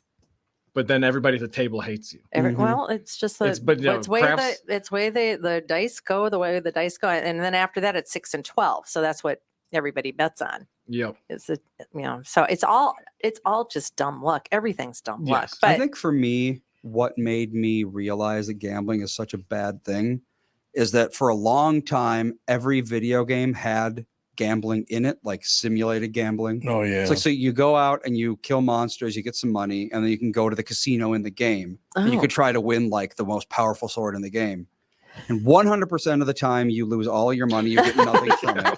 So as early as like 8 years old, I'm like, what is the point of this? You just go in there, you press a button, your money's all gone. Because you got shiny lights and ding, ding, ding song. Some of these slot machines, I swear, if you launch them into space, they would like compete with the sun. I know. It's ridiculous. I was at the casino once and put like $5 in the slot machine, and it starts making all this noise. Yeah. I thought I hit the jackpot, and it spits out like 50 cents. A penny. I was just like, you got a penny? Come on. No, ding, ding, all right, ding. we will close with this because we only got about 5 minutes left in the show. How much does the Dow Jones tell you about the economy? In other words, if it's up, if it's down, how big an effect does that have on the actual economy? Day to day, probably none. The market is not the economy. No, it's not. Yeah. I'll give an example right now. The market is affected by the economy. The Dow Jones is down 102 points, but it was down 130 points. It's at 3450, 3451 now. It just popped up. Now it's down 101. So that, they put that up on every, like this is the Wall Street Journal is what I'm looking at right now. They put it up there for a reason. Why do they put that up there? Well, the Dow is an indication on what's going on in the market. Right. When they lowered interest rates just a tiny bit, the market went up. Yes. The market responds immediately to whatever the government's doing with money. Right. If things are bad, the market's bad. That's just how it is. But the market isn't supposed to be part of our economy. Yeah, well, see, that's why I'm asking. Because not everybody's invested in the market. Yeah, I'm not. I am. No, you are, but I'm not. Not like a lot, but I got some in there. See, right now it just went from 100 even to now it's down 107. why would it cause an almost 7% drop in the value of the Dow Jones? It could just be, I don't know. I mean, you got to read the research on what's going on. It's usually tied to inflation or interest rates, usually. Oh, is that what it is? Mhm. Okay. So, because like I said, I talked to Josh. He does not think the economy is going to collapse. Are you guys hearing the same thing? Well, like I'm in an investment group, and we've invested. One of the ones that I watch is Medtronics. Mm-hmm. And Medtronics, has always been a very solid company, has always done really well, but all of a sudden it's been downgraded. Oh, really? So I started fishing around, and it's like, why is it downgraded? Well, what happens is when interest rates go up like that and a company has to borrow to invest in a new product or something, then the stock's going to go down because people don't like the fact that they've got heavy debt. Yeah. But Medtronics also gets all these patents on all these life-changing, devices for people that, it ends up making them a ton of money. So right now they're cash poor and debt heavy, it looks like to me, from what I can understand about it. So that doesn't make investors happy. So as soon as whatever it is that they're investing in will start selling, and then all of a sudden they've got a ton of cash, then people will be like, oh, now it's good. So that's just it's all just a game of cat and mouse. Yeah. Once they have good news to tell somebody, then like the stock is going to go back up. So or sometimes they fire a CEO for something, and then people lose confidence until the new CEO has a little bit of a track record, and and earnings reports comes out, and job reports come out, and that all changes. That all manipulates the market. All of it. All right, so we got 1 minute left. So the three of you, because I know nothing about this, and all three of you do. Catherine, when you start, do you see the economy taking a big hit, a medium hit? I mean, how do you see it? It depends on what you say about what the economy. If you're talking about the stock market, are you talking about the overall people? economy? I think people have been taking a big hit for a long time. It seems like it. Yeah. So, and of course that affects the market because they've got less money to put into the market and less money to put into savings, and credit card debt goes up, and that's not good. But we can get through this. I don't. We'll see what happens with the election. I truly do hope that somebody other than a bunch of warmongers get in office next time. Yeah, that would be good. I think it's more important than anything. It's getting to be more important than anything. A lot of money in war, in my though. opinion. A lot of money in war. Yep, There's a lot of death in it too. And a lot of death too.